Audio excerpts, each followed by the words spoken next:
leaders engage in bold discussions on surveillance, biometric data, AI ethics, and children's privacy. Master cutting-edge strategies in data protection through exclusive masterclasses. Witness the launch of the 5th Privacy Scorecard Report, exposing the state of privacy across Africa, organized by Unwanted Witness, alongside CITAD, the Data Privacy Lawyers Association of Nigeria, and the National Data Protection Commission. This is your chance to shape a digital Africa that's inclusive, secure, and rights-respecting. Be there, be heard, redefine privacy, power, and trust. Register now at www.privacysymposiumafrica.com or contact info@unwantedwitness. Follow us at Africa Privacy, the 7th Privacy Symposium Africa, Lagos 2025. The future of Africa's digital soul starts with you.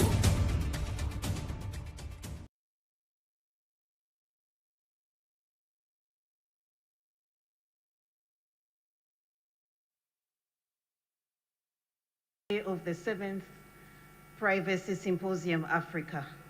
Thank you so much for keeping time. Those who are still in the foyer, please join us, wrap it up and join us. And today marks the final day of the symposium. It is also a day that we look forward to having discussions with the regulators in the House, among other discussions that we will be having. To kick off our day, I would like us to stand up for the anthems. Thank you. Nigeria, we hail thee, our own dear native land. Though tribes of Medieval, in brotherhood we stand. Nigerians old and proud to serve our sovereign motherland. Our flag shall be a symbol that truth and justice reign. In peace all battle honored, and this we count as gain. To hand unto our children a banner without stain. O God of all creation, grant this our one request. Help us to build a nation where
Ladies and gentlemen, a warm welcome to you all once again.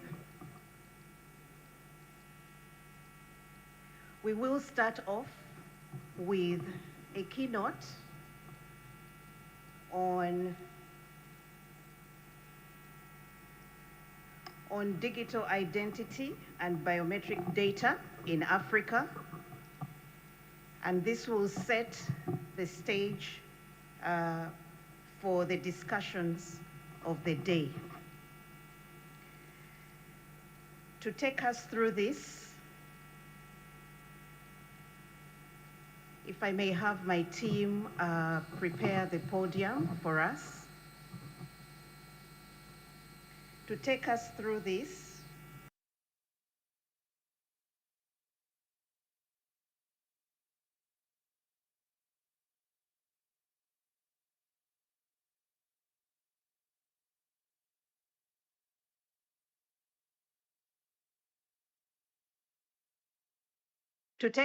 this, is none other than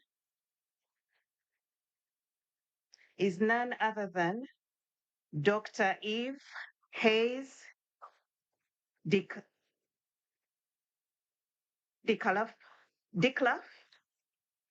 who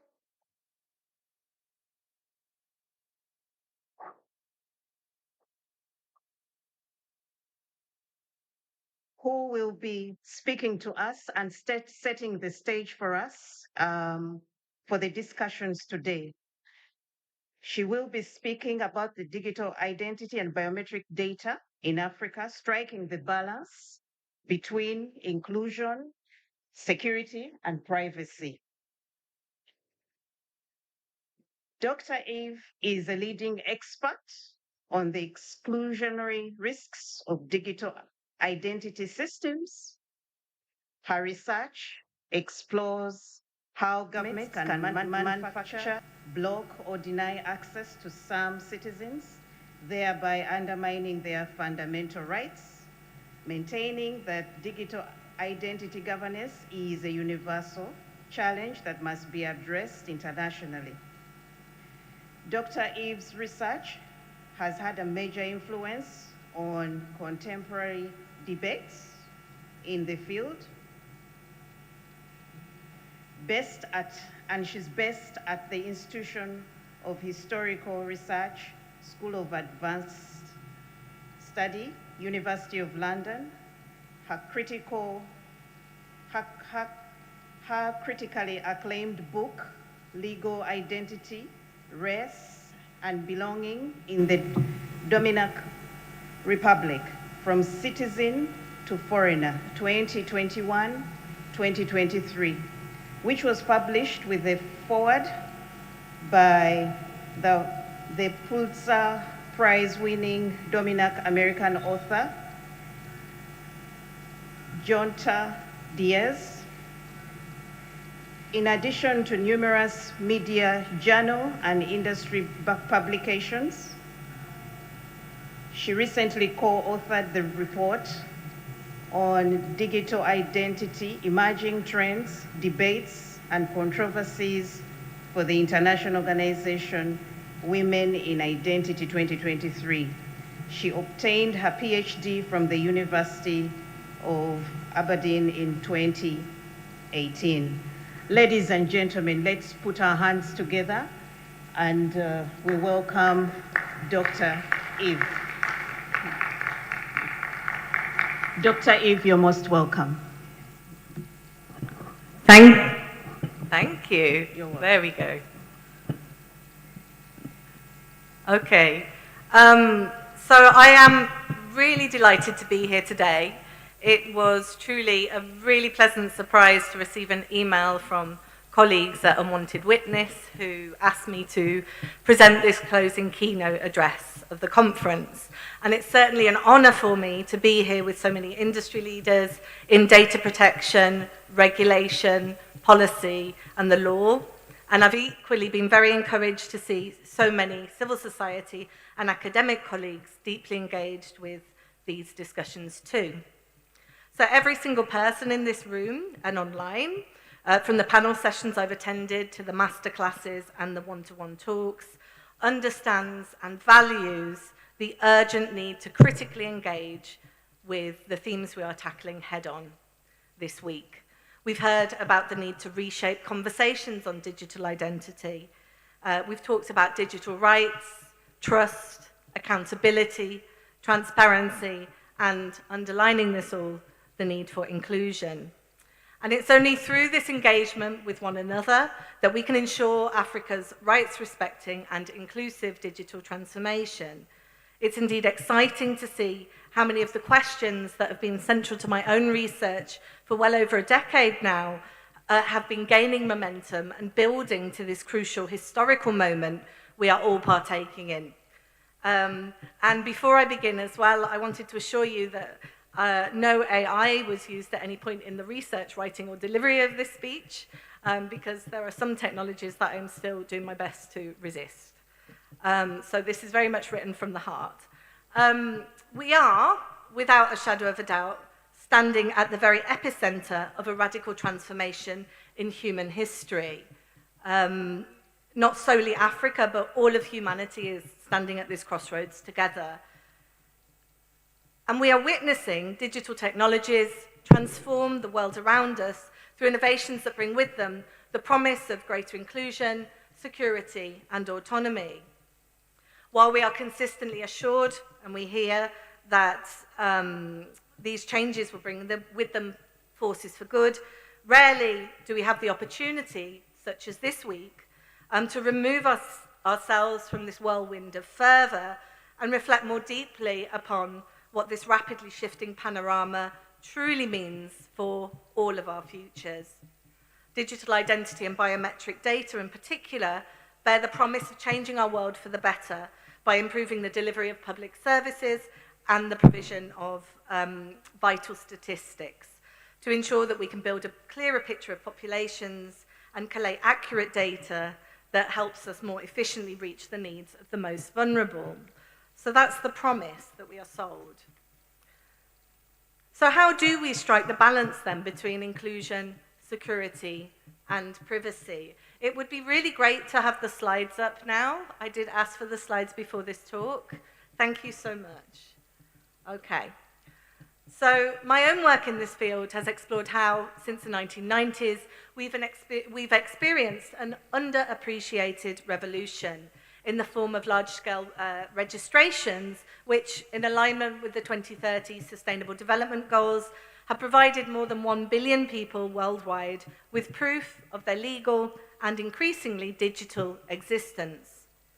A recent Atlantic Council report on biometrics and digital identification systems in Africa recognized, however, that weak legal frameworks, limited oversight, and a growing reliance on foreign vendors are contributing to, and I quote, the creation of an ecosystem vulnerable to privacy breaches, state surveillance, and systemic exclusion. These changes are typically underpinned by the mantra that the right form of ID guarantees universal access to public and private sector services. Digital identity, therefore, is seen as essential to driving economic growth and improving public service delivery. In her recent article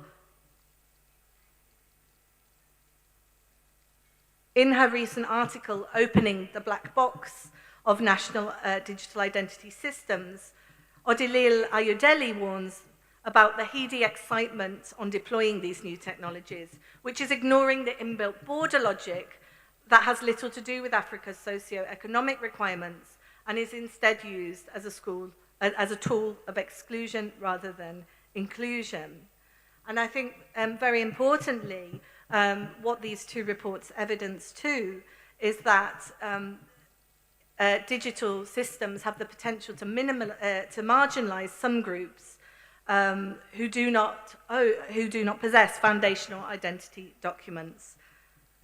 We've heard from colleagues about the technical application of digital identity, as well as the risk to children and the elderly. We've also had discussions on some of the issues around linking mobile data to digital ID and national ID cards. Our colleagues have talked about the need for third-party due diligence and security by design. And I think what was emphasised on the first day of this conference, which is an extremely important point, is the need for a moral approach to this question by asking who controls the data, and as well as what are the risks of centralising these systems, and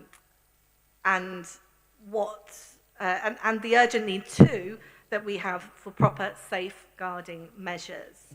I see the slides have gone again. I kindly request that they get put on the screen. That would be helpful. If not, I will continue. Thank you. So, empirical evidence about the associated risks of mass biometric data collection and centralized identity databases is growing. Over the past 2 decades, we've transitioned from paper-based to digital systems. And these are, out of these changes, disputes have erupted over the use of registration drives to block some migrant-descended, minority and ethnic groups from accessing their ID. This is a time when, this was a time when most of the world had no form of ID and very little paperwork. And what we've seen then is a shift towards an insistence that everyone everywhere holds some form of ID. So this is a radical change, as I've underlined. However, currently there are still over 500 million Africans who are struggling to prove their identity. So it's important that while the discussions around digital identity very much talk about protecting citizens and the need to provide service, to improve service delivery, digital identity is very much also underpinned by logics around border surveillance and migration control.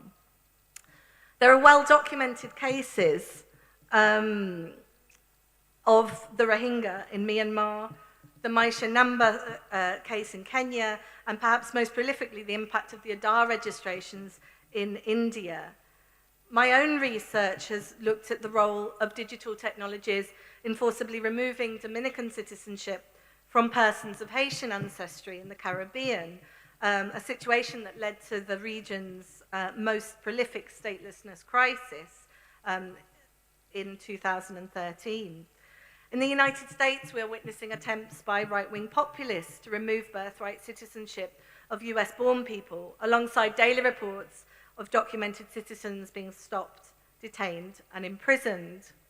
In September, the UK, where I currently live, announced that it is intending to push through a multi-billion-pound plan to introduce a compulsory digital identity for all UK citizens in the form of its new Brit card. This announcement was met with protests and opposition by both sides of the political spectrum. Conspiracy theories and mistrust abound. The UK government will have to execute some serious damage control to ensure that this radical and poorly received plan does not collapse altogether. So these are just a few examples of when digital identity has not just gone wrong, but when technology can also actively perpetuate harm or create mistrust or drive suspicion.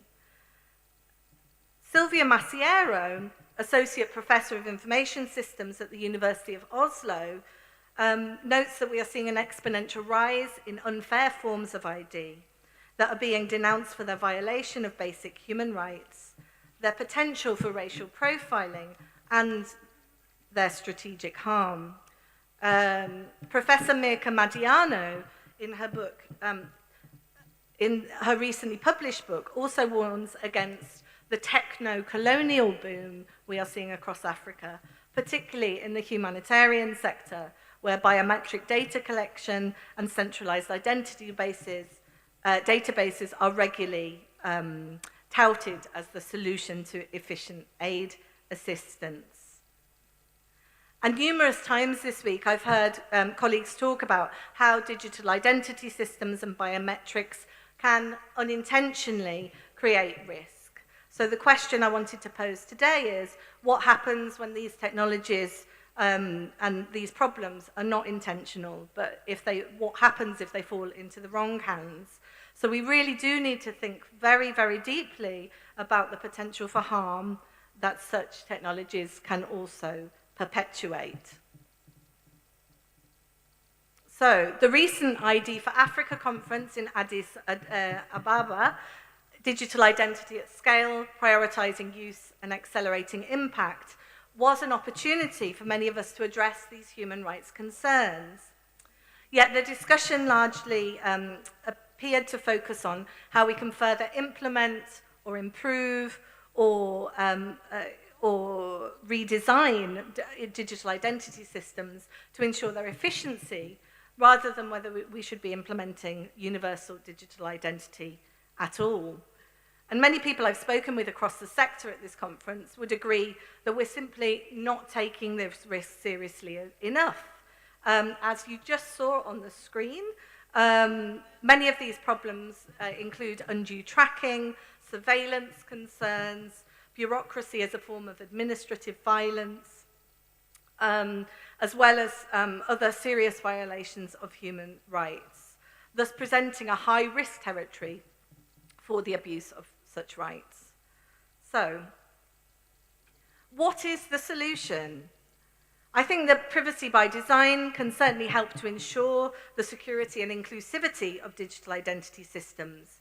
And I was very happy that at this conference we've had the opportunity to explore how data protection frameworks can help support this issue and can ensure that digital policies are rights-based and amended to address high-risk concerns. There's also a lot of valuable research that's highlighting the lived experiences of people who are falling through the gaps of these systems. So, the voices of displaced persons, the stateless, refugees, indigenous populations, persons living with disabilities, religious minorities, and as mentioned earlier this week, as well, gay communities, as well as many other groups who are at risk of persecution and are not always able to fully exercise or enjoy their rights and legal entitlements. So what I wanted to say today was, if we want humanity to survive, we have to seriously and empathetically listen to these stories.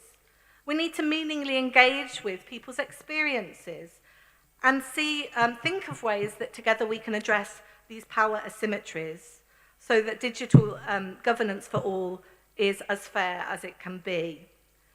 So, in sum, what I would like to say is we need to start putting the human back into the digital and start reclaiming some of our humanity within these discussions, which have been fantastic and very insightful and very helpful, but still remain very technologically focused rather than human focused.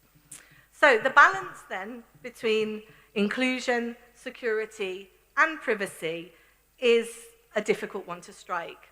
And it's important to remember that digital identity itself is not static or absolute. And Iwa Ong, Berkeley Professor of Anthropology, reminds us of this. She tells us that our identities are in constant flux and that they're inextricably enmeshed with the global capitalist system. Unless we forget, too, that digital identity aligns closely with neoliberal logic and with the demands of the global economy.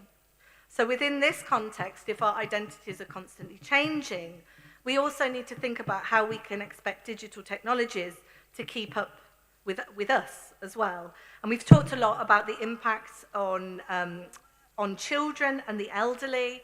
I also wanted to ask, what happens when we die? What happens to our identities then? How do the undocumented or the stateless experience these systems? What about people whose physical attributes simply cannot provide the necessary data for facial recognition technologies or fingerprint technologies? And also, whose existences then remain hidden and contradictory within this broader framework that we're all looking at this week. So to conclude, it's crucial that we remain cautious, critically engaged and sceptical about the potential shortfalls of digital identity and biometrics. We also need to get better at understanding from a local, regional and global perspective the structural, political, legal, administrative and other challenges that people face when trying to submit their biometric information. And within this increasingly complex scenario, we must also remember, as I've said, our own humanity to ensure that everyone's voice is central to any discussion on ID and acknowledge that these systems can mirror back to us some of the very darkest corners of our existence, our prejudices, our inherent bias, and our propensity for error. Digital identity then is quickly becoming the entry point to unlock the most basic of public and financial services. It's important then that we think seriously about some of these privileges and what happens when they're switched off. So to underline, some ways forward can include securing data protection frameworks, ensuring serious analysis of threats, always focusing and thinking about policies from a rights-based approach, but most importantly, I would argue, is not just talk about people as users of these systems, but actually think about them as people and involve them as, and ensure that they are central to all discussions that we have around these very, very important and world-changing issues. Thank you. Thank you so much. Thank you so much, Dr. Eve. And I really want to applaud her because we've had discussions over the digital identity systems during the course of our day one, and a number of aspects actually came up. But I like the fact that it is not easy to actually strike that balance. But at the same time, despite the promises that come with these digital ID systems, there are approaches that we can still consider, including the data protection frameworks, rights-based digital policies, listening to digital ID users and putting them at the center of these systems when they are being implemented. But I also like the question that Dr. Eve presents, what happens to our identities when we die? That's food for thought, by the way. Most of the times when people leave and are no more, we see bank accounts being closed. It is as if it's a state, we get into a state of where people seem to be going to be raised. But it's a good question, and we need to reflect on it. To appreciate you, Dr. Eve, I would like to welcome our chairperson, Board of Governors, Unwanted Witness, to present a token and to say thank you. Mr. Mike Segawa, you're most welcome to the stage. Thank you so much. Can we give him a round of applause as he goes to the stage?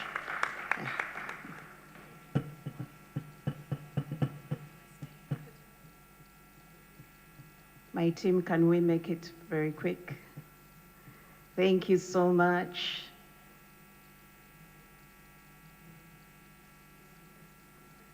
A round of applause.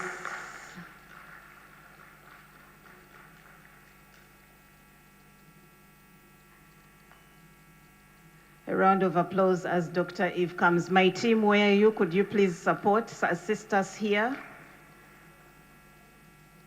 My team, where are you? Quickly, can we relieve the chairperson? Thank you so much. So, ladies and gentlemen, Dr. Eve has really set the stage for us. We need to think about these systems and how we take them on.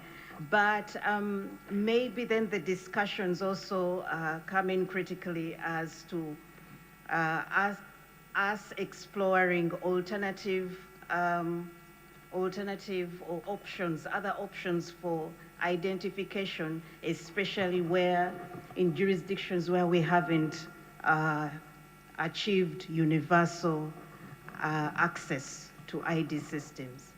So this is also something that we should think about.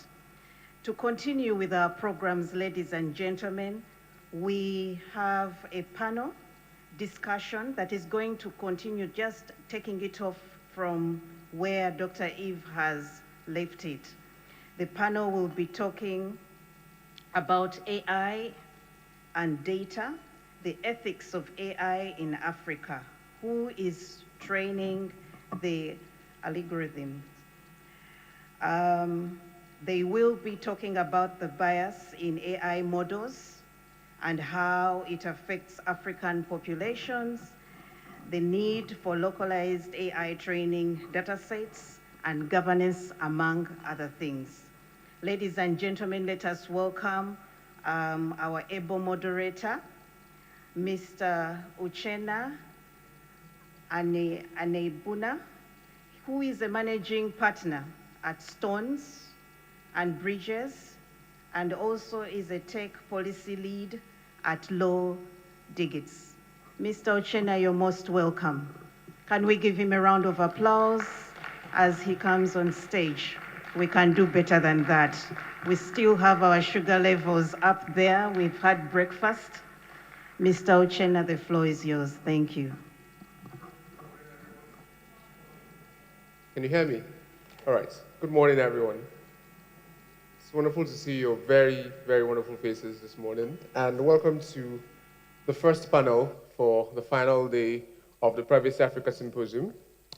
Today, this panel will be discussing a very important topic, something that is timely and necessary, as it were. This panel will be discussing the ethics of AI in Africa, who is training the algorithm. Before I go on to invite the panelists, my fellow panelists, to handle this all-important topic, I would like to set the background for what we are going to discuss. In the past 3-4 years, there has been a rush to integrate AI systems into industries, ranging from health to finance to education. Every industry, there has been a race, an actual race. Started in 2022, I think, then 23, 24, especially with the introduction of generative AI, like OpenAI's ChatGPT and Google's Gemini and all of that, right?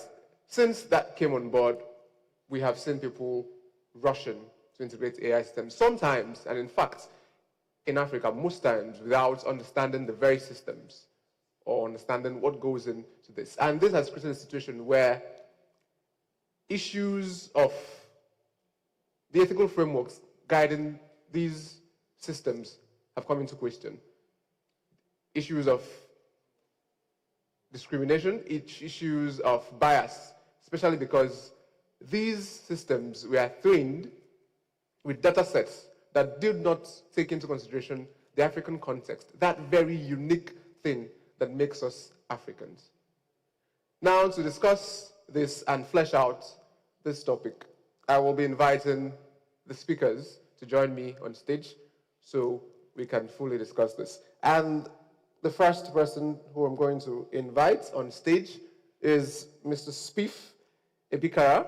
Please put your hands together as he comes in. Spiff is a responsible AI and ethics advocate, supporting African startups in building fair, transparent, and inclusive AI systems. Please, a round of applause again. Thank you very much. Please. Thank you. Welcome. Joining me on stage again is Ridwan Badmus. Badmus is the head of technology law. Please put your hands together. Come on. He's the head of technology law, privacy, data protection, and AI governance at Oguntoye and Oguntoye LP, and a distinguished multidisciplinary technology lawyer and privacy engineer. You're very welcome, sir. Thank you. Because this topic is, again, very sensitive, as it were, we have professionals joining us also from around the globe. To join us virtually, first of all, is Dr. Helen Titiola Olojede. Please put your hands together. She is a lecturer and the acting head of the philosophy department at National Open University of Nigeria. She researches AI ethics in higher education and serves as a research fellow at the Institute of Global and Value Inquiry. Dr. Helen, are you with us, please?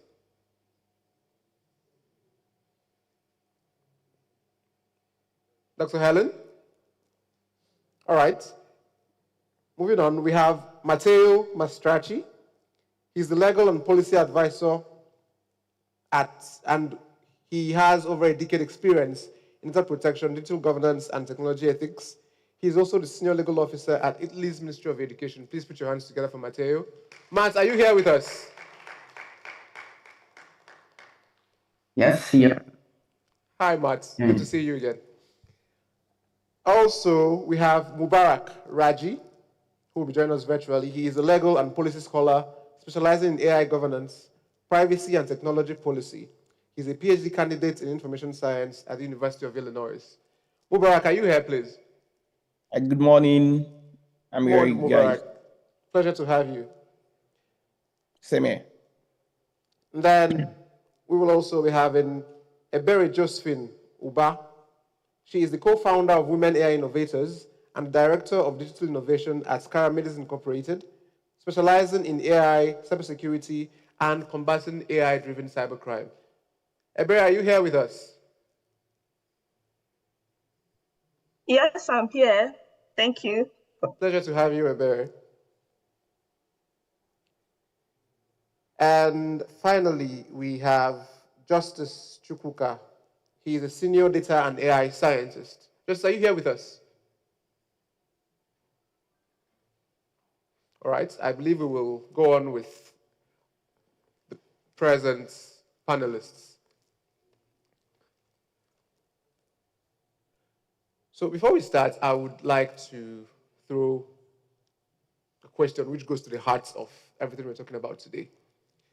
This session is geared at talking about, first and foremost, that very intrinsic value we have as Africans and integrating it into the AI systems that will go on to work for us. Now, so if you were, and this is to all the panelists, if you were to teach AI systems a uniquely African value or lived experience to enable it to make better decisions, what would it be? I'll start with you, Spiff.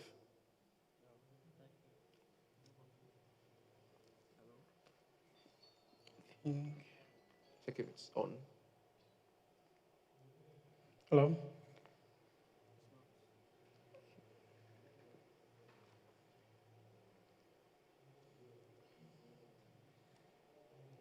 All right, while Spiff is trying to work on his mic, I'll go with you. Okay, great. Thank you so much. I think that's really a great place to start from. In terms of principles, values, principles, or lived experiences, that's kind of tied to the African region. And one principle that's actually kind of resonates with me is redundancy, or which can also, I mean, in the cybersecurity space, which can also be referred to as resilience. So, and the reason I think this principle or value should actually be built into AI systems, especially within our region, is because, I mean, when we look at the current risks that we are, kind of dealing with in terms of, AI hallucinations, in terms of disinformation, misinformation, and the likes. So I think redundancy or resilience would actually go a long way to, mitigate this kind of outputs from AI. And I think what we can actually relate with when it comes to lived experiences of Africans is in terms of, I mean, if we talk about Ubuntu, we talk about communal or community, we see that the child is not left alone, but the child is actually cared for by the whole community. So I see redundancy as, bringing a lot of controls, a lot of measures to ensure that what you're getting, the output you're getting from AI systems are, within the boundaries of what we expect. So there's still a lot to kind of to break down when it comes to redundancy or resilience, which is also a principle in different, global standards. But I think redundancy is actually a very, important principle. Okay. Dr. Helen, let's get to you. So please, what's your answer to the question? If you were to teach AI something uniquely African, a value that's uniquely African, what would it be?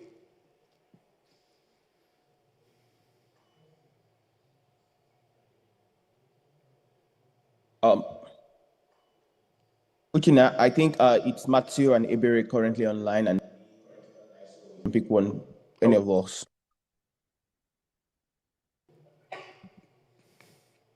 Thank you, Mubarak. Yes, thank you. Please confirm you can hear me clearly before I continue. Okay, so if I'm to teach an AI system one unique African value, I will teach the system Ubuntu. So the Ubuntu way of I am because we are. Currently, AI makes individual focused decisions. Approve this person's loans, diagnose this patient, but in African community, decisions tend to ripple through families and networks.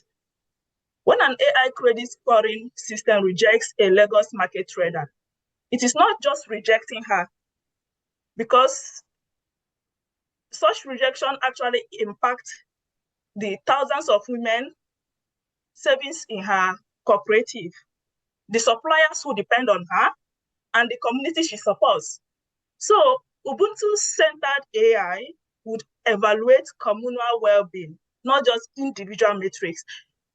It will understand that fairness isn't about treating everyone identically, but it's about recognizing our interconnectedness and ensuring that the technology strengthens community bonds rather than breaking them. Ubuntu, that is very, very wonderful. Going on to Mubarak. Okay, I will look at it from a language perspective. Even though there are a lot of work currently on African data sets, especially as relates to language, which I will speak about some of them later in this discussion, one thing is very crucial is even where, African, there are countries in Africa that speaks English, there are countries in Africa that speaks French, there are countries in Africa that speaks Portuguese or Spanish. Each of those countries have their own unique ways of writing. For example, Nigeria, for example, we incorporate our styles of our local language, whether it's Yoruba, Hausa, Igbos, in trying to explain some things in English.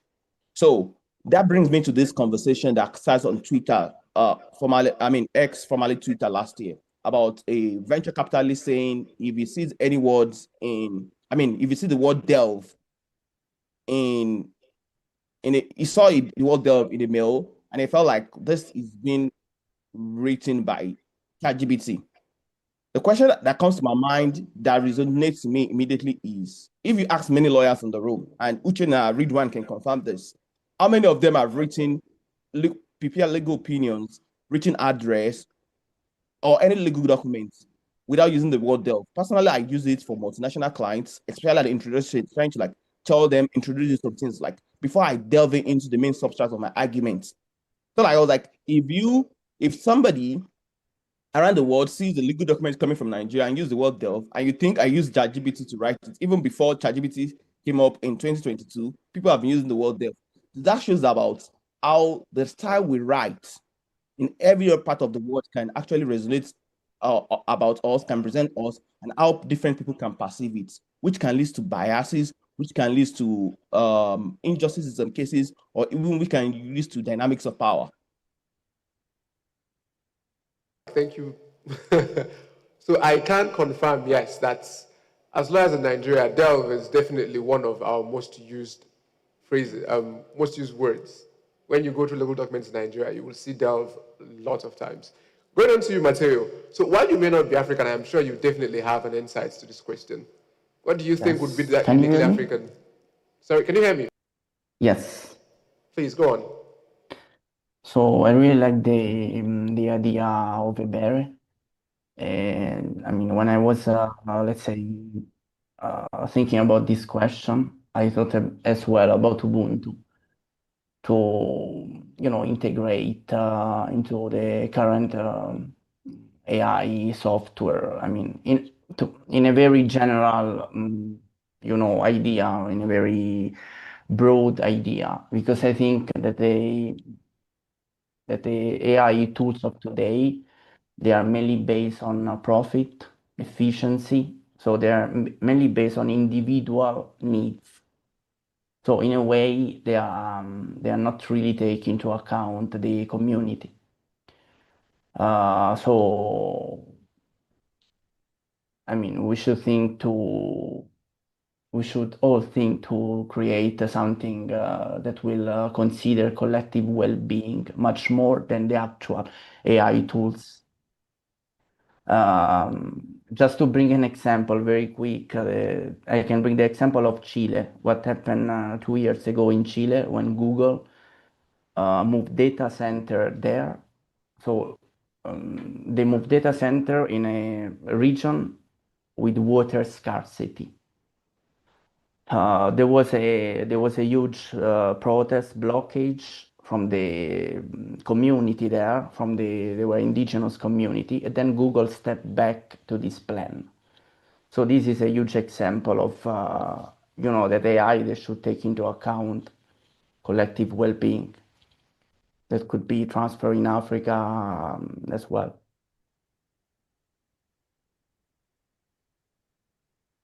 Analyst has said that uniquely African thing, or what they think is that uniquely African thing to add to AI systems. Ubuntu, resilience. Spiff, I think we're back to you. Hello. Could we get an auxiliary microphone, please? Hello. Still not speaking. Should I give it mine? It's not. To turn it on. Will you use mine? No. Can we get an auxiliary mic? Yes. Okay. Thank you.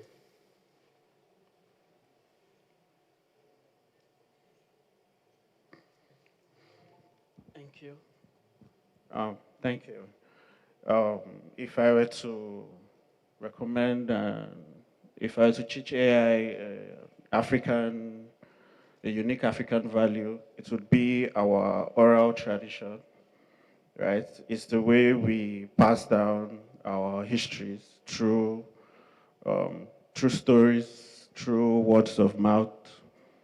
Um, a lot of our history isn't digitized yet. Africa has about over 2,000 languages, and a major part of that barely exists online. We only have about 5% of that 2,000 plus languages that has enough online documentation and resources for AI to learn from.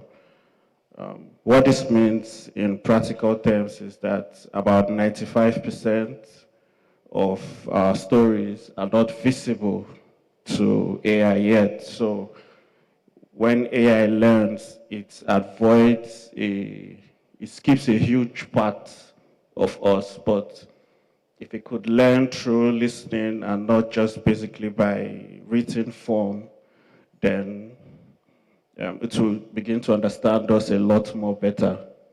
And there are projects that are coming up to show us how to do this. An example is the Yoruba oral tradition storytelling project that literally brings tradition and technology together in order to preserve culture and also fight bias. So if AI gets to learn by listening, then it will begin to feel less foreign and more like us. Thank you. Thank you very much. Still on you, Spiff. So, as we had mentioned earlier, lots of African startups are rushing to integrate AI into their systems without entirely understanding the systems or even creating, considering the ethical implications or the ethical considerations in this case. From your perspective, aligning ethics with product design, what practical steps do you think young technocrats, young tech startups can take to ensure fairness and transparency is integrated into the systems? Thank you. I get when I have conversations with founders, you know, there are some kind of answers we get, and it's usually within the line of, okay, let's launch first. Ethics will come in later. Or one I get a lot is, we can't afford that now because they are working on a strict budget. And I understand that the reality is that a lot of these startups are cash strapped, right? But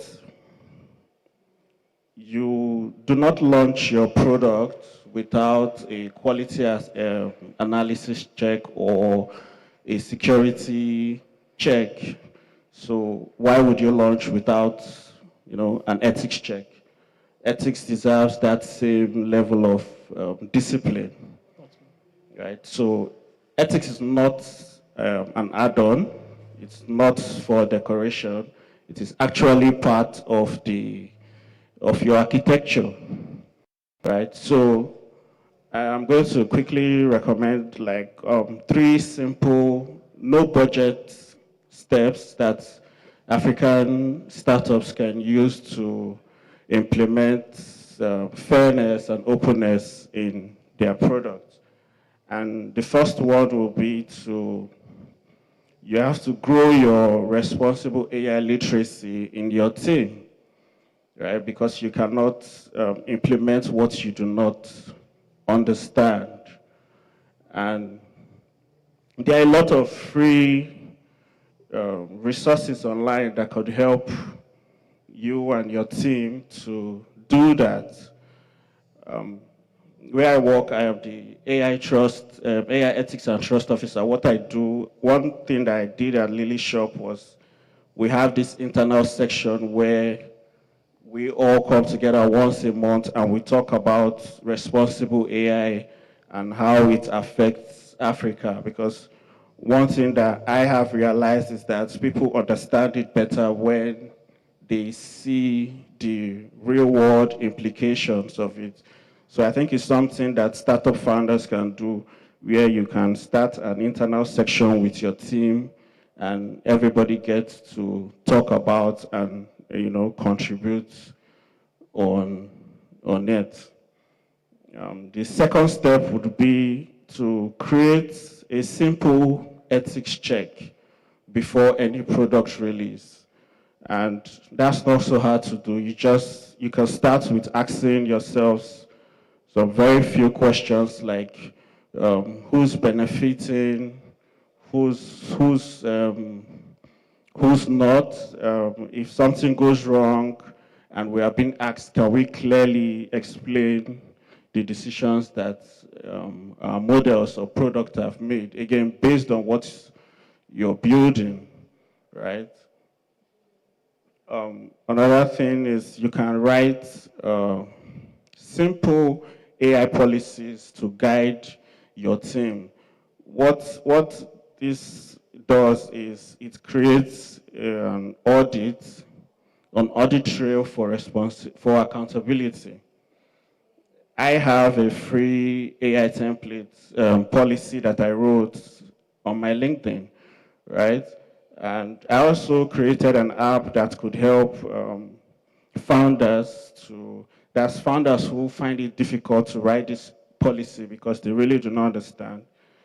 They could log in and answer a few questions and it would generate an easy to read and use AI policy for your team.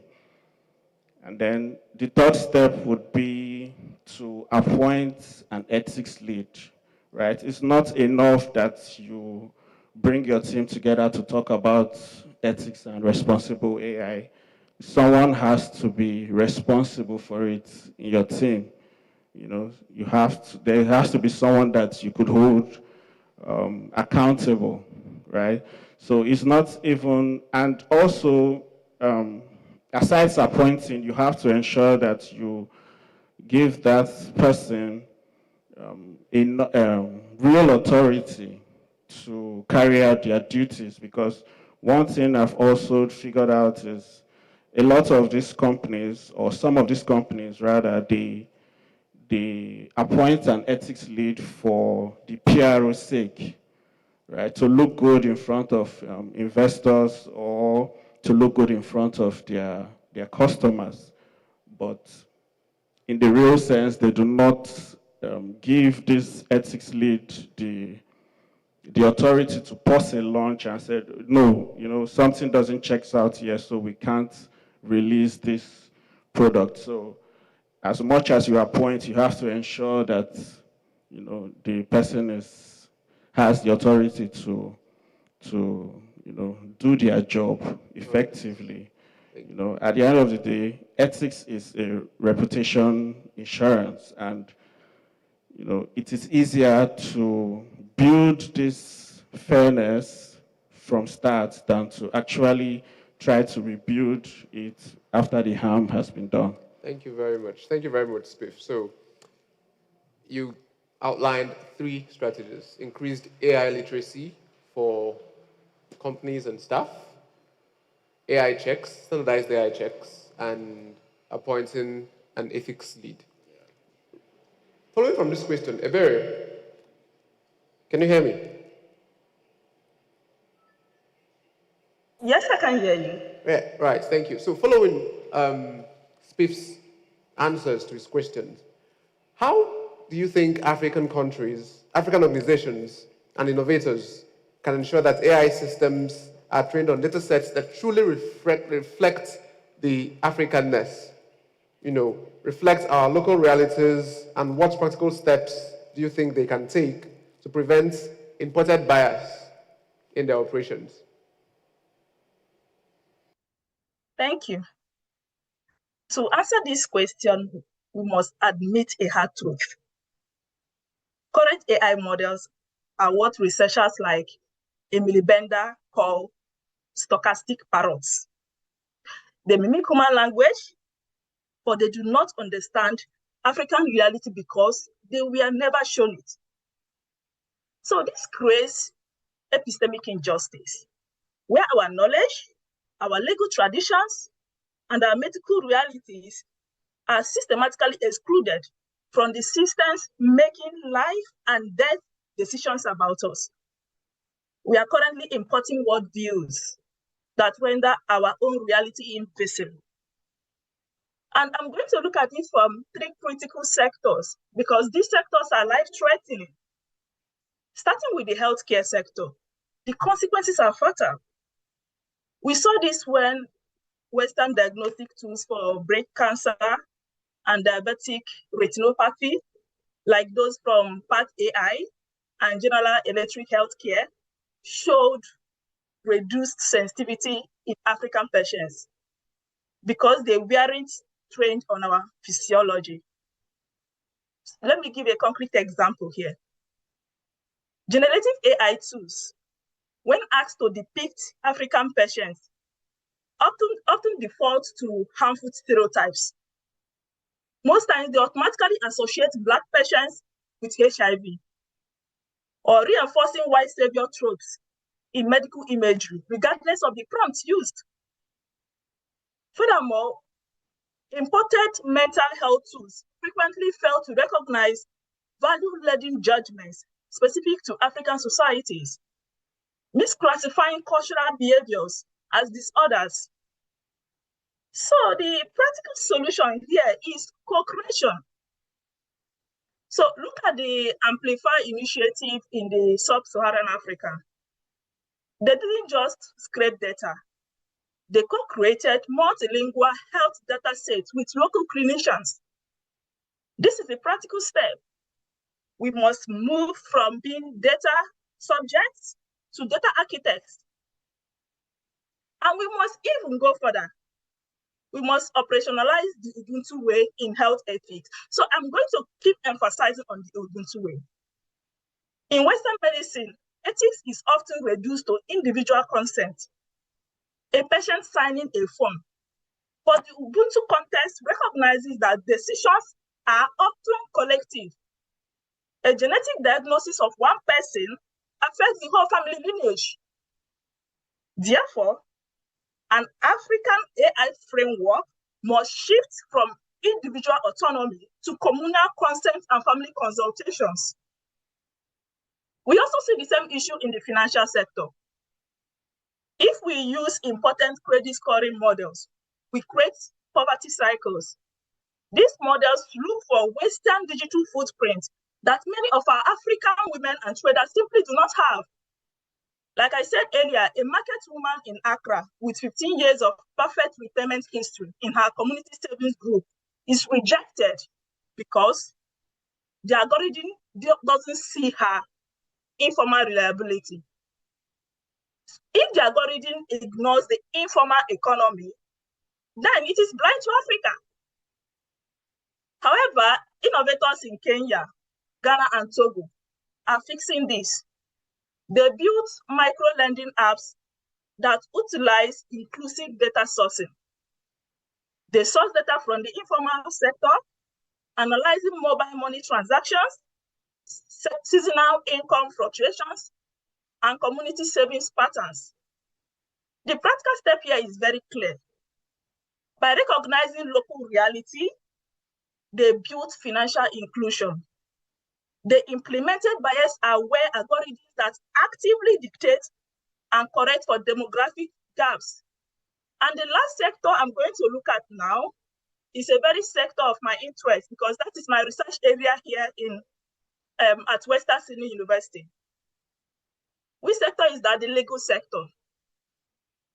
So my research here focuses on legal fictions. Generalized language models make up fake facts. At least 58% of time in legal tasks. Even commercial tools like Lexis AI Plus, they have shown error rates between 70% to 33%. Imagine a Nigerian lawyer going to Supreme Court with a citation that an AI invented. It sounds real, but it doesn't exist. This is epistemic injustice, where our local laws are erased by foreign models that do not understand our hybrid legal systems involving customary and Sharia law. So to fix this, my research aims to develop Nigerian legal domain-specific retrieval augmented generation. Instead of letting AI get answers to our legal queries, we adapt it to our jurisdictional cases and force it to take an open book exam using only verified Nigerian Supreme Court judgments. Early research and data actually shows that specialized systems like this can improve accuracy by 24%.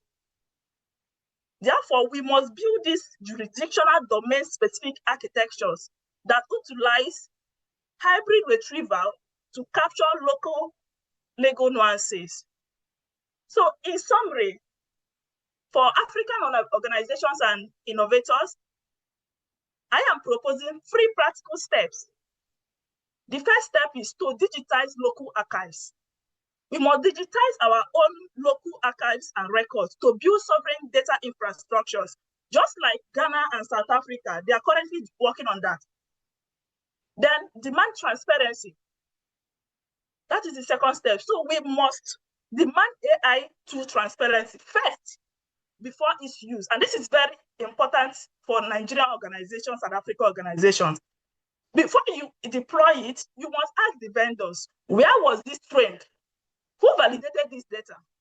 If they can't answer it, then don't deploy it. And then the last step is to embed indigenous ethics.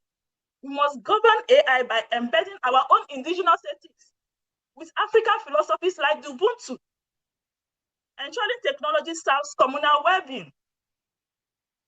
Thank you.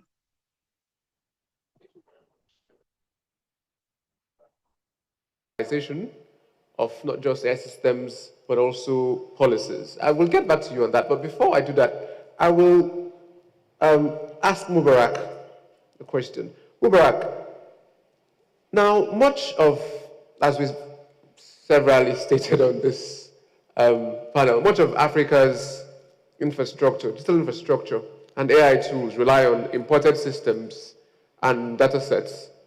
How do you think this affects Africa's capability, or Africa's ability rather, to build fair and transparent systems? And also, what do you think it would take for us, and by us here, I mean Africa, to build an African-centered governance framework to guide these systems? Okay, thank you, Uchenna. I will start with the proverbs that says, the owner of the drum chooses the rhyme. We cannot allow somebody else to tell our story and expect it to fit into our realities.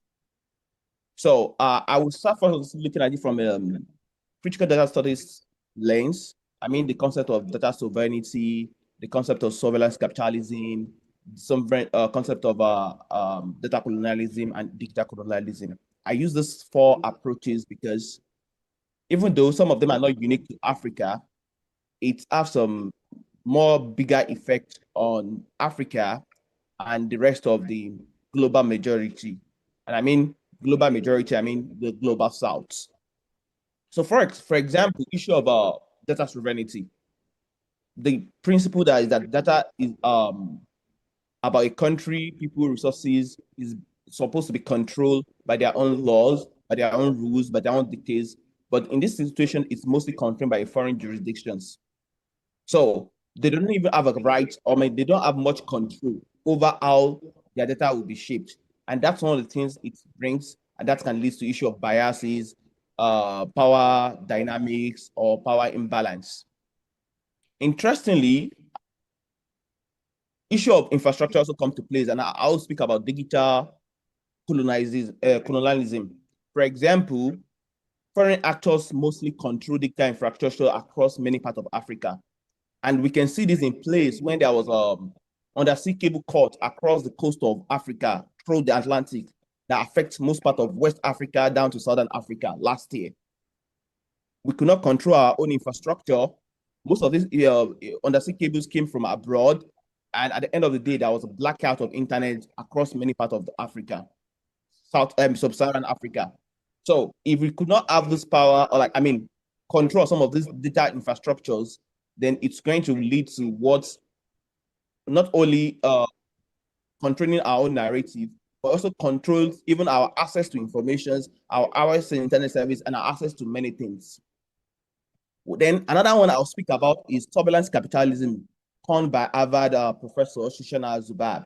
It's kind of a business model whereby companies gather data they use to analyze individuals' behavior online on their platform. A lot of social media companies do it. They now use algorithms to predict what you want to do, and they monetize it. Some of these actions affect more Africans more, especially people even don't understand the concept of everybody posts on TikTok, Instagram, X, Facebook. Some people even monetize accounts without even knowing the consequence of putting their data out there, without knowing the consequences of the usage of some of those data. And this also cause a lot of issues when even addressing the risk that involves in profiling, the risk that involved in exploitation. For example, this does for Facebook some earlier this year, I noticed if you're reaching out to somebody, for example, in Africa, it raised some kind of red flags to people, for example, in the global north, in Europe, in the United States, for example. And sometimes people felt like, oh, is this guy a fraudster? Some of those issues comes up play, and it comes about power imbalance, it comes about imposter syndrome, it comes about, at the end of the day, it comes about systemic discrimination. And another factor is the issue of data colonialism, which Nick and Ulis look at in the point of it, like the way data has been extracted now, they use it as a power tool, which is having the same pattern which foreign owned companies, or during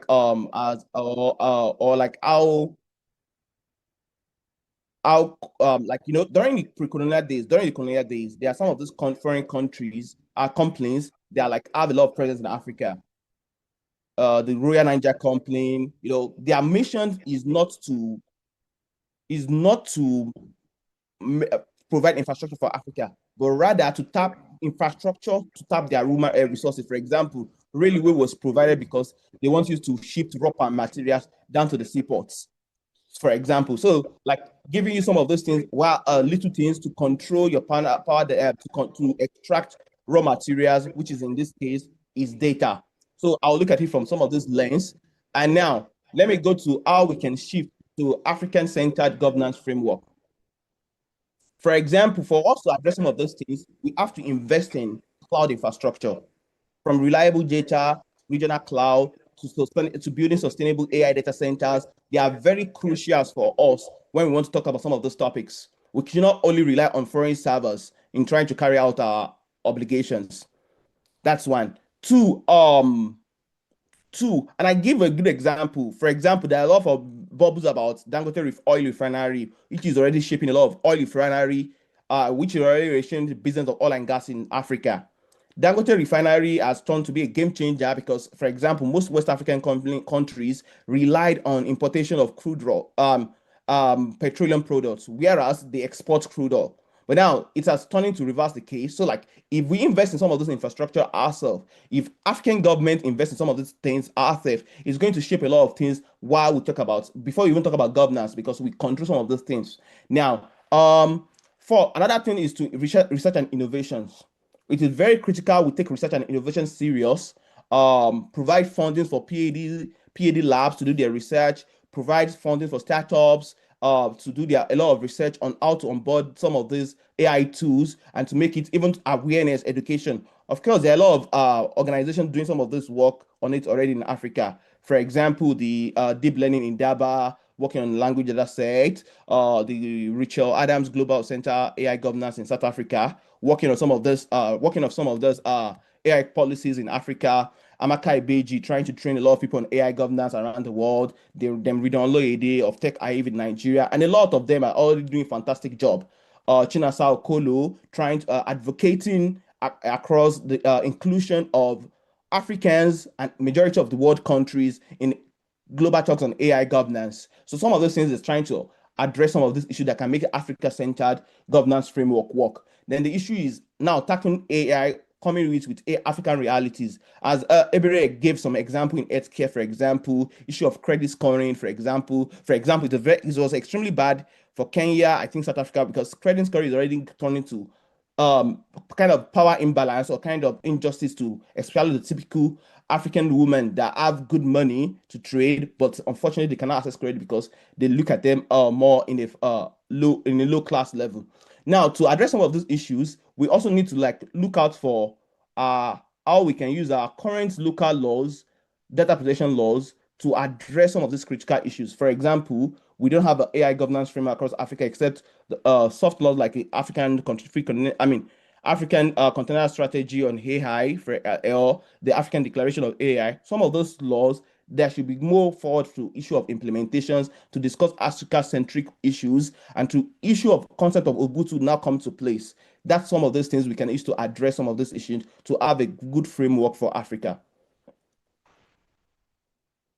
In your answer, you have, in fact, thank you very much for driving this conversation towards the core privacy area, which is what we're here to talk about. You raised certain concerns about profiling cross-border data transfers, and you also offered, some solutions, especially the recourse to cloud security in Africa, our own cloud security. Now, Ridwan, over to you. You sit at the crossroads between privacy engineering and AI governance, right? Now, what practical steps do you think African organizations should take to embed privacy by design frameworks into their systems? Okay, sure. So that's a great question. And I think to answer the question effectively, I think we need to look at the current challenges we're dealing with when it comes to privacy engineering or privacy by design specifically. When it comes to privacy by design, we have lots of issues. Of course, we discussed about privacy by design. Starting from data protection principles to privacy by design principles, which was introduced by Anne Kavukian, a privacy commissioner of Canada, in the early years of privacy.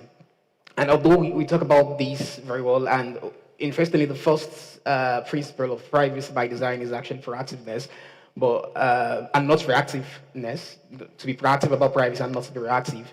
But then we find lots of organizations not being proactive about privacy. I believe Steve spoke about how organizations, startups, their reactions to AI ethics, or building responsible AI. So it's the same as for privacy by design as well. I think we're speaking then, and I was talking about how we can learn from our private experiences and passing it off to AI governance as well. So I'm saying essentially is that we're not proactive about privacy by design. Even though we talk a lot about those privacy principles, we need to really create more awareness about how to go about not just speaking about it, not just doing the bare minimum of saying you want to comply with privacy regulations, and really if you want to comply with privacy regulations, the actual way of doing that is really building privacy into your systems.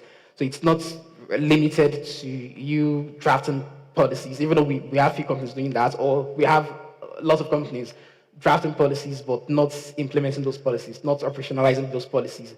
I mean, you could have, I've seen companies having policies, even doing training on those policies, but they don't go beyond that. So you see engineers, maybe engineers might come into a particular training and then teach them about, why privacy is important. But then do you ensure that those engineers, software engineers or AI engineers now, are they integrating those privacy principles into the systems they're building? I mean, starting from the main software to now the AI models and the likes. So we really need to get that part right in terms of creating more awareness, letting people understand the essence of privacy by design, and it's not just about knowing the principles and training about them, but also bridging that gap of understanding it and implementing it, and that is where privacy engineering comes in. So, and that's why you don't see a lot of engineers participating in conversations when it comes to privacy by design sometimes. And we really need engineers in the sense that it's how to really implement privacy by design is through privacy engineering, right? So, and it's engineers that will adopt their engineering techniques to implement some of these privacy by design principles, all these privacy by design principles into the systems they're building through their software development lifecycle. And the way to go about this is, bringing privacy advocates, privacy lawyers, and engineers together in the same room and talking about, all these the practicalities of privacy by design through privacy engineering.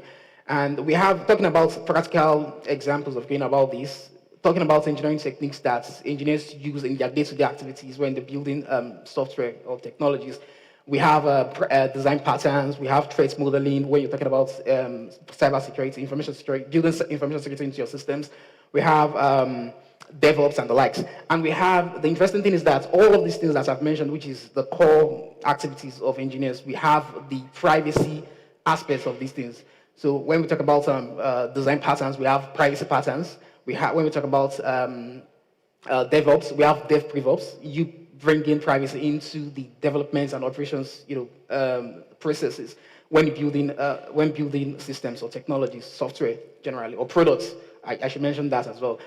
So, and I think I mentioned threat modeling, right? So we have threat modeling is you ensuring that you are identifying all the risks or all the harms that might affect your system. So we have privacy threat modeling, how to identify privacy harm or privacy risks so that you can mitigate these risks so that it won't affect the users of those systems.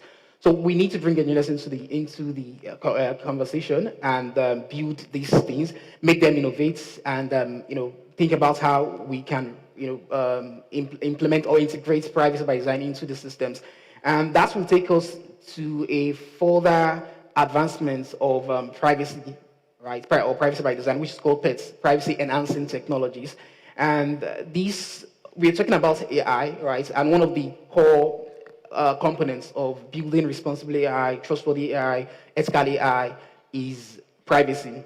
And of course, we have other areas as well. I mean, in terms of fairness and discrimination, in terms of misinformation, distribution, and the likes. So one way that I see when we're thinking about the advancement of privacy, talking about pets, there are lots of privacy enhancing technologies that would actually help with not just privacy but other areas of AI as well. So I'm saying when we're talking about privacy enhancing technologies, because of time, I think I'll just mention two that would really help us in terms of data sovereignty in Nigeria or in Africa generally, and in terms of local data sets, which we have very few.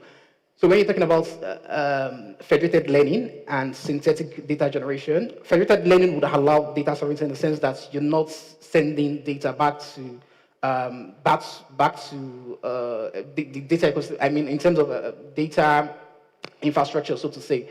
So that would actually enable something called data minimization and purpose limitations to an extent as well.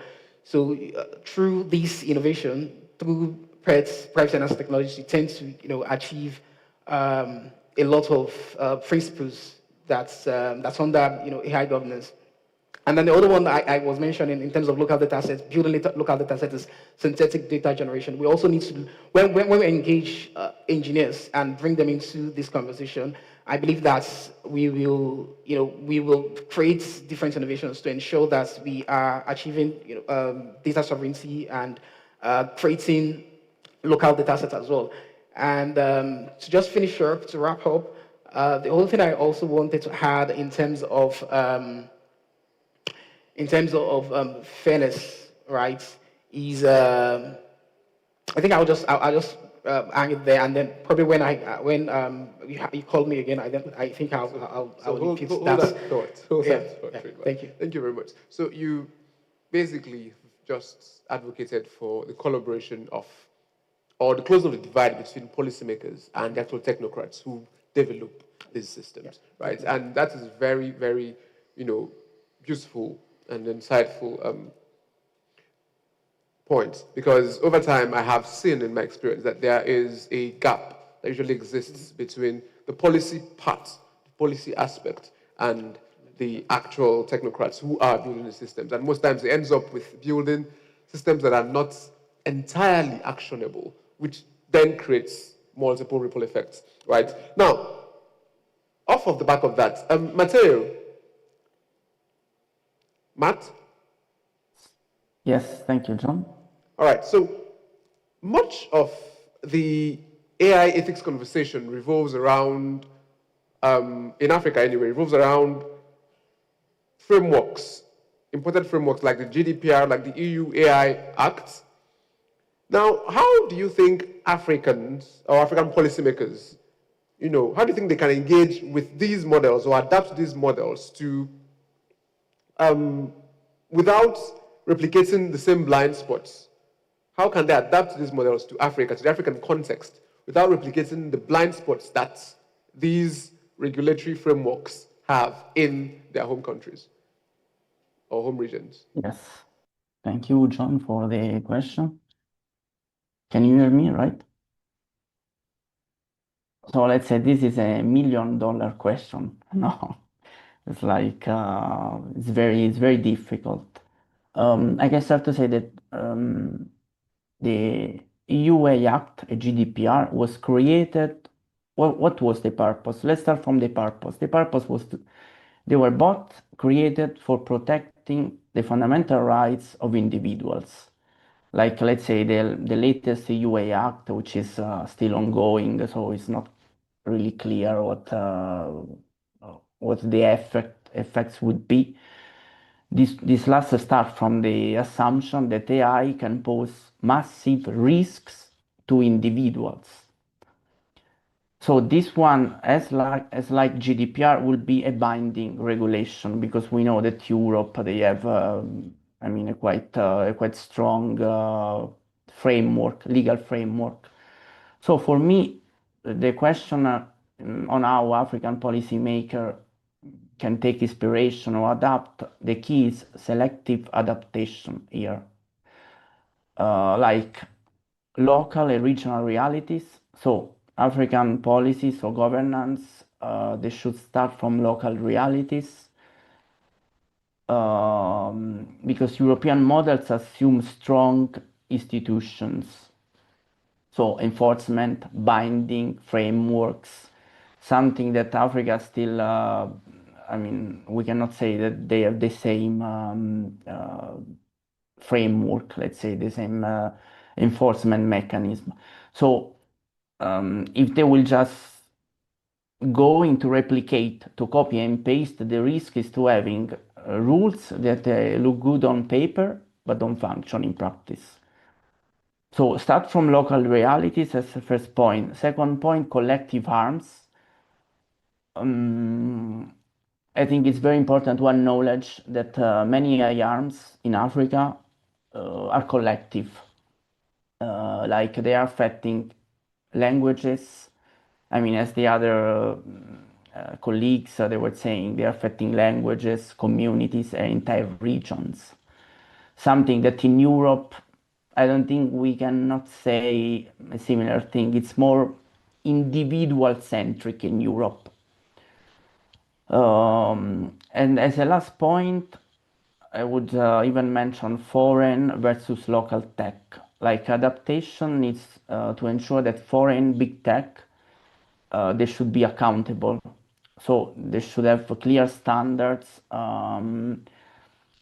clear penalties if they made something wrong, because the risk is to end up constraining local African policymaker at the sake of leaving global big tech or global firms totally unchecked. So just to wrap up, adaptation to local realities, a knowledge of collective harms, which is something missing on GDPR and the UA Act.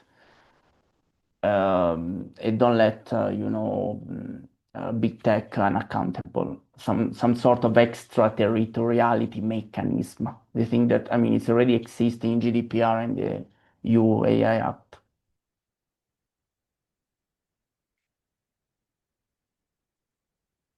Insightful, suggestion. Now, usually the case, as it were, in Africa is that since the rush to integrate AI, you will see African startups and African tech enthusiasts begin to rush to integrate these systems, these AI systems, into the industries, into the work. And this can be likened to rushing to build a house without necessarily paying attention to the dimensions, the architectural designs, And we are at a situation where we have somewhat, well, I don't want to use the word sacrificed, but we have, not taking into consideration the specifications or the knowledge of the systems. We've taken speed over actual understanding. And that puts us in a very precarious situation as it is now. So I'll direct this question at you, Mubarak. See if I'll get back to you. But Mubarak, you stand as not just a lawyer, but a technology and policy scholar. And you've worked at the intersection of law, ethics, and innovation. How do you think Africa and African innovators and policymakers can reconcile the adoption of AI technologies with the slower pace of developing robust legal and ethical safeguards? Okay, thank you, Uchinna. I think I will start from the point I did not mention earlier on when I was talking about towards truly African-centered governance framework. I think one thing we need to actually address is strong, I don't want to use regulators, but like governance mechanics or institutions generally in Africa. For example, it takes like almost 10 years before the Malabo Convention on Data Privacy come to life to enforcement. This is kind of the strong institutional issues that we need to address. An issue of ethical concerns, like do even people understand the ethics of some of those things? For example, I read something when Nigeria and Facebook and Meta issues happened last year that Meta was fined for data protection violations. And Nigerians was like, why should Nigeria? Some Nigerians was like, why should Nigeria even fine Meta in the first place? And that shows that they don't even understand the implication of what these things affect to them. So like kind of awareness. Now to build something that will not hinder innovations, I think we need to look at it from building a people-oriented or people participatory approach. And in this regard, I think Ridwan also mentioned it a bit. It's about not involving only lawmakers, not involving lawyers only. Include the privacy engineer, include the technical guys that write the codes, include the civil society, include the chat talks, include even ordinary users. I think there should be more research going from this perspective, trying to understand individual needs, trying to understand local reality, like Matthew suggested, in one of this way we can address some of these issues. And it's involved a lot of things. For example, something happened on December 4th last year, if my memory serves me right. There was a proceeding before the House of Representatives in Nigeria, and we're in Nigeria, so I'm going to use Nigeria as an example. And there are like 4 bills pending before the National Assembly, House of Representatives at that particular day. One is on establishment of National Institute of Artificial Intelligence and Robotic Studies Science Regulation Commission. One is on control of usage of artificial intelligence technology in Nigeria, and the third one is on regulate the development, deployment, use of artificial intelligence for related matters. And I was wondering, these 3 bills were 3 or 4 bills were sponsored by 3 different House of Rep members. No synergy. So for us to do something, there should be coordination and synergy in lawmaking, in process make in lawmaking process, in policy formulation. No synergy, because that was what I could see it. And they are, at the end of the day, the House have to deliberate on it, and they have to like try to consolidate the bills that they should have to discuss on it holistically. Because when somebody was talking about it, somebody else, another honorable member raised the point that, oh, there's a pending bill on this, there's a pending bill on that, and I was like, so like that's a clear example. And to add more salt to the injury, for example, I even before you could get access to the pending bills, it's not so that, I mean, it was not so that easy even to get access to these bills. Like you cannot search on Google and publicly available, or like publicly lay your hands on it. And some of those things, it will not even help people to make comments on some of this law process. I think that's one of the aspects of it. We need to be transparent, coordinated in our policy making process.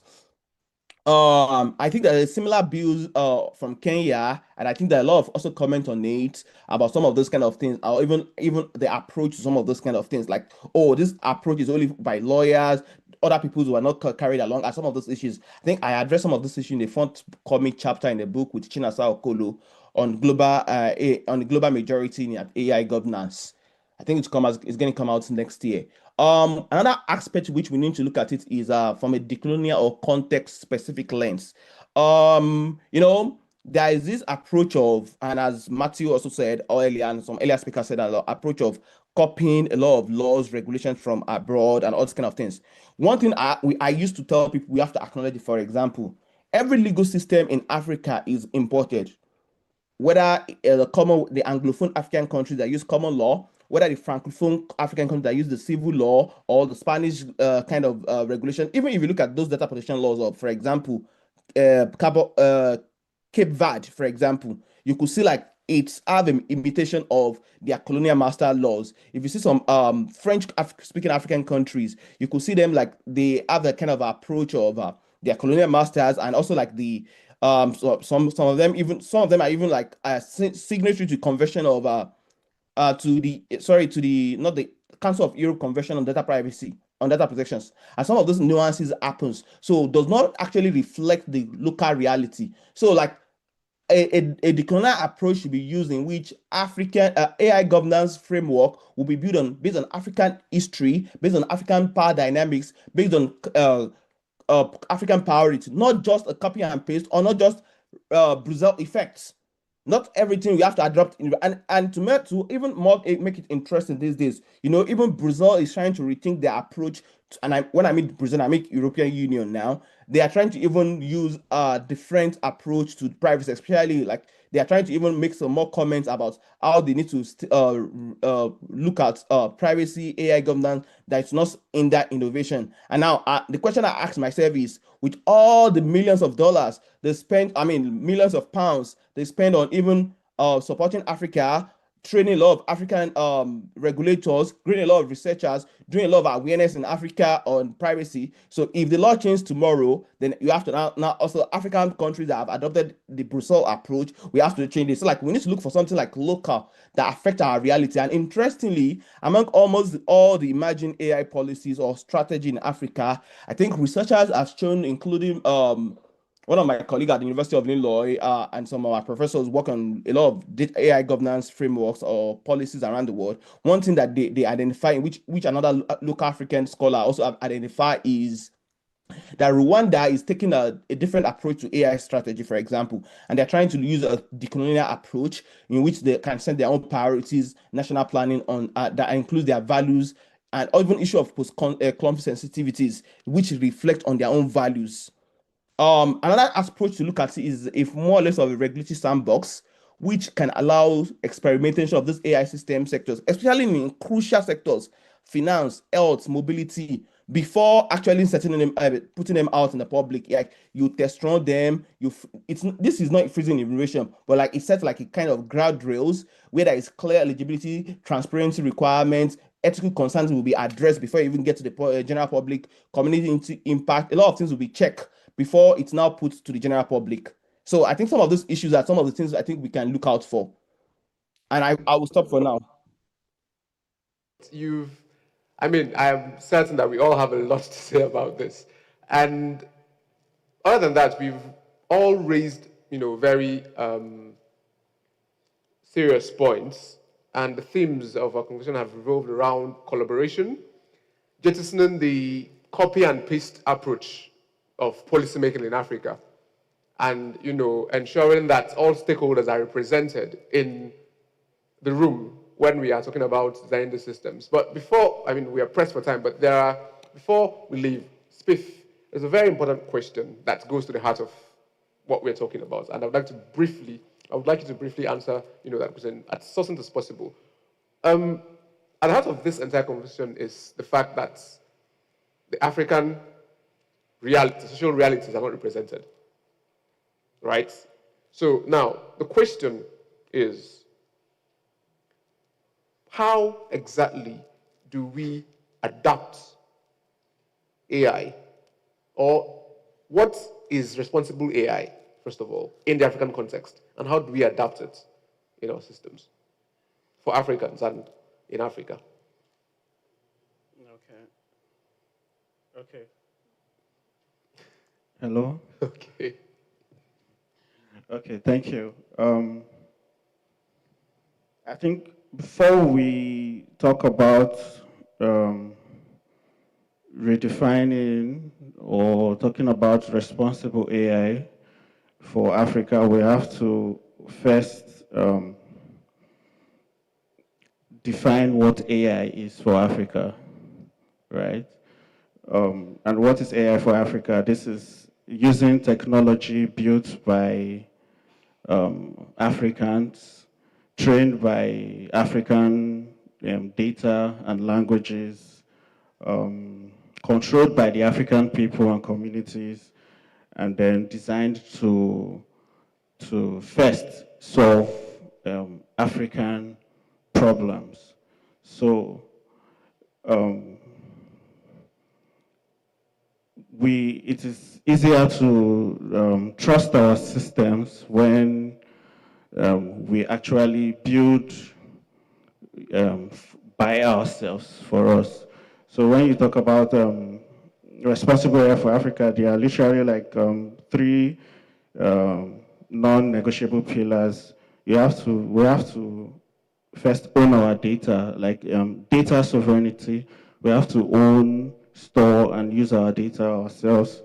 We have community accountability, and then we have to be radically transparent in our dealings. So we shouldn't be all about trying to copy or catch up with Western AI, with Western ethics. We should be more focused on expanding the definitions of responsible or ethical AI. Thank you very much, Spiff. Thank you so much. We are pressed for time already, and we've been signaled so many times to leave the stage.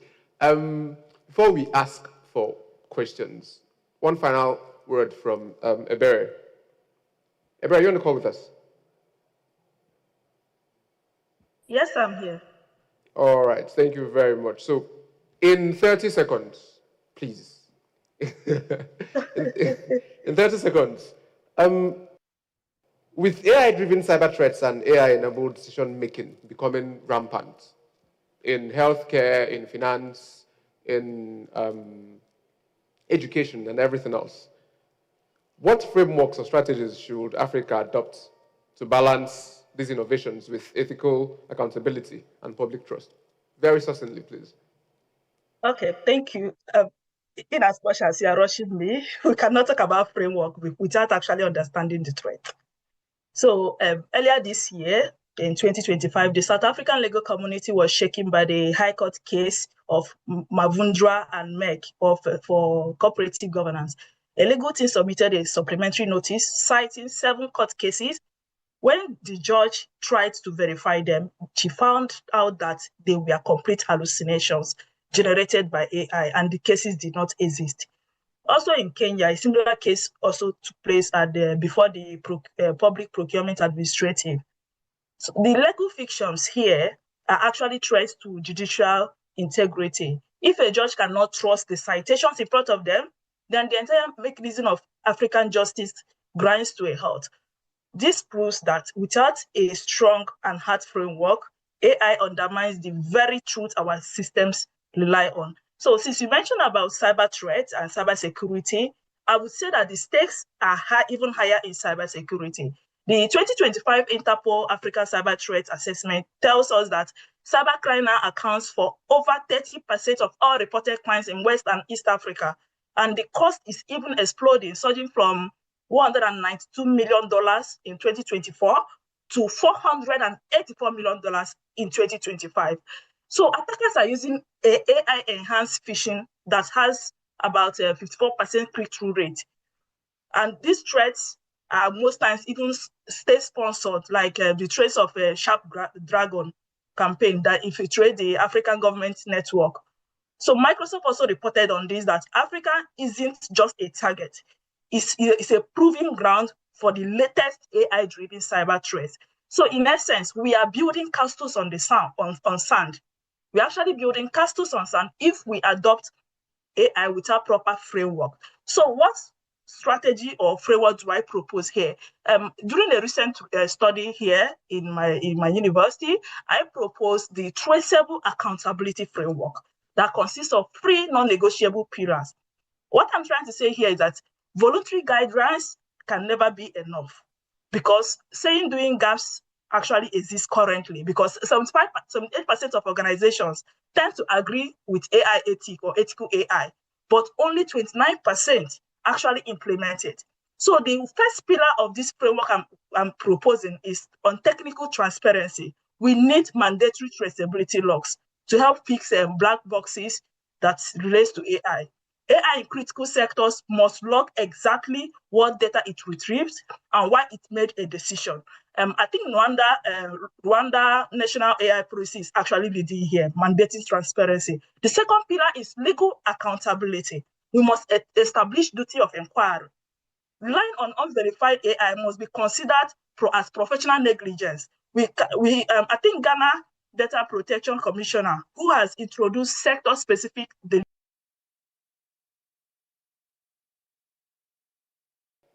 Sure that you have a lot of strategies to give us, and believe me, as much as I would want us to stay and continue this conversation, we have to allow others come on and also do their parts. Are there any questions for the panel before we move on? Okay, just one. Thank you so much. Please, could you help? Just one question. Here.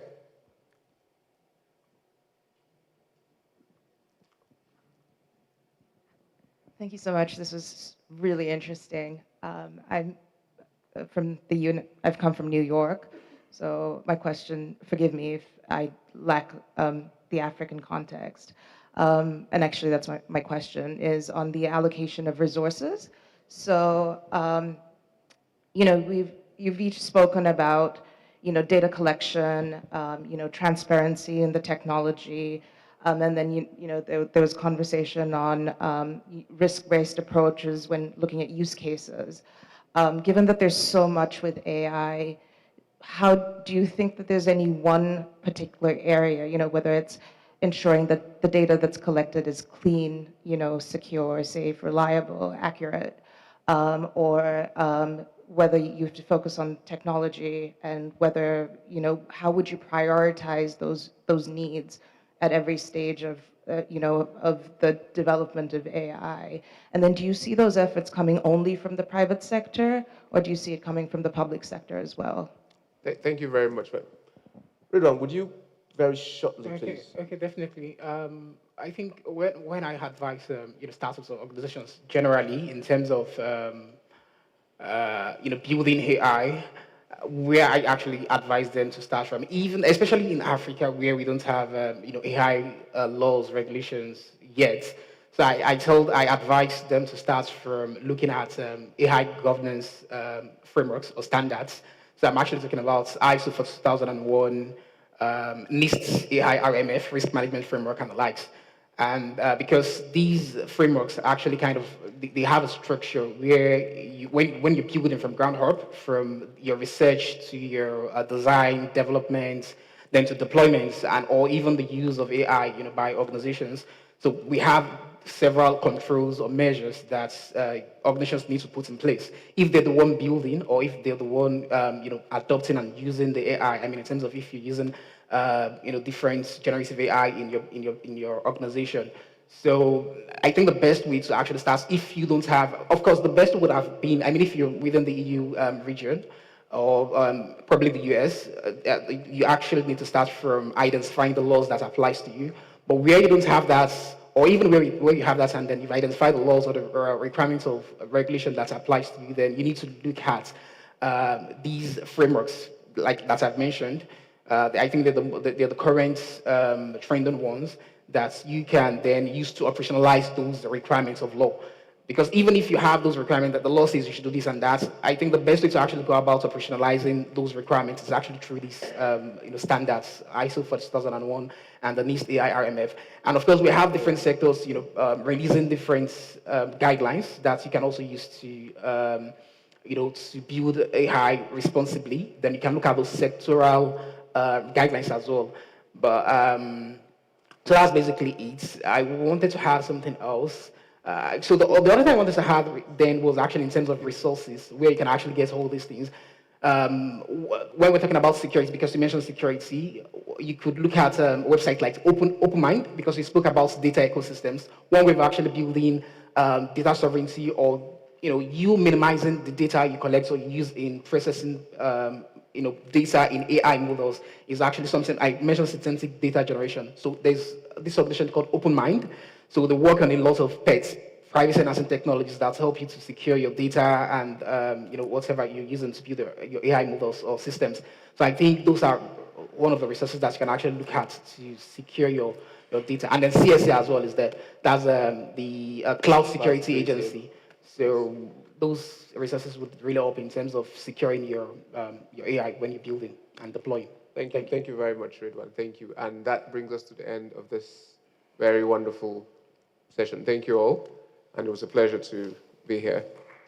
Thank you to my panelists, those virtual and those online. Thank you all. How much can we give them a round of applause?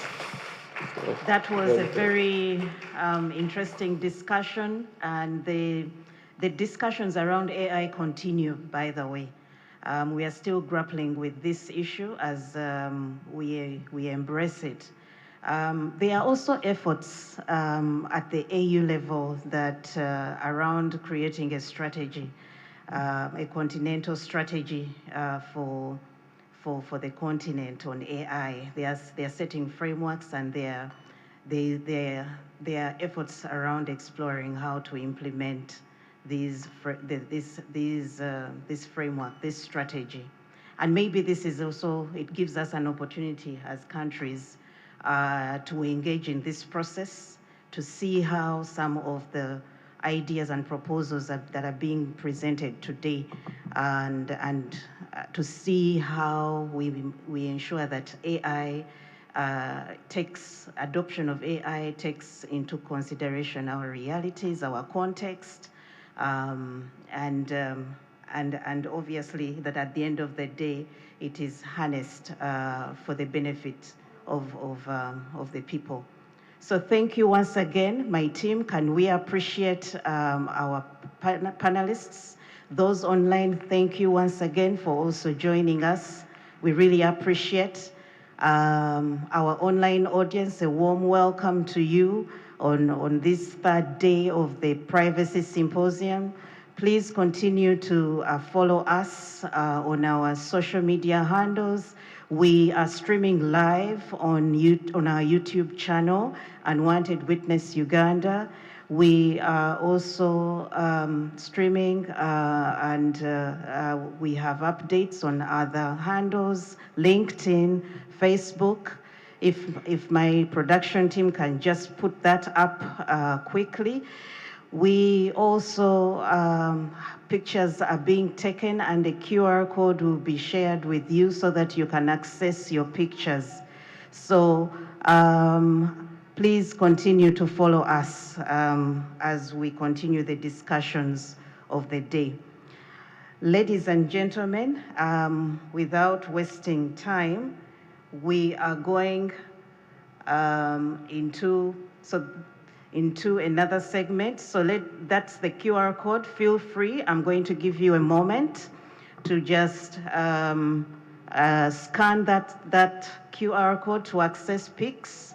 And for those who would want to follow us on our social media handles, they are also up there. Instagram, we are on Instagram and Unwanted Witness Uganda, Facebook, Unwanted Witness, and we are also on X and LinkedIn under Privacy Symposium Africa. So please continue to follow us and much more. Thank you. Ladies and gentlemen, we, as part of the activities that we plan during the Privacy Symposium, apart from the panels, the discussions that we have over the 3 days, we also do a call for papers, and we did have one again. And usually we will select people, we encourage people to write and we select a paper so that the winner usually gets to present his paper, or her paper. So the winner for this year's call for paper is online. Unfortunately, is not physical, but he's joining us online, and he will be making his presentation. Ladies and gentlemen, before I give the floor to him, I would like to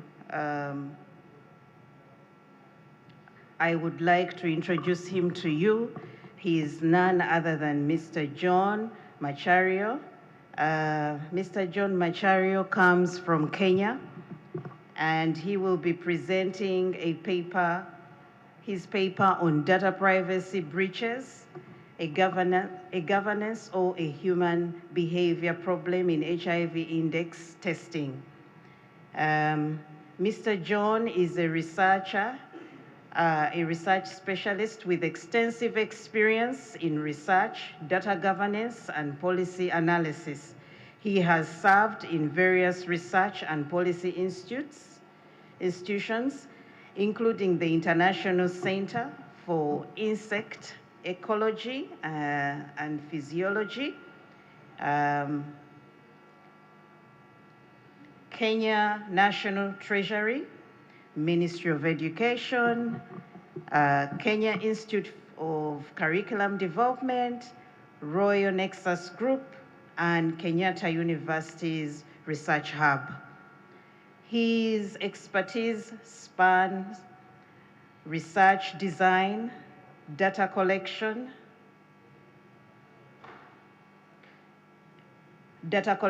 tool development, digitization, training, and supervision of research teams, and advanced data analysis and reporting. Currently, John is the research officer at the Kenya Legal and Ethical Issues Network on HIV and AIDS, Kellen, where he leads studies at the intersection of health, human rights, and data privacy.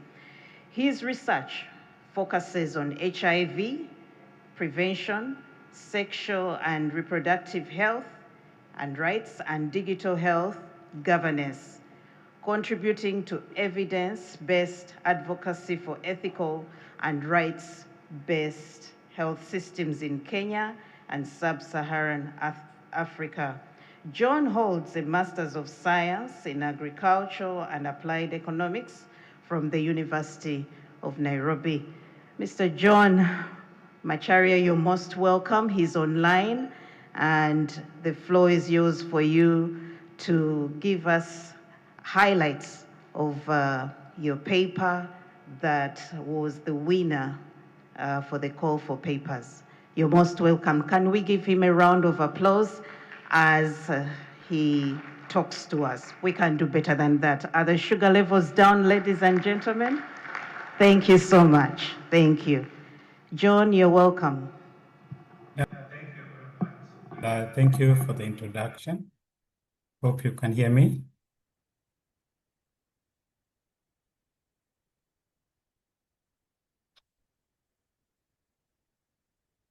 Yeah, so I'm going to present this research article, or the abstract that has been mentioned is data privacy breaches, a governance or a human problem in HIV index testing.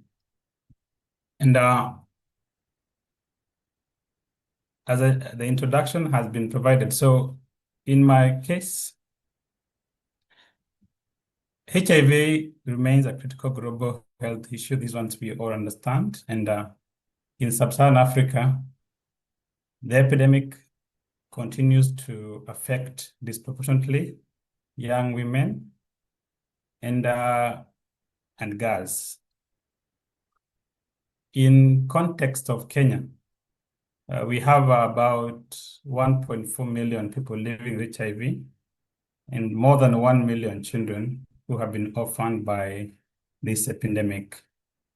And over the years, different strategies have been employed to ensure that apart from people knowing their status, they are also under therapy.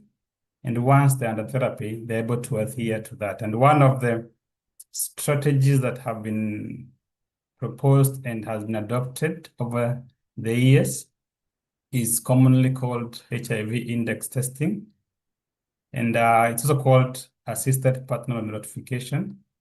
And this strategy has been critical in ensuring that undiagnosed cases are identified and put onto care.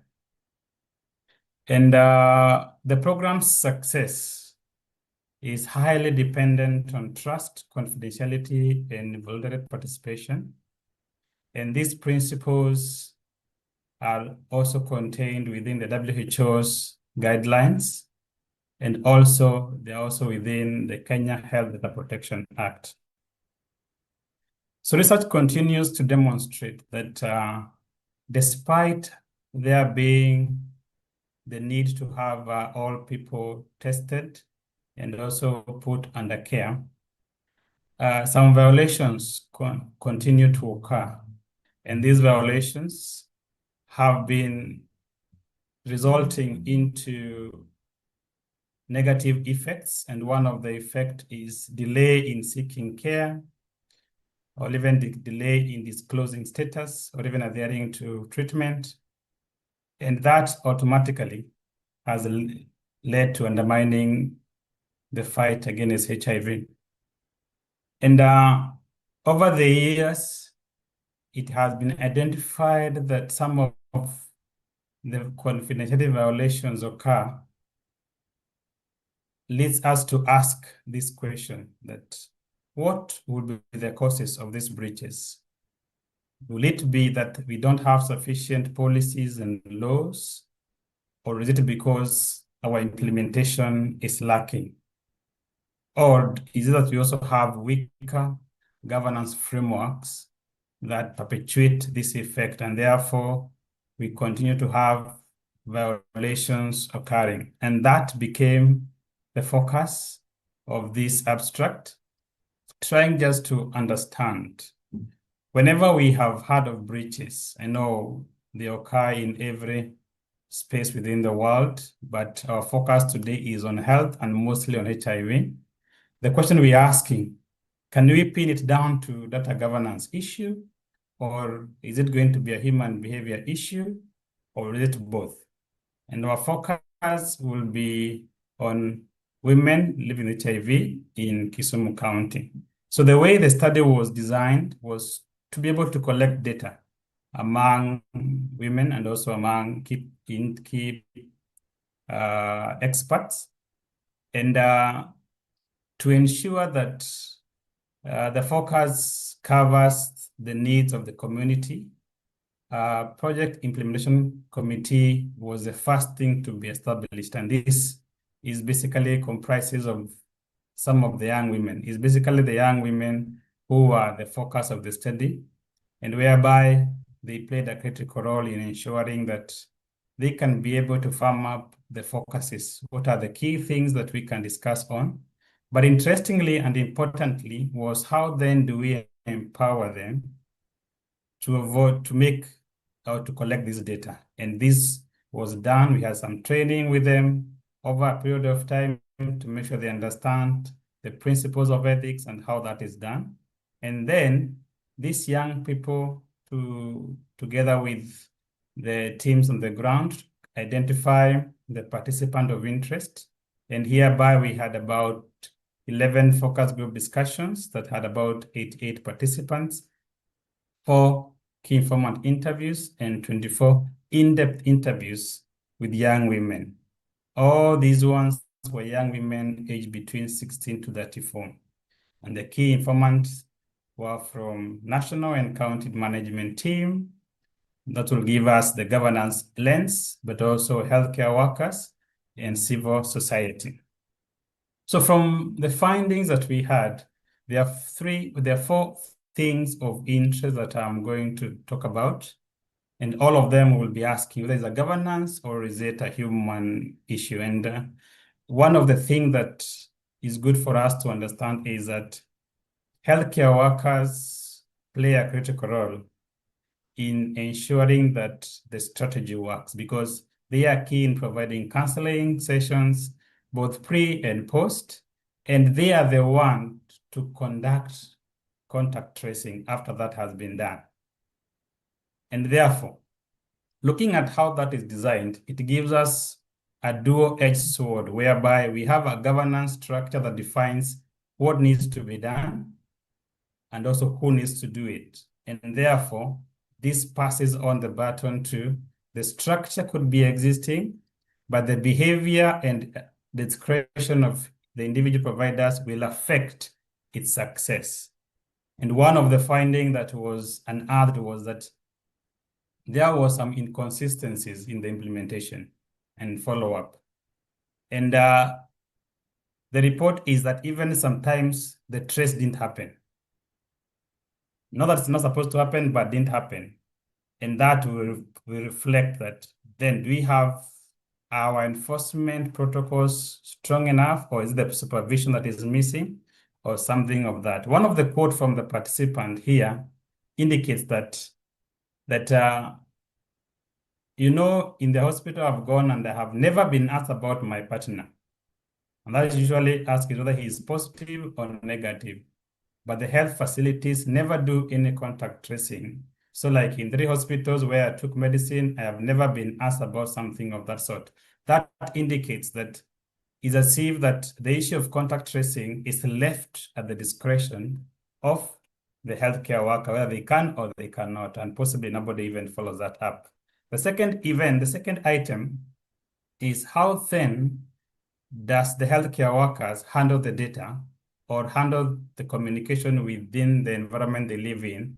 And this one goes a little bit outside and goes even to the community itself, because some of the governance issue would deal with the health facility, but you realize that even the healthcare workers are part of the community. So once they're out of the healthcare facility, what happens beyond that? And one of the things that was rooted is that even outside the facility, some breaches still could occur. They could occur because it's common to find people discussing how their experience has been in the facility. And this one has been identified as one thing that affects even how the same women will access care in future. Because if they understand their data is not secure, and here we'll have to understand that we are living in an environment whereby we could have both manual, whereby data is in files or cabinets that are closed, or in a digital system that requires to be secured with either passwords to make sure nobody else accesses. And this example of a quote is that this happens now when you go at home, that even parents or the community themselves, they are the one who are breaching that. The interesting thing is the facility may not have anything to do with this, but do we have governance structures that can address when that such thing occur? That item is on governance and disclosures. And this one is basically another complex issue, because if we have a positive disclosure experience, when you go to the facility supporting and we have cooperation, then it shows that the governance system within the facility is working, and the opposite of that is true. And the fourth item was then, what were the issues that possibly could be handled? Because one of the issues that was identified was that different services are provided at different places. So you come to a facility for HIV services, you go to one room. When you need other facilities like family planning, you go to a different facility. You need something else, another room. And all that fragmentation results into breaches of privacy, essentially because now you have to transfer the same information from one room to another. And one of the recommendations, as you can see, is how then can we integrate these services? And the proposal you can see from the participant is to ensure then, can we have everything under one roof? When you go to a facility, everything is done one roof is a recommendation that seems to work, because it will be critical in maintaining confidentiality. But at the same time, then, in brief, what do I want to say? One thing is that privacy outcomes, essentially in terms of breaches, are influenced by the interaction of both governance and human behavior. We can't see it's purely governance or purely human behavior. And the governance component will be in terms of, are structures adequate? Are structures being implemented as is required? On the other end of the healthcare workers, are healthcare workers' attitude or professionalism being considered? And in that focus, then we could have two recommendations: policy focused or behavior focused. One is then existing policies can be strengthened to ensure that privacy, policies, and everything else is done according to plan.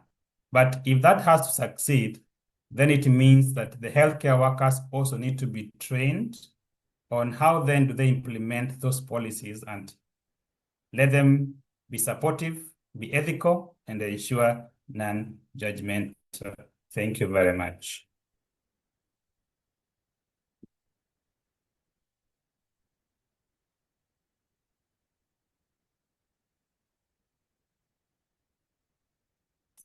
That stands out for me when we talk about HIV/AIDS is the issue of disclosure, and at the time when the pandemic was at its peak, there was a time we were grappling with legislating around HIV/AIDS, especially on intentional transmission, and at that time, most of the legislation that were coming out had clauses on disclosure and the criminalization of intentional transmission.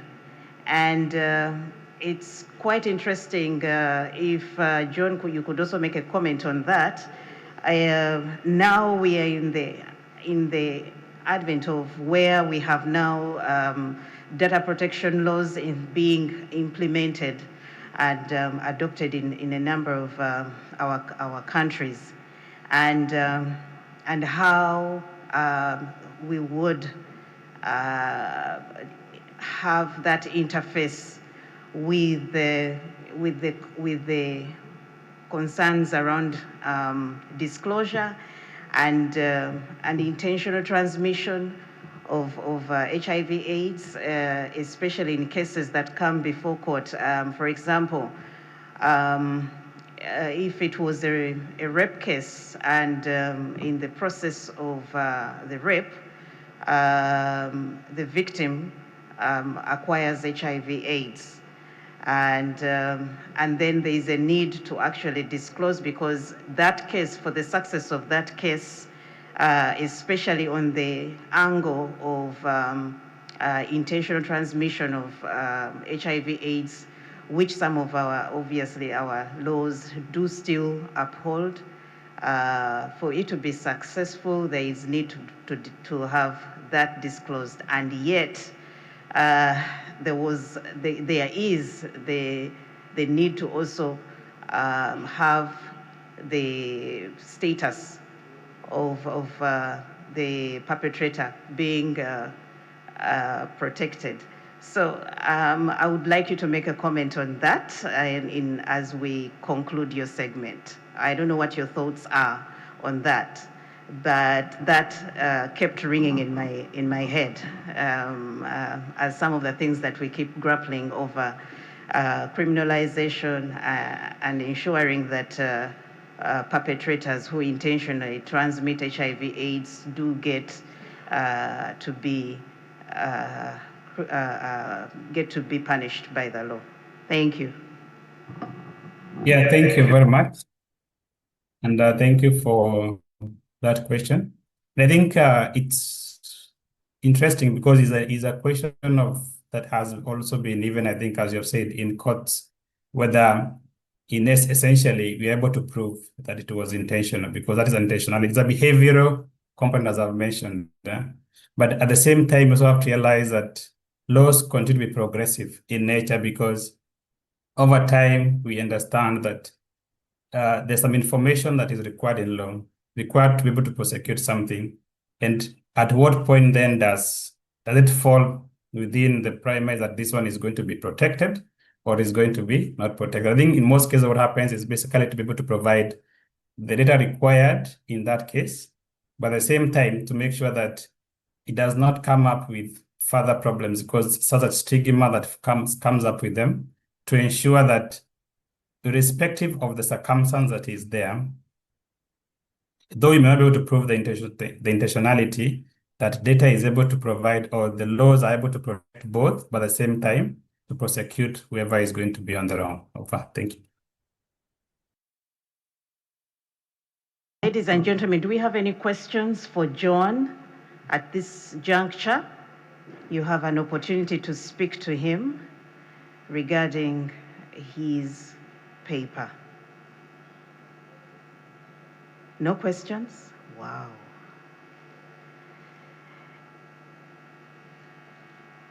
On my left-hand side, nothing for John? Okay. John, thank you so much. Please let us give him a round of applause. We can do better than that. Woo. Okay, John, thank you so much. And it is wonderful to have you join us. And congratulations over winning the call for paper, for the paper. Thank you. And bye-bye for now. Ladies and gentlemen, I want us to quickly move to our next segment. And I want to jog a bit your memory. For those who were here on day one, unwanted witness, we had an opportunity to have the main conveners of the symposium in the house. And none other than our Executive Director, Ms. Dorothy Mkasa. If you could just wave once again to our audience for recognition. Yeah, thank you so much. And we had an opportunity for her to explain and talk to you about what Unwanted Witness does, apart from the Privacy Symposium that we are all are having an opportunity to be at. One other thing that she did mention in her remarks, for those who were there, she did talk about the fact that we do produce an annual assessment in the form of a privacy scorecard, the Unwanted Witness Privacy Scorecard. And she told us that the privacy scorecard is at 5. Isn't that a key milestone for Unwanted Witness? Please, can we join hands and just appreciate those efforts?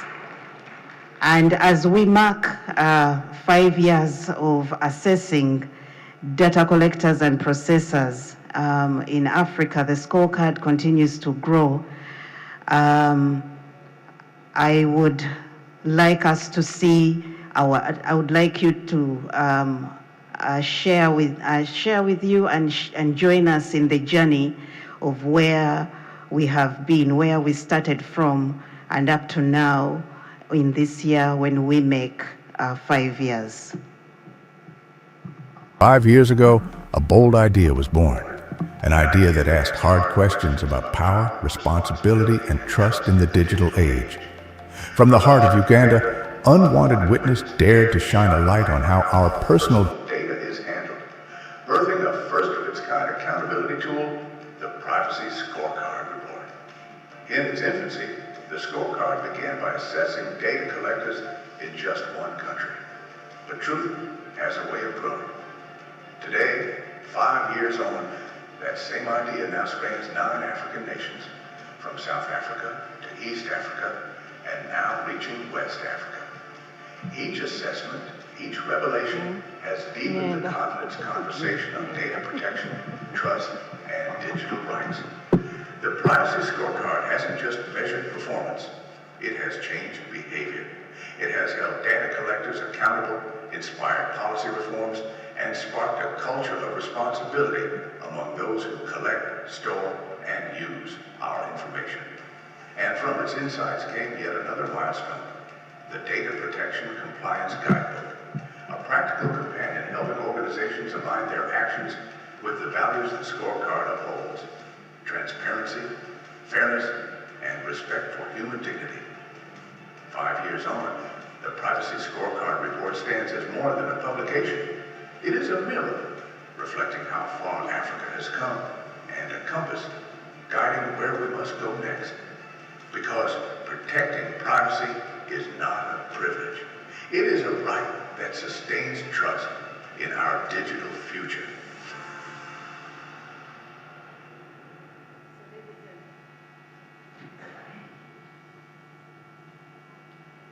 Ladies and gentlemen, so that is where we have come from with the Privacy Scorecard. And today we mark 5 years doing that evaluation assessment of selected, selected companies and entities, both private and government entities, in examining their privacy practices and over time. So I have the enormous privilege to present to you the findings of this year. And I will give a background, a bit of context, and then delve into the findings and highlight a few of the recommendations that the report makes. As already iterated, the privacy scorecard is entering its 5th year. And this is a key milestone for us. We are really happy because we do not only just make this assessment, but we are seeing growth in terms of influencing change, behavior, practices, privacy practices of different companies. We highlight how public and private organizations protect personal data.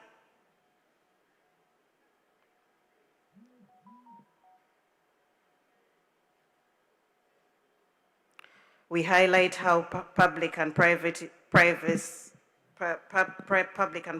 organizations protect personal data and comply with data protection obligations in their country, but also the international standards that we as countries have signed and ratified over. In 2025, Unwanted Witness continue to monitor compliance of data collectors, expanding the scope into 9 countries. The newest entrants are Nigeria, Ghana, and Botswana, joining Rwanda, Tanzania, Mauritius, Zimbabwe, Kenya, and Uganda that have featured in the previous editions.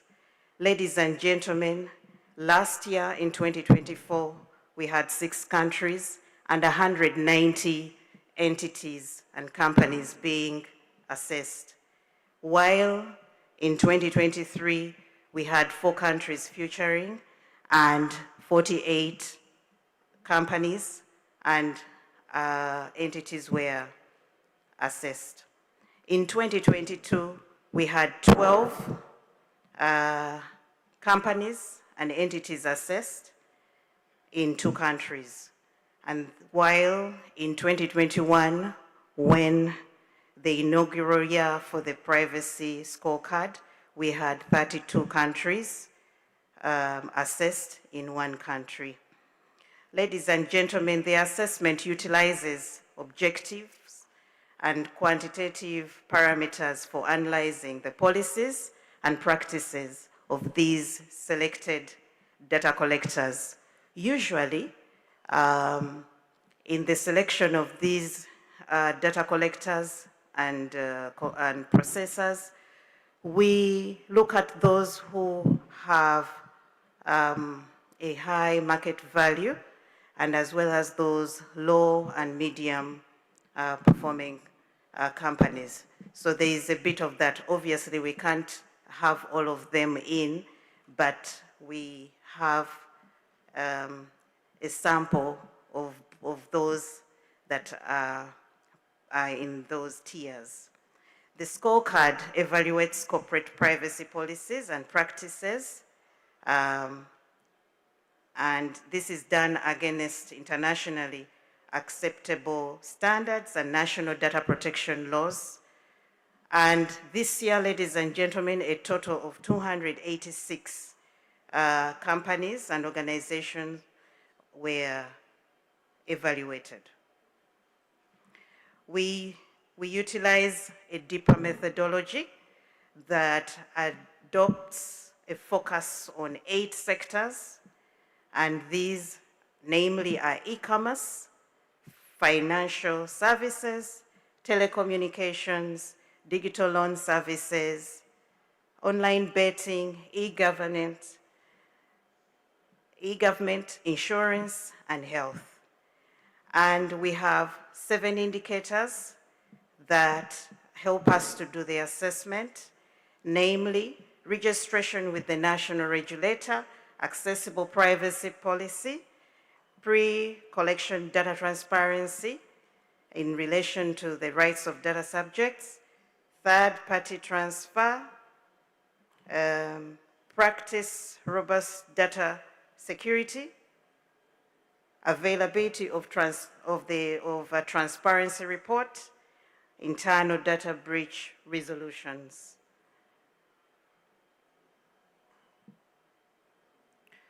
In all the 9 countries, data protection laws are in place to strengthen and control the handling and management of data, which is very good, ensuring growth and development in the digital economies have been implemented. Legislation closely follows acceptable international standards. Largely, most of the legislation in our different jurisdictions does model precedents from the EU's GDPR and some have been adopted for the country context. They do largely provide for collection, storage, and use of personal data, requiring explicit consent of the data subjects before their data is collected or processed for use. They also have been found that they do amplify key principles of lawful processing, purpose limitation, data minimization, storage limitation, and accountability obligations for both private and public sector data handlers. Obviously, we see rapid growth in digital services over the past decade with extensive adoption of mobile money, e-commerce, ride-hailing applications, and digital lending platforms. However, this transformation has also increased risks of personal data misuse, breaches, and unauthorized surveillance, given the collection of sensitive information like financial transactions, location data, communications by both private sector apps and government systems. Existing legislation so far, we want to note that they set good foundations. Turning principles into practices, however, is still a challenge. The practical implementation and enforcement of data protection laws and regulations are in their nascent stages for a number of countries, especially for Botswana and Tanzania, as examples for whose legislation only came in recently. For Botswana, it's 2025, Tanzania was 2022. A number of countries, the implementation is still young. The offices are still young. Concerns around capacity and resources of the data protection offices have been observed, and as well as low public awareness on data privacy rights. The importance of safeguarding personal data is an ongoing issue, as already intimated and interfaced with since the first day of the symposium. There is also absence of effective mechanisms for addressing data breaches. Ladies and gentlemen, I wish to delve into the findings of this year. Briefly, the assessment on overall still, the overall index still is below 50%, but we observed some increments.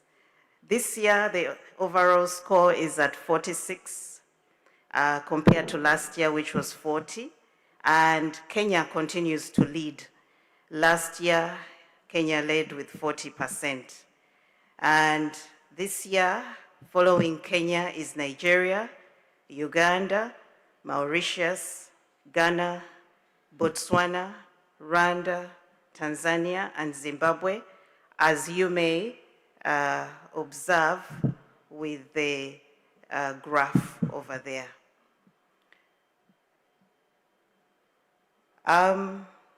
Having shared with you the performance at country level, I wish to highlight the performance at sector level. At sector level, the highest average score was 52%. This was an increment compared to last year, where we had 42%, and the sector that was in lead was the banks and finance. While the lowest average score was 22%, which was slight increment from the 19% last year, and this was registered by the health sector. Results largely, as I earlier intimated, show steady progress, especially with the finance, telecommunication, that is up from 39% if you look at the graph over there.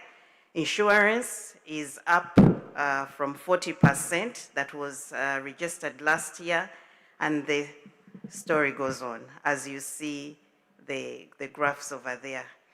But yet we still have ongoing challenges and the need to strengthen our data protection practices.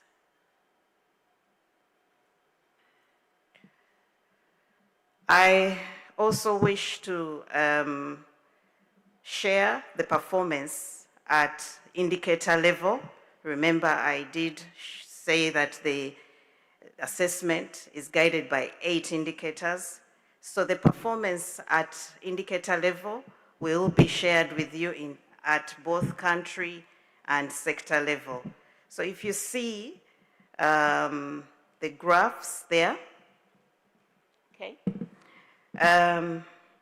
At country level, in terms of registration with the national regulators in these countries that were assessed, there is improvement.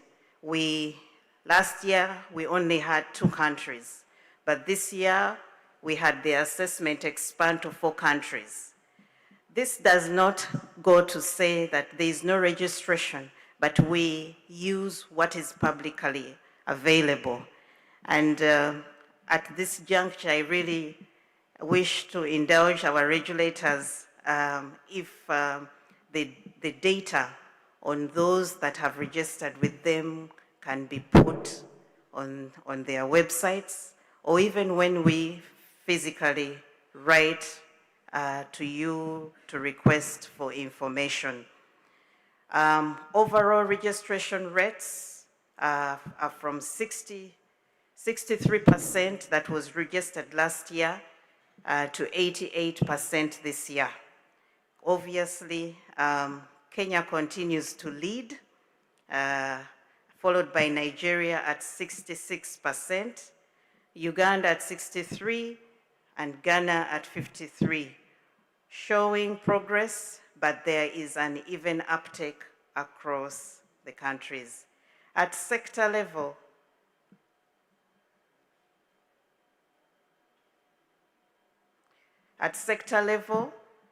the results show a sharp contrast. Finance and insurance led with 97%, which was slightly below what they had achieved last year. Last year, it was 100%.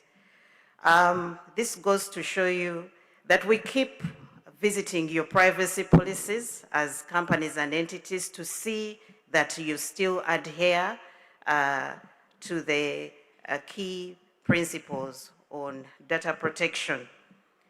Telecommunications reached 84%, digital loans services at 63%, up from 38%, you can see that leap. E-government agencies at 50%, up from 38% as well, and health declined to 56%, which with a drop of 69 last year. health had 69 in terms of adherence to this. So you can see the uneven progress across the different sectors. In terms of the indicator on accessible privacy policy, at country level, all countries met this indicator with the performance ranging from 58% to a high of 77% that was led by Nigeria. And Kenya that leaped from 74% last year. So there is an even compliancy across that, and to demonstrate that, we can look at other countries. As you can see, Uganda, for example, was up from 73%. Rwanda, it was up from 69%. And as you continue observing the graph. At sector level, in terms of this indicator, 6 out of 8 sectors scored above 50%, showing improving transparency, while government agencies had 37%, up from 28% of last year. Health, 29%, up from 22%, remaining obviously low, but there was that leap.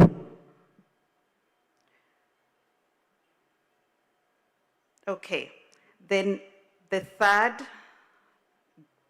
indicator is pre-collection data transparency, and at the country level, all countries showed measurable efforts on this indicator through performance, and the performance remained modest. Nigeria, for example, led at 56%, followed by Kenya at 53%, which was a drop from 54%, so you can see. Mauritius at 52%, up from 45%, and Uganda at 50%, up from 44%, while the lowest scorer reached 34%, up from 27%. So we still see an improvement, but obviously this improvement still requires significant, it still indicates significant gaps.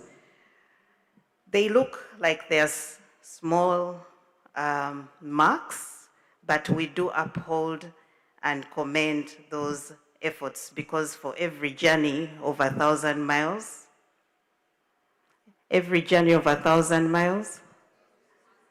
exactly. Thank you so much.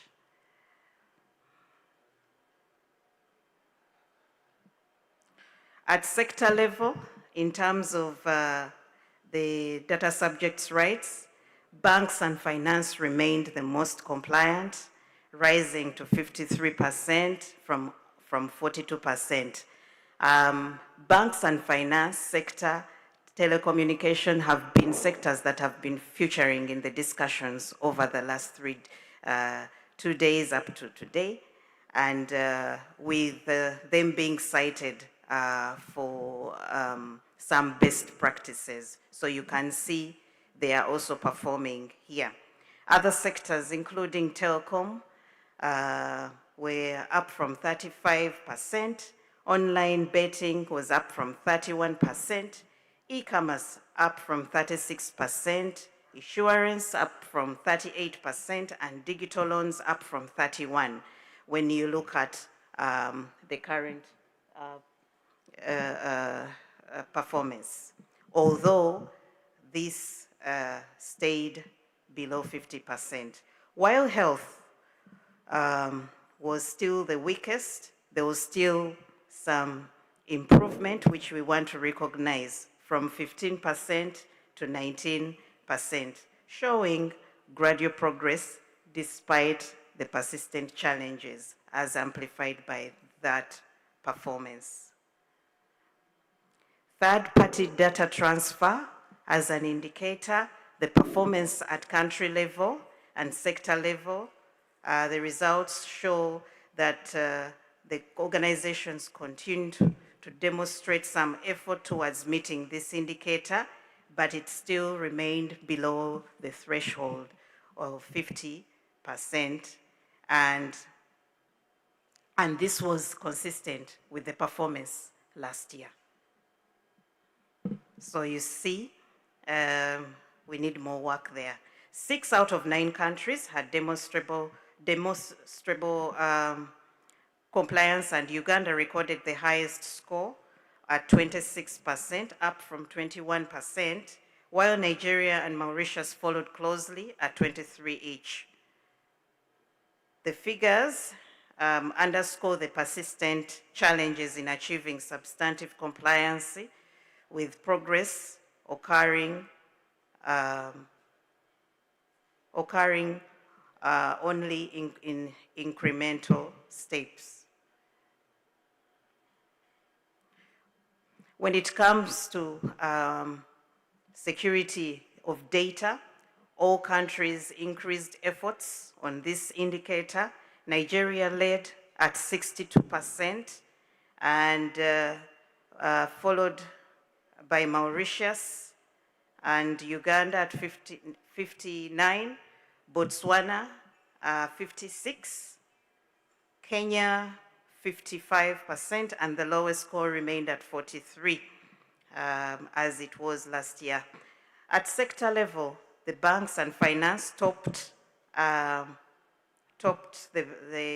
sector at 54%, up from 48%, while other sectors stayed below 50%, obviously highlighting ongoing compliance gaps.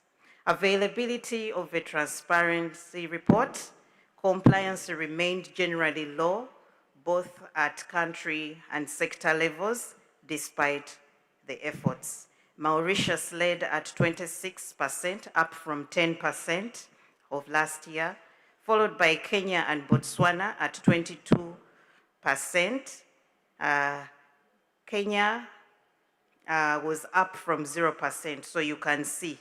This is why we keep recognizing those efforts, while the lowest score stayed at 3%. At the sector level, banks and finance led with 27% from 3%. Insurance, 25%, up from 9%, and telecommunications, 23%, up from 13%, with all other sectors at 7% or even lower, showing persistent gaps and the need for targeted interventions. In terms of the indicator on internal data breach resolution, the performance remained generally low at both country and sector level, as despite the efforts to comply. Tanzania and Nigeria led at 13%. Tanzania was up from 4% as of last year. Nigeria gets to be assessed for the first time, so that is why we only have statistics for this year. Followed by Uganda at 12%, while the lowest score rose slightly from 3%, as you would see on the figure there.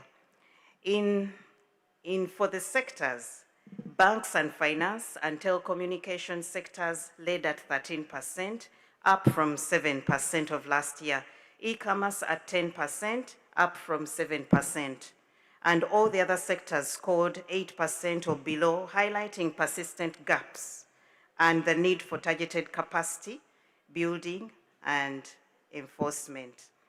Ladies and gentlemen, we cannot talk about 5 years of the Unwanted Witness Privacy Scorecard without talking about emerging trends and patterns across the countries and sectors over the years. So notable trends and recurring patterns have been observed across the assessed countries and sectors, spotlighting both areas of relative strength and persistent gaps requiring attention.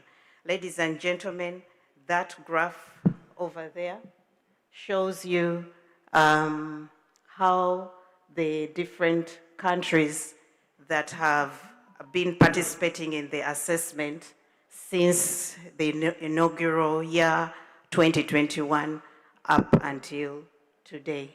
Even the newest entrants are on board in the trends analysis. Generally, we see that countries show gradual improvement. There is fluctuation and varied maturity levels in data protection implementation. Earlier scorecard entrants display clearer performance because they have been given an opportunity to be assessed over the years, while newly assessed countries provide us a baseline for future tracking. Mauritius, that was added in 2023, exhibits fluctuating performance, but is generally stable with 39.5% in 2023 when it came into the assessment, 35.0% in 2024, and we can see 40% as an index score in 2025. For 2025, we see that there is renewed compliance momentum, and we applaud them. Zimbabwe, that was added equally in 2023, steadily is moving up, and we can see 2023 percent, 2025 in 2004, and 28% this year. So whereas they are still low, but there are signals that there is gradual capacity being strengthened. Remember that these are offices that are still new, and enforcement is yet to be accelerated. Kenya, there is a dynamic trajectory there. Kenya was part of the inaugural year of 2021, 35.6%. We see a 45.2% in 2022, and a 47.3% in 2023, and a deep dive to 40% in 2024, and we see them recovering this year to 46%. Uganda, there are fluctuations there within the overall growth.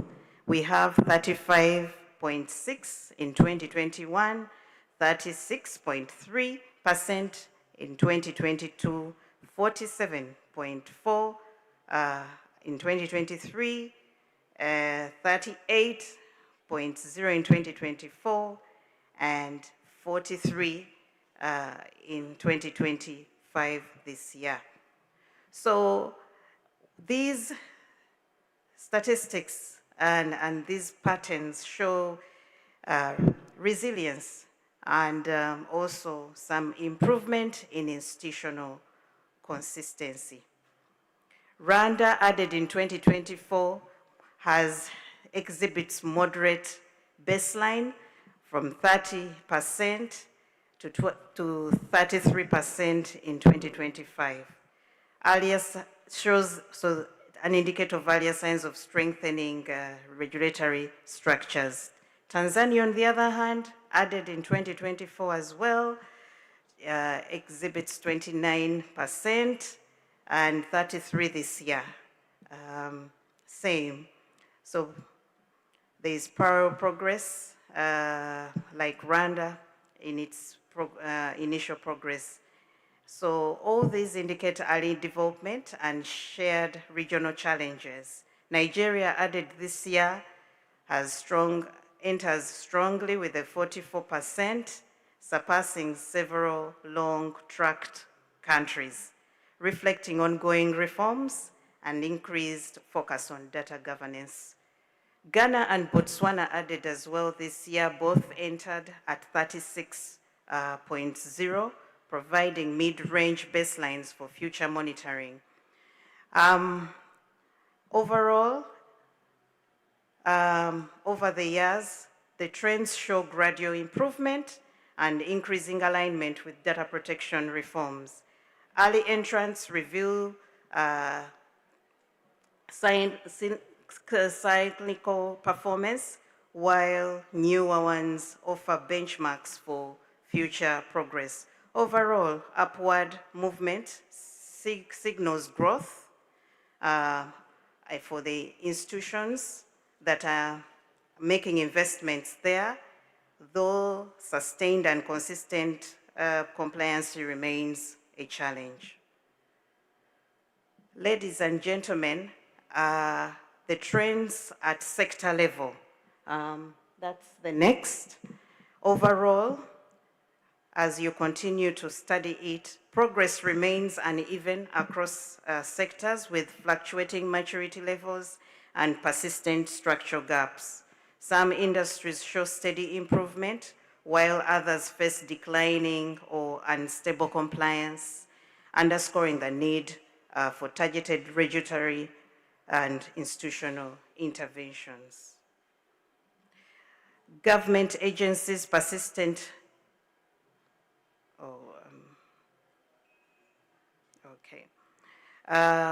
Let me start off with telecommunications.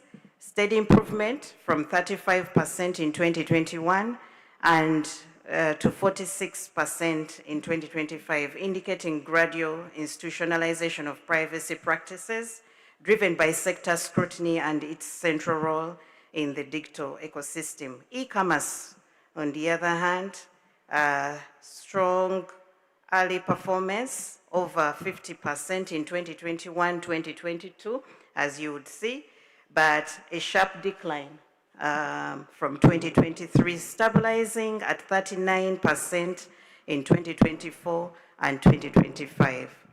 Declines linked to rapid growth, complex data flows, and insufficient governance.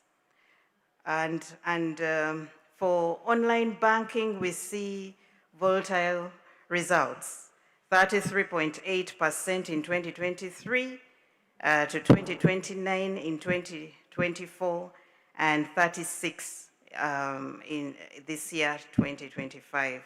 So this inconsistency reflects weak embedding of privacy principles and limited regulatory stability.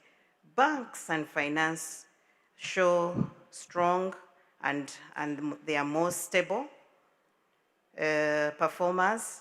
After the deep dive in 2023, the sector rebounded to 52% in 2025, reflecting strong and compliance systems and reliance on public trust.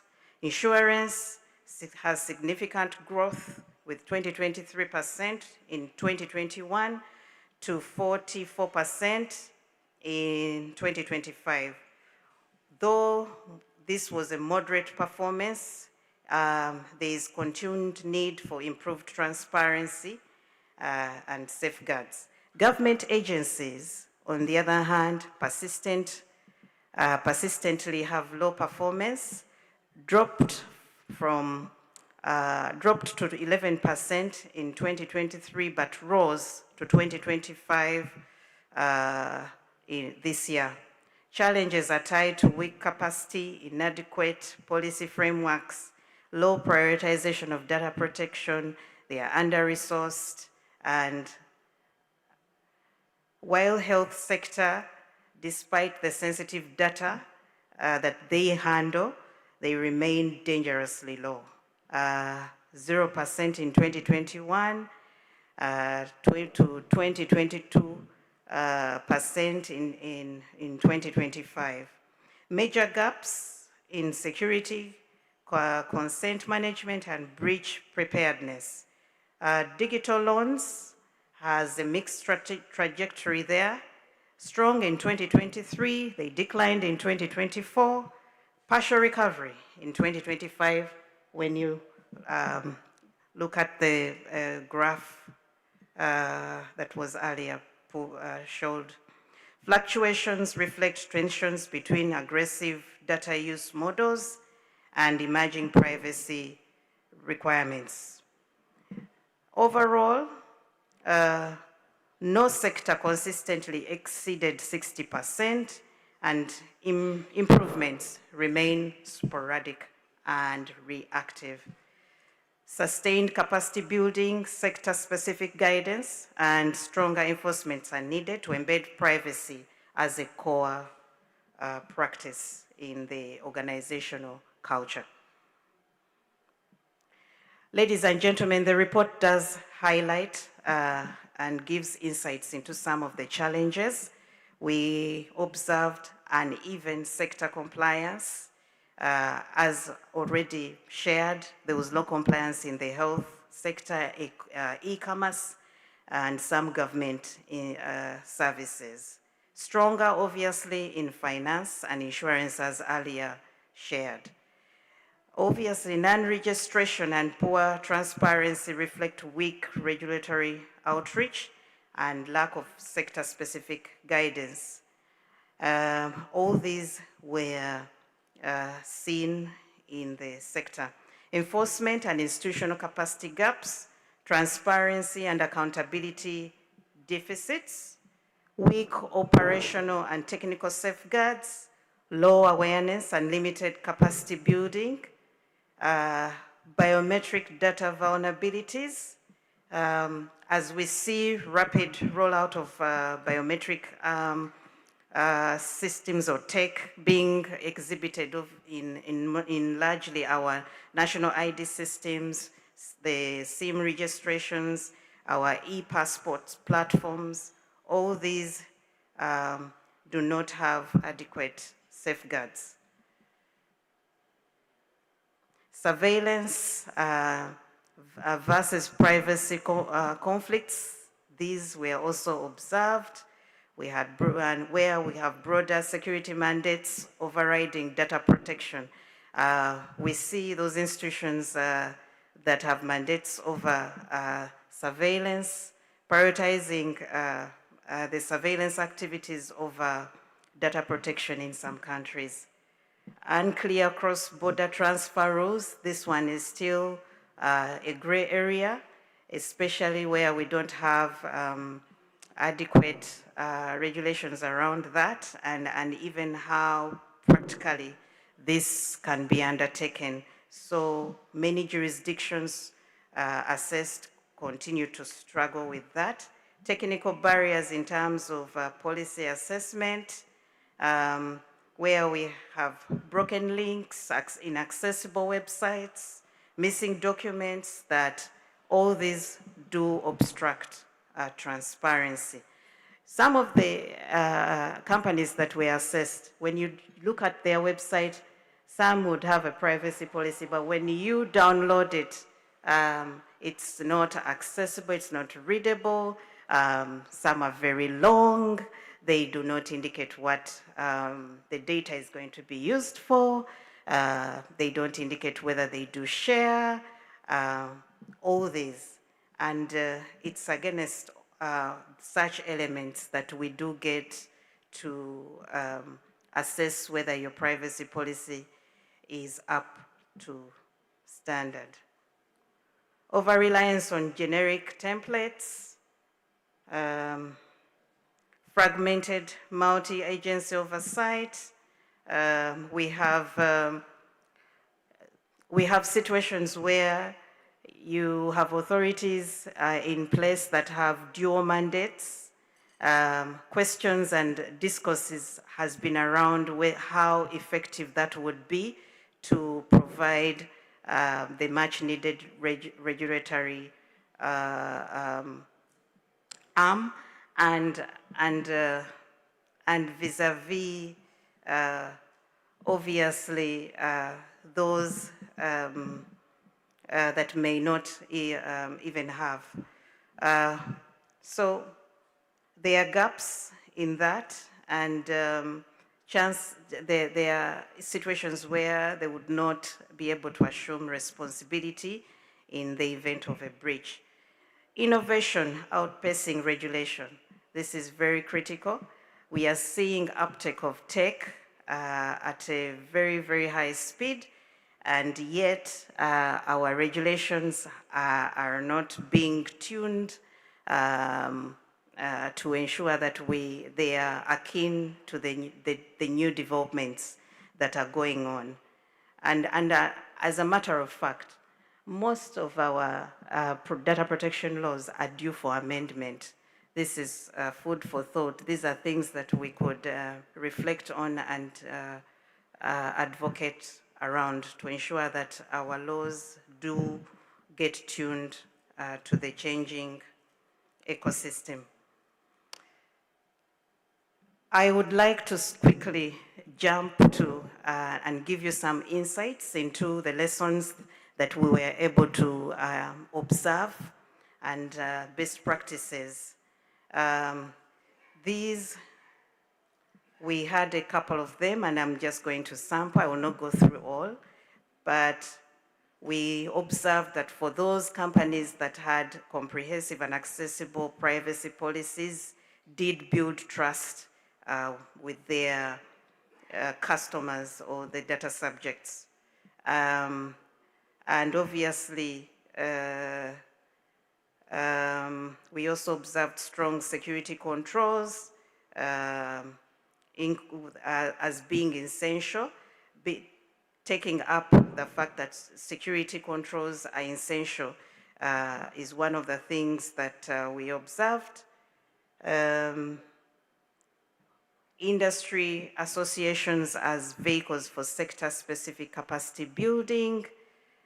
So where we saw some self-regulatory associations that have been put in place, like especially in the banking sector and telecommunications, that also helped to foster compliance on privacy practices. Civil society as a critical accountability and public awareness actor with a number of actors in the civil society space who have contributed to public education and including independent monitoring, just like unwanted witness through the scorecard, ladies and gentlemen. Academic institutions as engines of research and long-term capacity, constructive government-industry collaboration that have enhanced compliance. Technology partnerships that support oversight and build capacity, international partnerships, expanding expertise and promoting points of convergence. Ladies and gentlemen, in terms of the recommendations, after all the findings, the report makes the following. The recommendations are made to different stakeholders, ranging from policymakers, civil society, data subjects, the data collectors and processors, academia, development partners. So there is a wide range of recommendations being proposed by the report, and I just want to sample. Ensuring the financial and operational autonomy of data protection authorities through secure funding, transparent appointments, and independence in oversight. Strengthening legal frameworks by incorporating clear breach notification rules, mandatory audits, and defined data retention limits, aligned with global standards, in enhancing oversight of surveillance, but requiring judicial authorization and periodic public reporting to build transparency and public trust. Ratification and domestication of regional data protection treaties. We did, over the 2 days, highlight the status of the ratification of the Malabo Convention, which is still very low, given that it has been in place for a while. Promote responsible innovation by establishing frameworks that require data protection impact assessments for high-risk AI and digital systems, especially in e-government and health sectors. Benchmark national and sectoral laws against global best practices, such as the GDPR guidelines and AU model laws to ensure consistency. Clarify penalty and enforcement provisions through proportional percentage-based fines that promote compliance without deterring innovation. Integrate data protection principles into broader policy agendas such as digital transformation, e-commerce, and AI governance. Enact additional legislation articulating and enforcing consumer rights in the digital economy for users to hold companies, organizations accountable due to irresponsible data collection and misuse.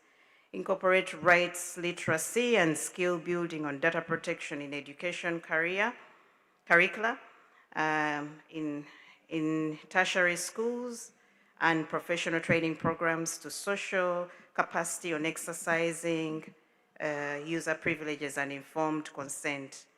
Make upholding transparency integral to technical architectures rather than an afterthought. Pre-configure tools with strong access controls, encryption, anonymization, compliance dashboards, and consistent mechanisms. Facilitate international and regional cooperation by promoting cross-border data flow agreements, harmonized standards, and joint enforcement mechanisms. Enhance institutional capacity by securing sustainable funding, expanding skilled personnel, and adopting digital compliance and monitoring tools. Develop and enforce sector-specific regulations addressing dispute resolution, transparency reporting, and compliance mechanisms for high-risk sectors. Expand public awareness through national education campaigns, targeting youth, SMEs, and rural communities, and integrate data protection into formal education. Conduct routine risk-based compliance audits, publish enforcement reports, and maintain public registers of compliant organizations. Stay informed and vigilant about data privacy by engaging with awareness initiatives and reporting non-compliance to regulators, data subjects. Demand transparency from organizations regarding how personal data is collected, stored, shared, and used. Advocate for stronger privacy protections and including expanded rights such as algorithmic transparency and limits on biometric surveillance. Monitor, report, and educate the public on privacy violations through accessible reporting and awareness campaigns. Foster citizen empowerment by promoting digital literacy, encryption use, and responsible civic education engagement, in privacy advocacy. Convene multi-sector stakeholder platforms such as privacy observatories or national data protection forums to drive ongoing reforms and dialogue, just like the Privacy Symposium Africa. Ladies and gentlemen, together we can strengthen data protection for everyone. I thank you for your kind attention. Thank you. Thank you so much. Follow us on our website, www.unwantedwitness.org, for more updates on our scorecard report. Today we launch it, we unveil it, and we will be releasing it on the website soon so that you can get yourself a copy to have a chance and an opportunity to read in detail what the scorecard has highlighted. Ladies and gentlemen, without wasting time, I would like to invite Luciana, Miss Luciana Thor, who will be taking us through the next segment, the much awaited conversation with the regulators. Ms. Thor, you're most welcome.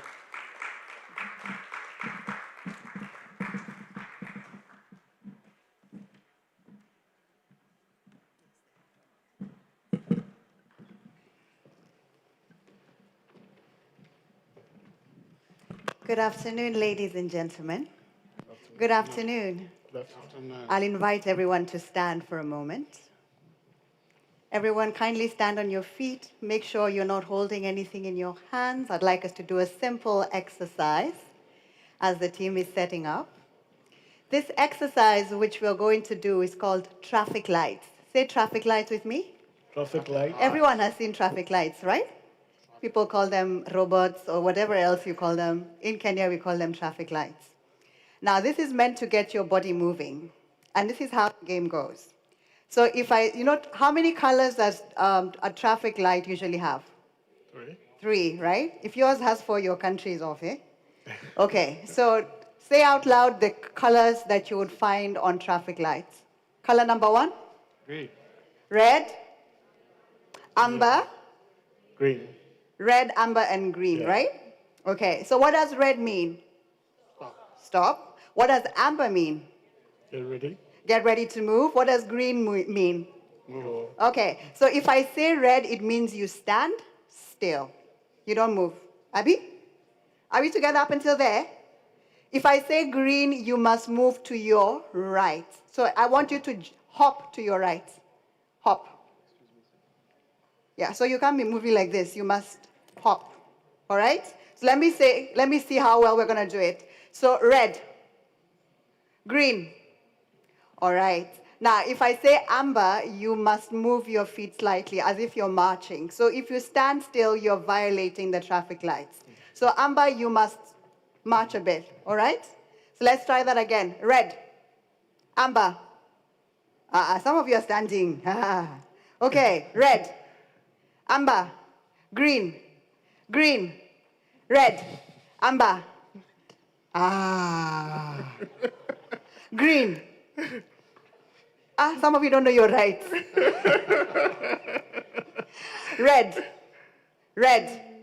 Amber. Green. Red. Green. Green. Green. Amber. Red. Green. Green. Red. Amber. Amber. Amber. Amber. Now you may have your seats. Thank you for your cooperation.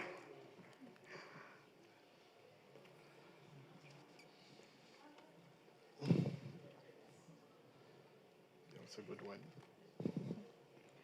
All right, so this is the final panel of the day, and we're going to try and make sure that we don't keep you for too long. But I'm just going to be introducing the session, and then I'll introduce my panel. This session is dubbed the role of data protection authorities in building trust in Africa's digital economy. And we all know that Africa's digital economy is undergoing a profound transformation. Africa has a population of over 1.4 billion people, more than 60% of whom are under the age of 25, and over 570 million mobile internet users. So the world is experiencing one of the fastest rates of digital adoption in the world.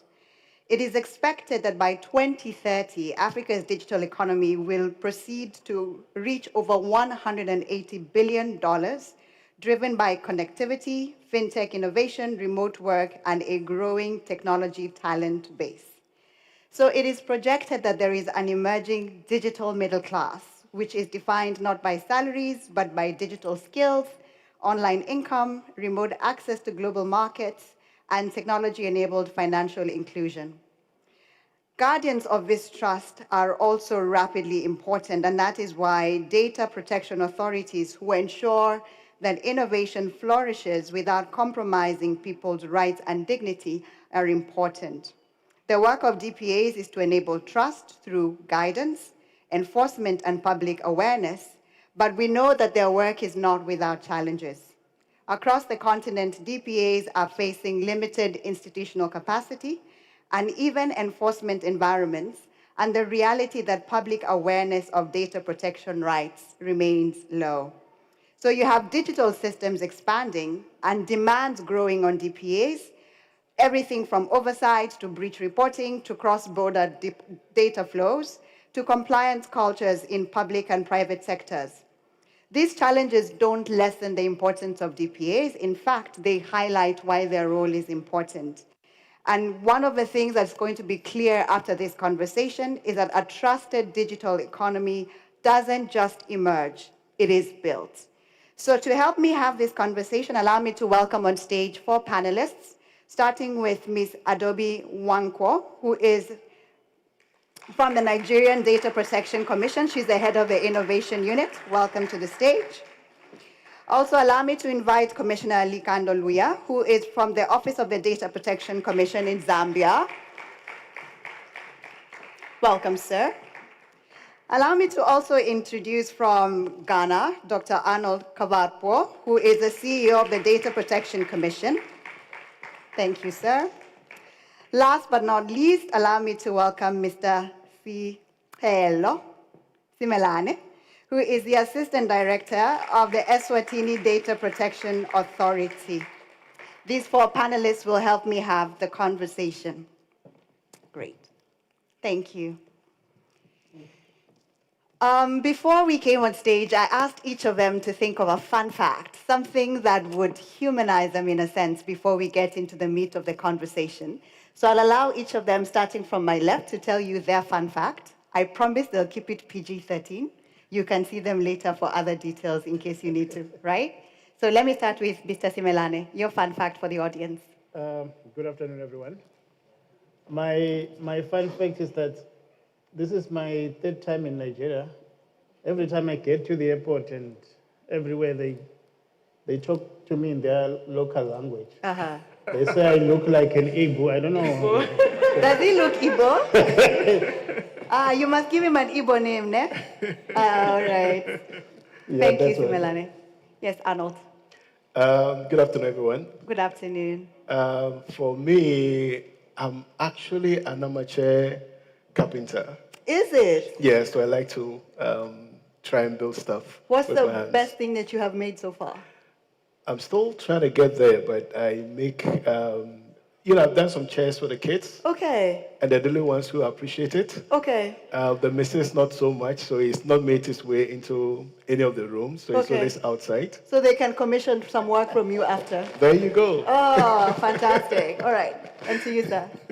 I think I'm very interested in what has happened, the changes that have happened in Lagos. Uh-huh.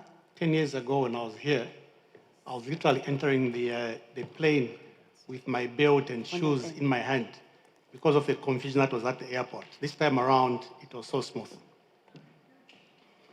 Okay. So he had an easy time coming into Lagos. Those of us who came from other countries, did we all have an easy time coming in?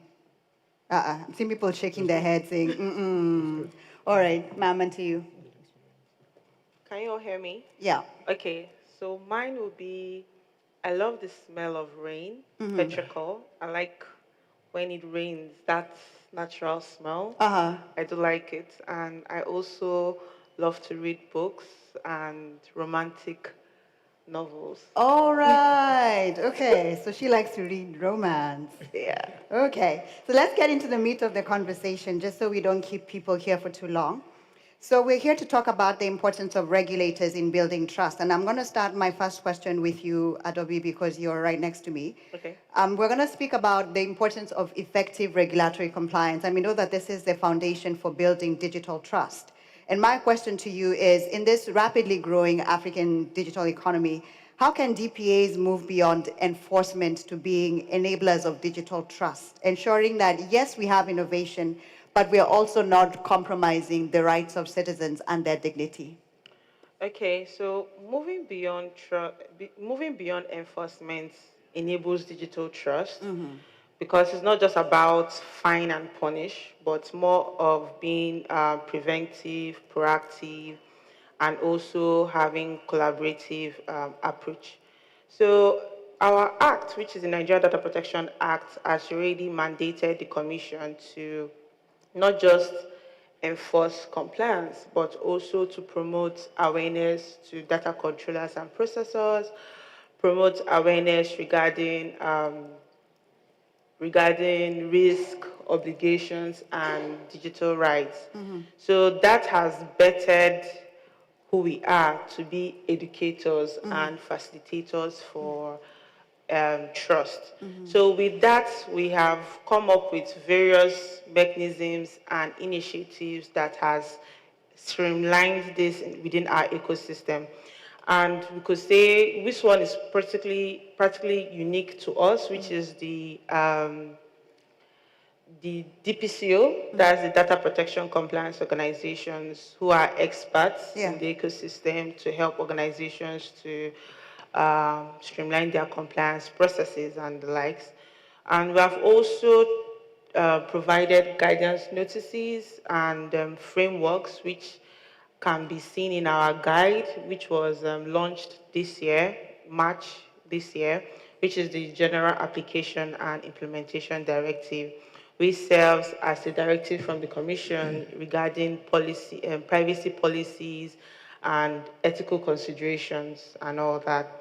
And we have also having to have effective mechanisms for addressing redresses, such as the SNAG, which is a new one, but it's something that we're looking at, which is the standard notice to address grievance, where data subjects can go on our behalf to organizations that have violated their privacy, which can be found also in our guide.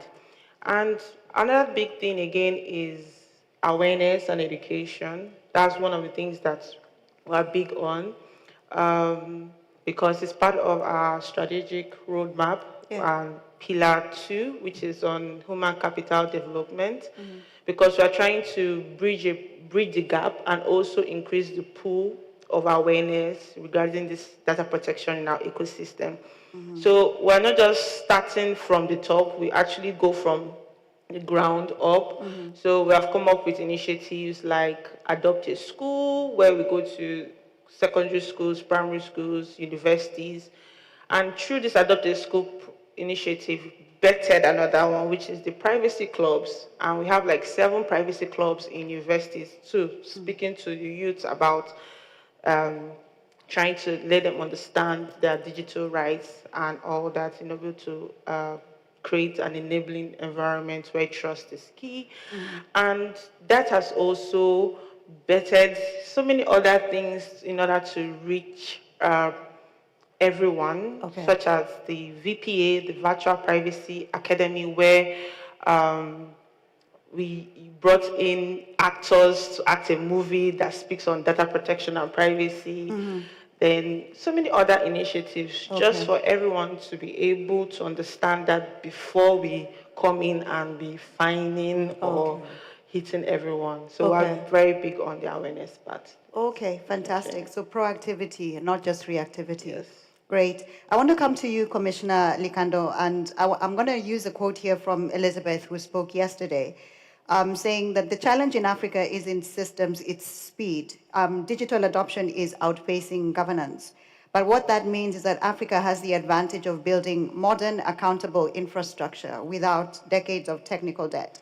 And my question to you is, with this rapidly expanding African economy, what can DPAs do to strike the right balance between creating an enabling environment for innovation, but also enforcing accountability?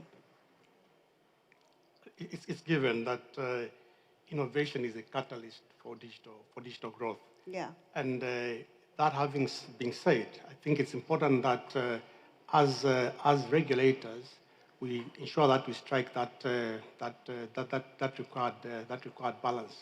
For instance, we know that we are regulating an environment that is uneven.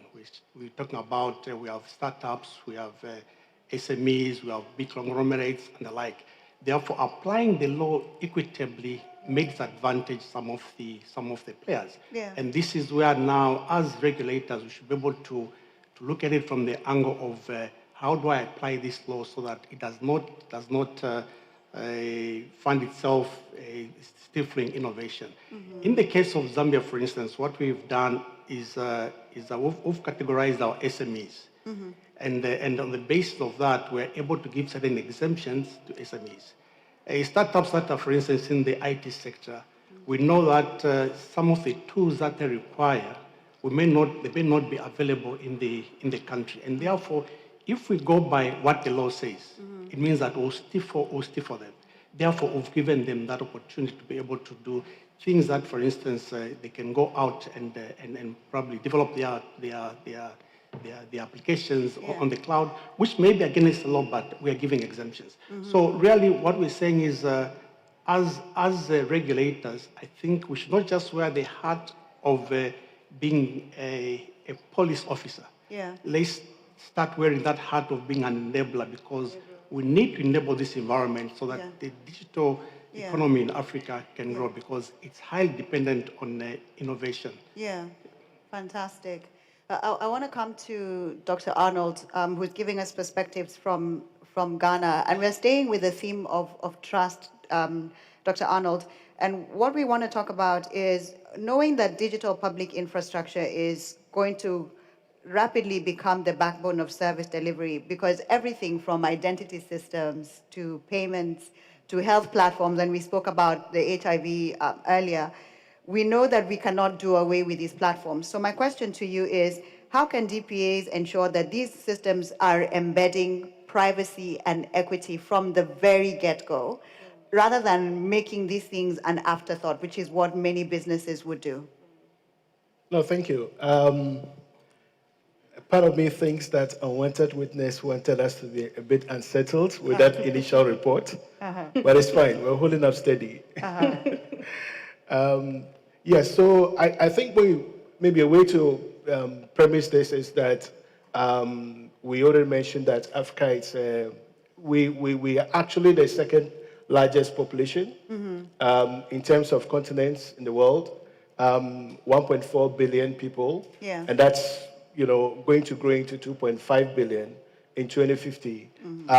When you look at the amount of young population that's also in Africa, we're having quite a lot of people also. I think about the average age is around 19 years old in Africa. It's going to be really challenging trying to build things through the legacy way of doing things, because the rails on which any of those things is going to run, those things don't exist.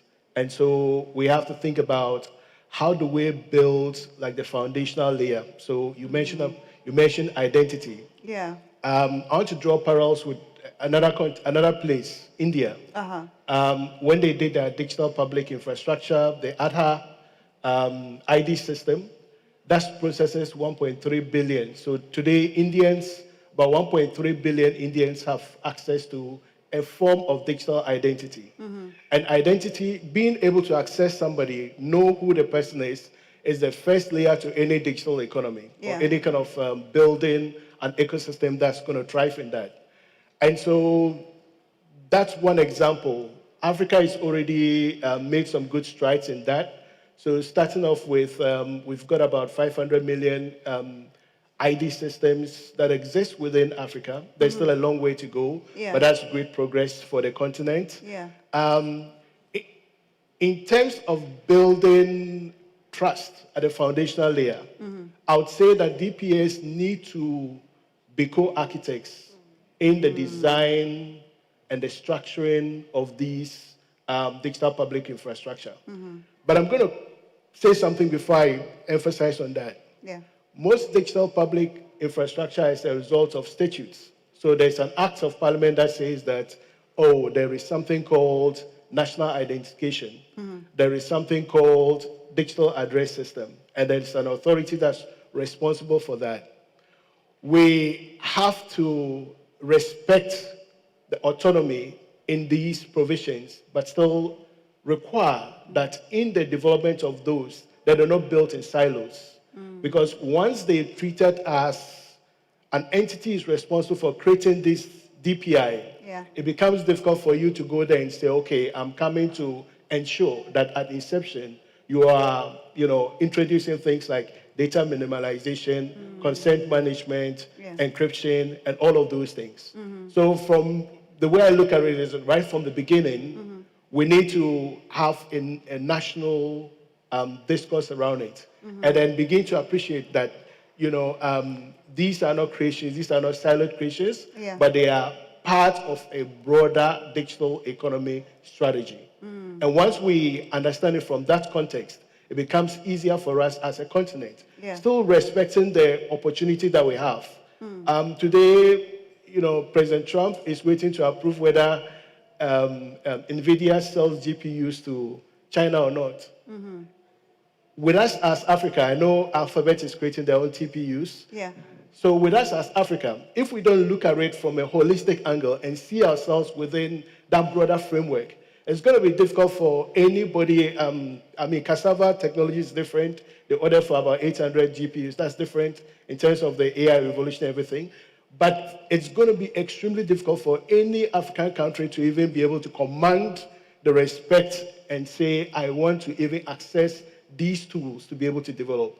And so most of the development that we talk about, most of the digital economy growth is going to be piecemeal. And so DPIs are a way, but DPIs must be founded within a broader framework and should be extended beyond, just like any local jurisdiction. Because the continent is big, the opportunities are wide, but we have to be broad-based rather than being just like focused in one area. And I'm going to come back to this question of co-creation in the next round, but also the issue that you raised about collaboration is critical, and I'll come back to that as well. But allow me to bring in our colleague from Eswatini, Mr. Simelane. And I want to hear from your perspective as well. How do we strengthen public confidence in DPAs and make sure that the DPAs are helping to balance what the government wants to do with regulation, but also what private sector wants to do with innovation? Thank you. I think one of the challenges that we've seen is that as DPAs, we are what we call Johnny come late. Excuse me. We are trying to regulate an industry that has been there for some time. Imagine you're going to regulate banks. They've been there. They've been regulated. You are regulating sectors that have been long regulated. And you come now, you talk about data protection. Some people had never even thought that that is something that needs to be protected. We've been using data the way we want it. But with regard to innovation, what I have seen, and I come from a small country, if you look at the map of Africa, you'll see the small dot between Mozambique and South Africa. That's where we are, population of 1.2 million. There is and very digitized. Smartphone penetration, we're talking about 90%. So it means that even my grandmother has access to a smartphone and has access to digital services. But the issue is, does she know those services? Because the digital literacy rate is not that high. So now we come in as regulators. Because another thing is that we've been seen as these regulators that are against innovation, because whatever you do, whatever innovation you can do today, it has to collect data and personal data. And then you come and say, we need to protect the data there. People want to market. People want to sell their products. Fintechs, startups are coming up, they want to show their new applications, and you come and say, data minimization, data this, data that. So I think that's the confidence we need to bring in to say, we're not there to stop it, We also want innovation. But again, you talk about trust. The people that are using the services will trust the service if they are sure that we as regulators have ensured that that service is safe. There are proper safeguards. Yeah. It's safe from bad actors. And they want to know that it really complies or adheres to the safeguards that we put out there, the principles of data protection, data minimization. How long is that data going to be in that digital platform? Those are the things that we need to sit together with innovators to say, let's innovate. Yeah. Let's create digital platforms. But within that, let's still try to embed these principles so that people can trust. For people to trust, they only need one thing, that it is safe to use these services. We are now faced with another, I would say, a disaster in my country where especially the elderly are being robbed their mobile money through their own cell phones. The random call will say, I'm calling from the bank, please click 1, 2, 3, 4, and your money is gone. Yeah. That talks to what? Digital literacy. At the same time, it talks to lack of proper safeguards that we created with these forums. So I think for us, we really encourage innovation, but for innovation to be trusted, there's one critical factor for us is that are there proper safeguards? Yesterday we had a presentation, you saw 3 doors there. Are the doors locked? And who has keys to those doors? To those doors? Yeah. And who controls the in and out of those doors? Yeah. And we are there as regulators to ensure that you enter through that door, but you know that it's safe, it's a safe house. Thank you. Thank you. So the importance of safeguards, but also digital literacy for the population. Let me do a final round of questions before we bring in the audience. And again, we're going to take the same order. And again, coming back to you, Adobe, this idea of trust is going to be underlying this entire conversation and user confidence. So how do we ensure that digital power is actually serving the public good? And my question to you is, how can regulators ensure that data and digital platforms, as they are gaining power, are still working in such a way that the public interest is protected and trust in the system is maintained throughout? Okay, so we'll have to start with being transparent. And before we could, as a DPA, one of the things is that we should lead by example. And leading by the example starts by being transparent, having a transparency policy or transparency mandate. Like the Commission, for instance, we also adhere with the provisions of the Act. So to tell them that, see, we're also doing this, so you should be able to follow as well. Then we could also bring about cross collaborations with other regulators or DPAs, and also your country's regulators too, because for you to be able to reach everyone, you need to start from the top, and the top are the regulators for those sectors and all that. And we can also talk about providing, how do I put it, being part of associations, like international bodies. Like I know most of us here are already part of NATPA, which is the network of African Data Protection Authorities, and GPA, that's Global Privacy Academy. So that enables us to align and benchmark with international policies, and also to unify our voices to be able to make all stakeholders or global stakeholders to be accountable to us.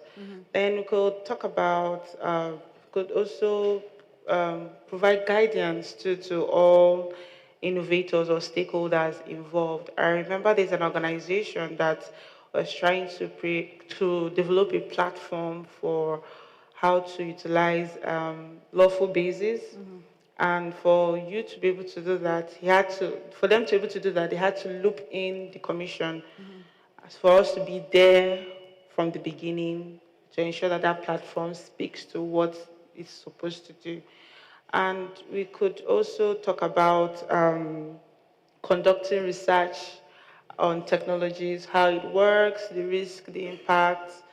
Like myself, I'm the head of the innovation unit, so one of the things that we do is to have conversations with startups, look at what they're trying to do, encourage them, because it aligns with our pillar, one of our pillars in our strategic roadmap, which is ecosystem and technology, and how to bridge or balance the regulation with technology in order to foster local content creation and development. So based on that, we come up with various things that we can do, such as conducting hackathons and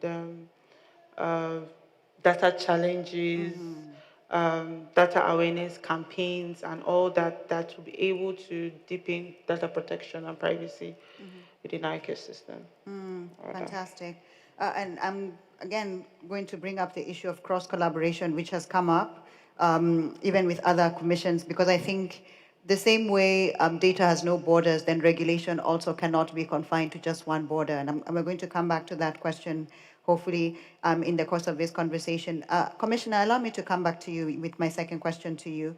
And this is, again, on practical steps. I want us to speak about the practical things that you can do so that you move beyond compliance, because people don't want checklists. It's exhausting to think about compliance and think about all the things that I must check boxes for. So beyond just the compliance framework and checklists and things that people must do, how can you create a genuine culture of trust between citizens, governments, and businesses?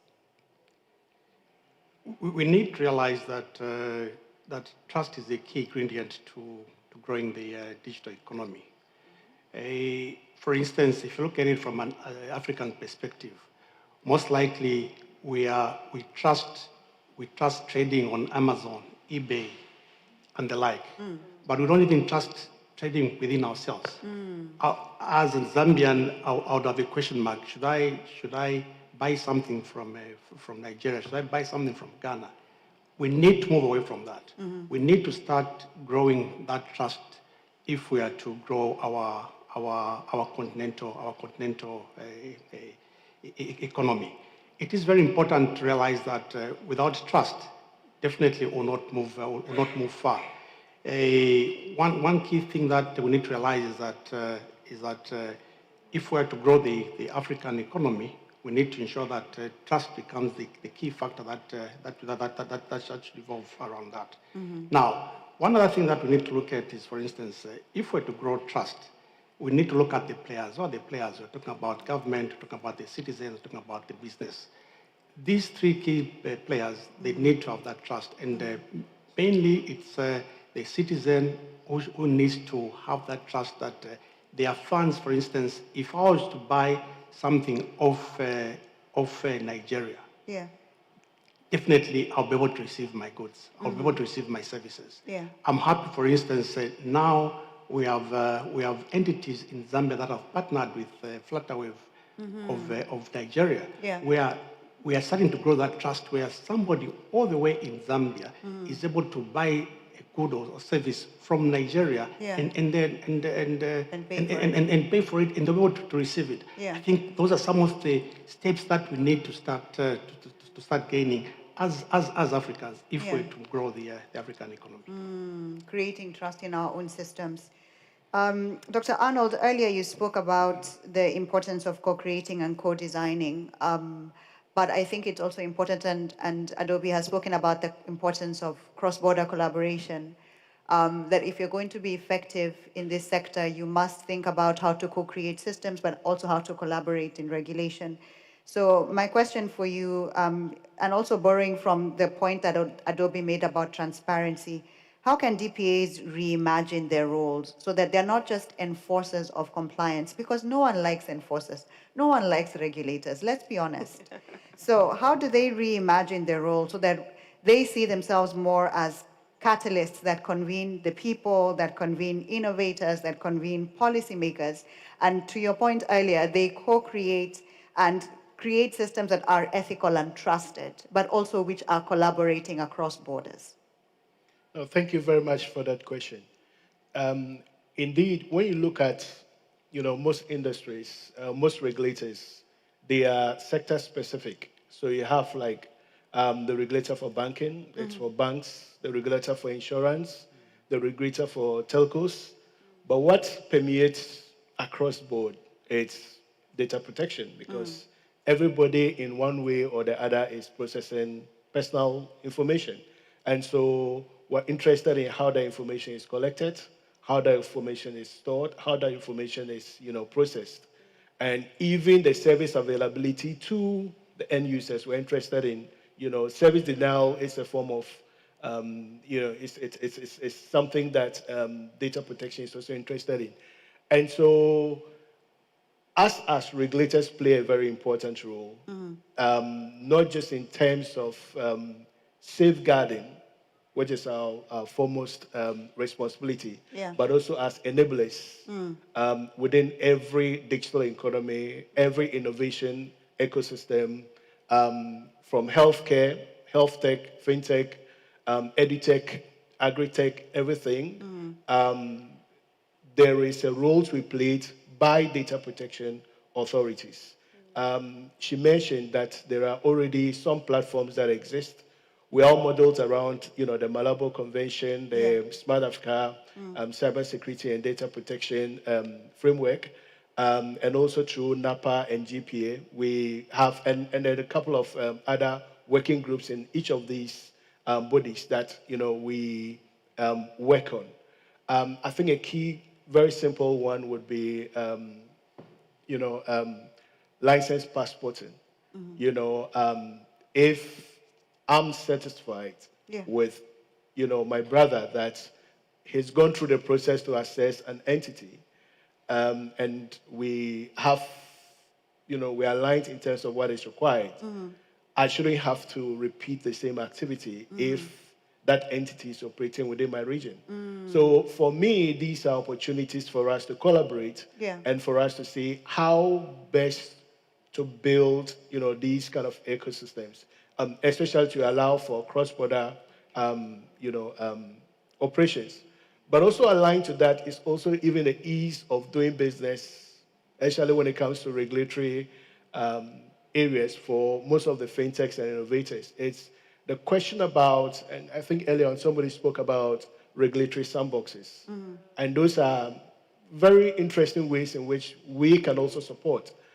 We know that a fintech starting off today would go through so many regulatory, bottlenecks before they get to the point of being able to do a POC, put a product out there.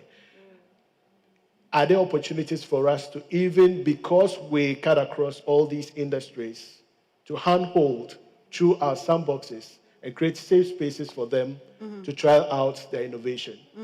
So I think that our role can be as wide as we want it to be, and can be as narrow as we want it to be. If we only have the hammer as regulators, then all we'll see are nails, and we're just going around hitting them. But if we see ourselves as enablers of the ecosystem, then there's a lot we can play. But ultimately, we all have the goal of making sure that we're creating a robust digital economy, and also the space in which people operate are secure and safe, that people trust, have confidence, investing, putting effort in the ecosystem because they know that the rails on which they're going to run are safe, and that we have there's enough capacity also within the ecosystem to make sure that all is safe and secure. So self-perception by DPAs is very important. How they see their role will determine how effective they are in reimagining their role. Absolutely. Great. I want to ask Mr. Simelane one last question, and then we'll open it up to the audience.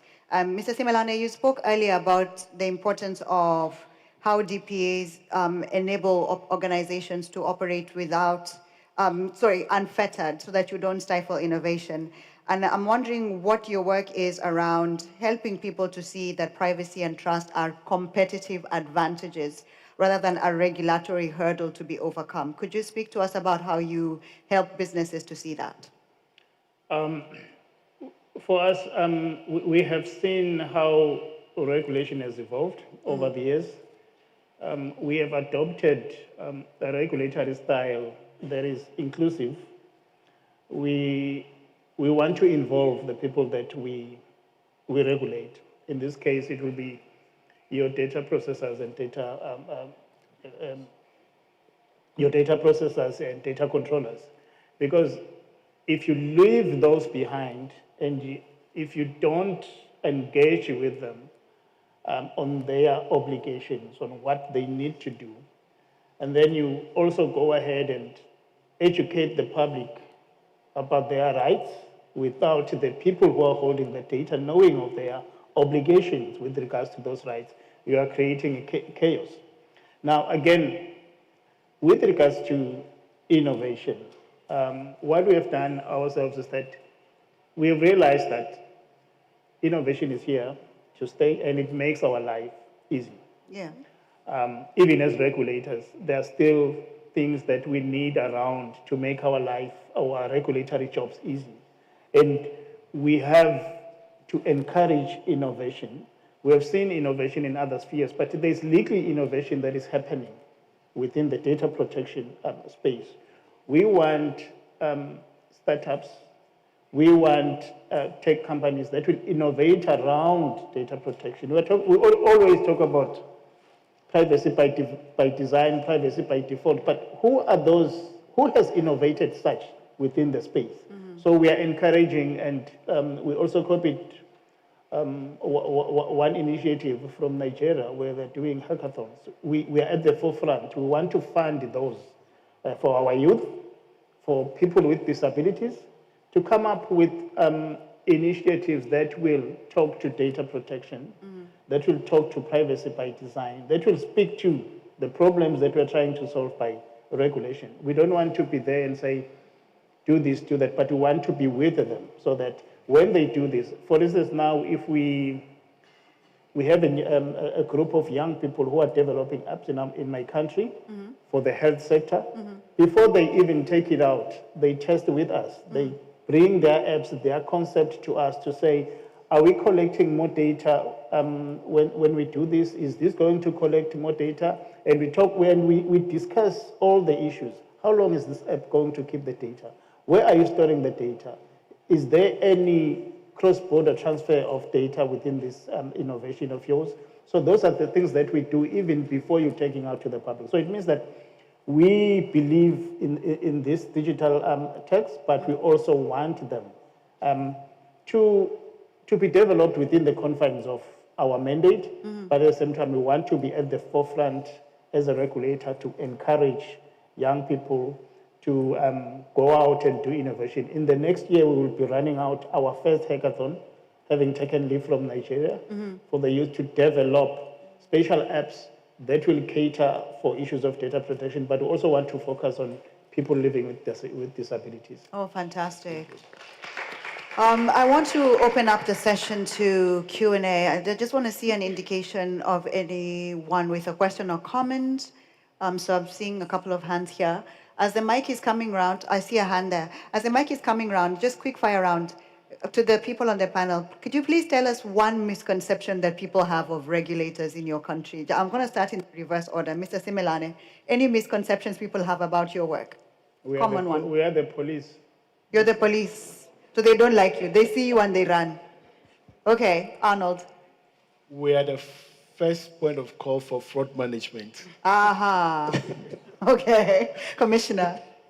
We are making it difficult for them to do what they used to do. You make it difficult for them to do what they want to do. Yes. Adobe. We fine. You're the ones who go around dishing out fines. Sure. All right. So let me start on this end. There were a couple of hands on this end. So we're going to start with you, sir. Please just state your name and then who you would like to address your question or comment.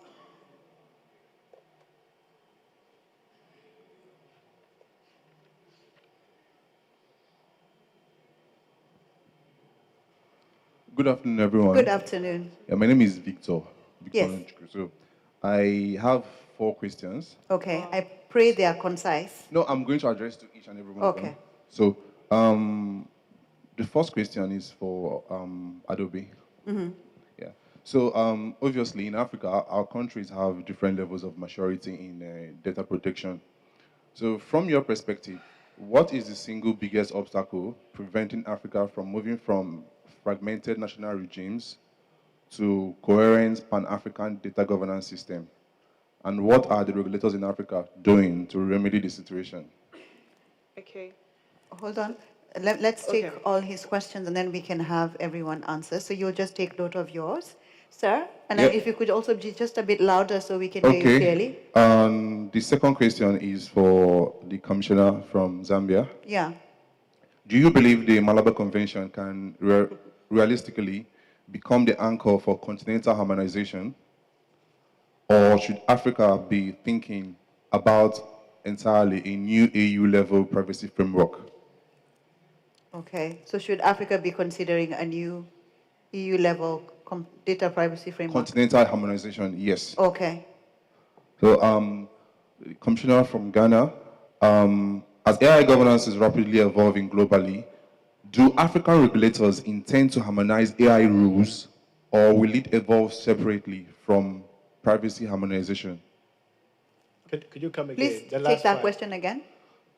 As AI governance is rapidly evolving globally, do African regulators intend to harmonize AI rules, or will it evolve separately from privacy harmonization?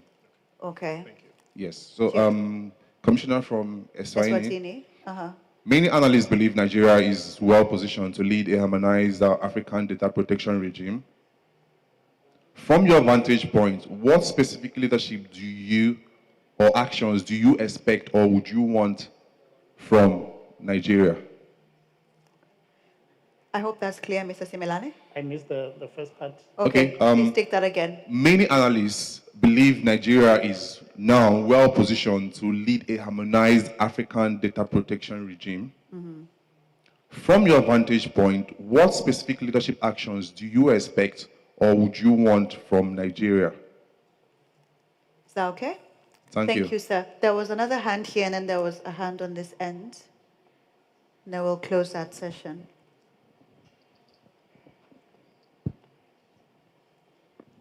Thank you very much. My name is Uchenna. And I mean, his second and third question were basically my questions, but I'll try to explain a bit from my context. Now, we've spoken a lot about collaboration and building trust. Yeah.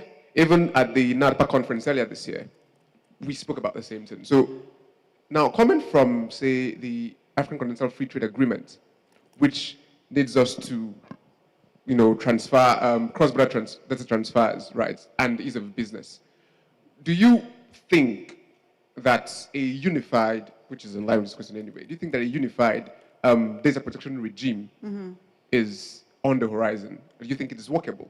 And do you think it's on the horizon? And then my second question... Just to clarify, who would you like to answer your first question? Any of them. Okay. Any of them could attempt it. And then the third one already takes his third question about AI governance is exactly what I wanted to ask. My third question would also be, while we're talking about collaboration, the commissioner from Eswatini mentioned that PPPs, right?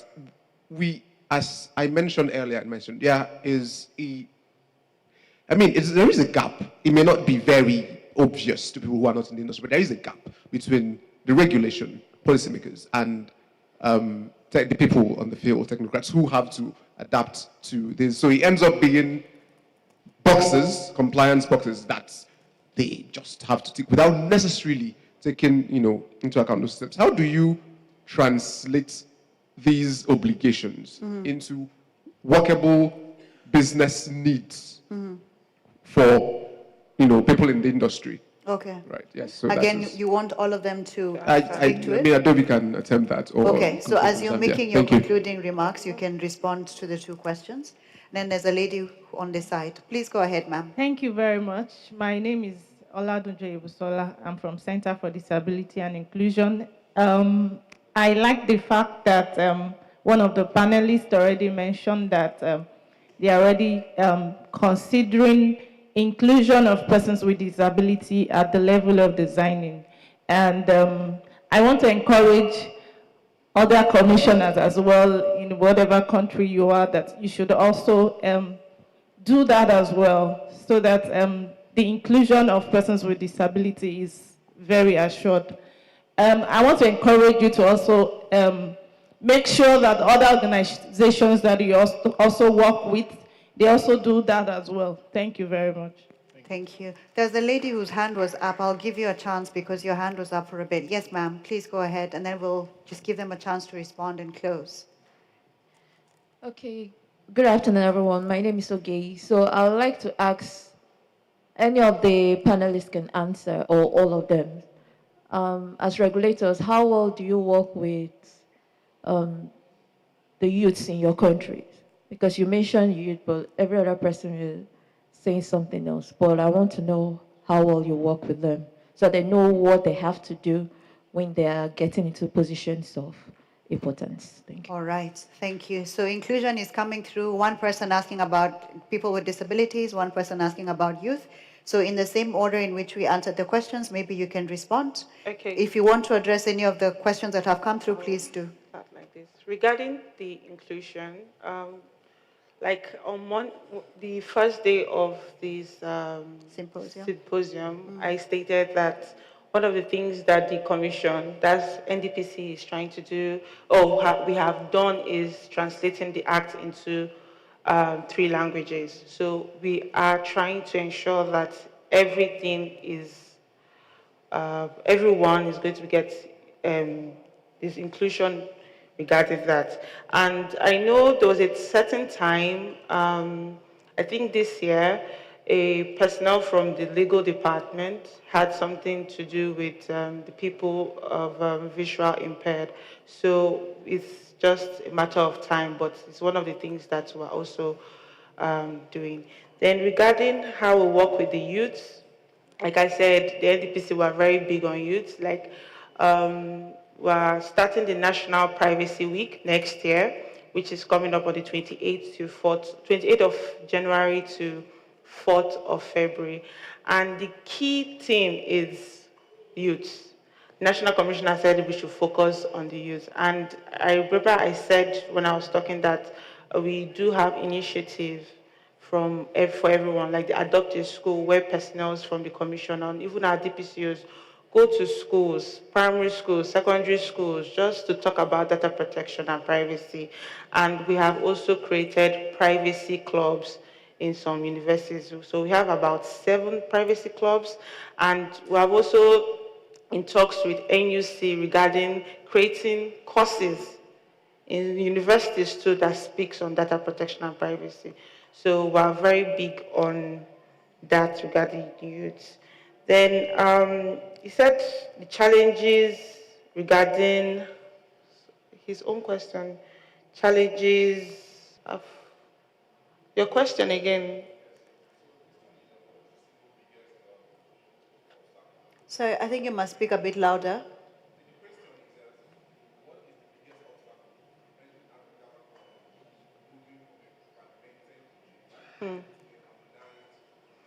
Okay, so we all know that we all have our unique peculiarities and cultural norms and all that.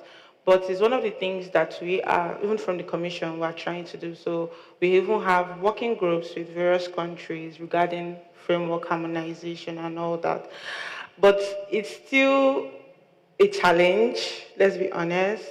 I remember when we're trying to do the ECOWAS Complementary Act to amend it again,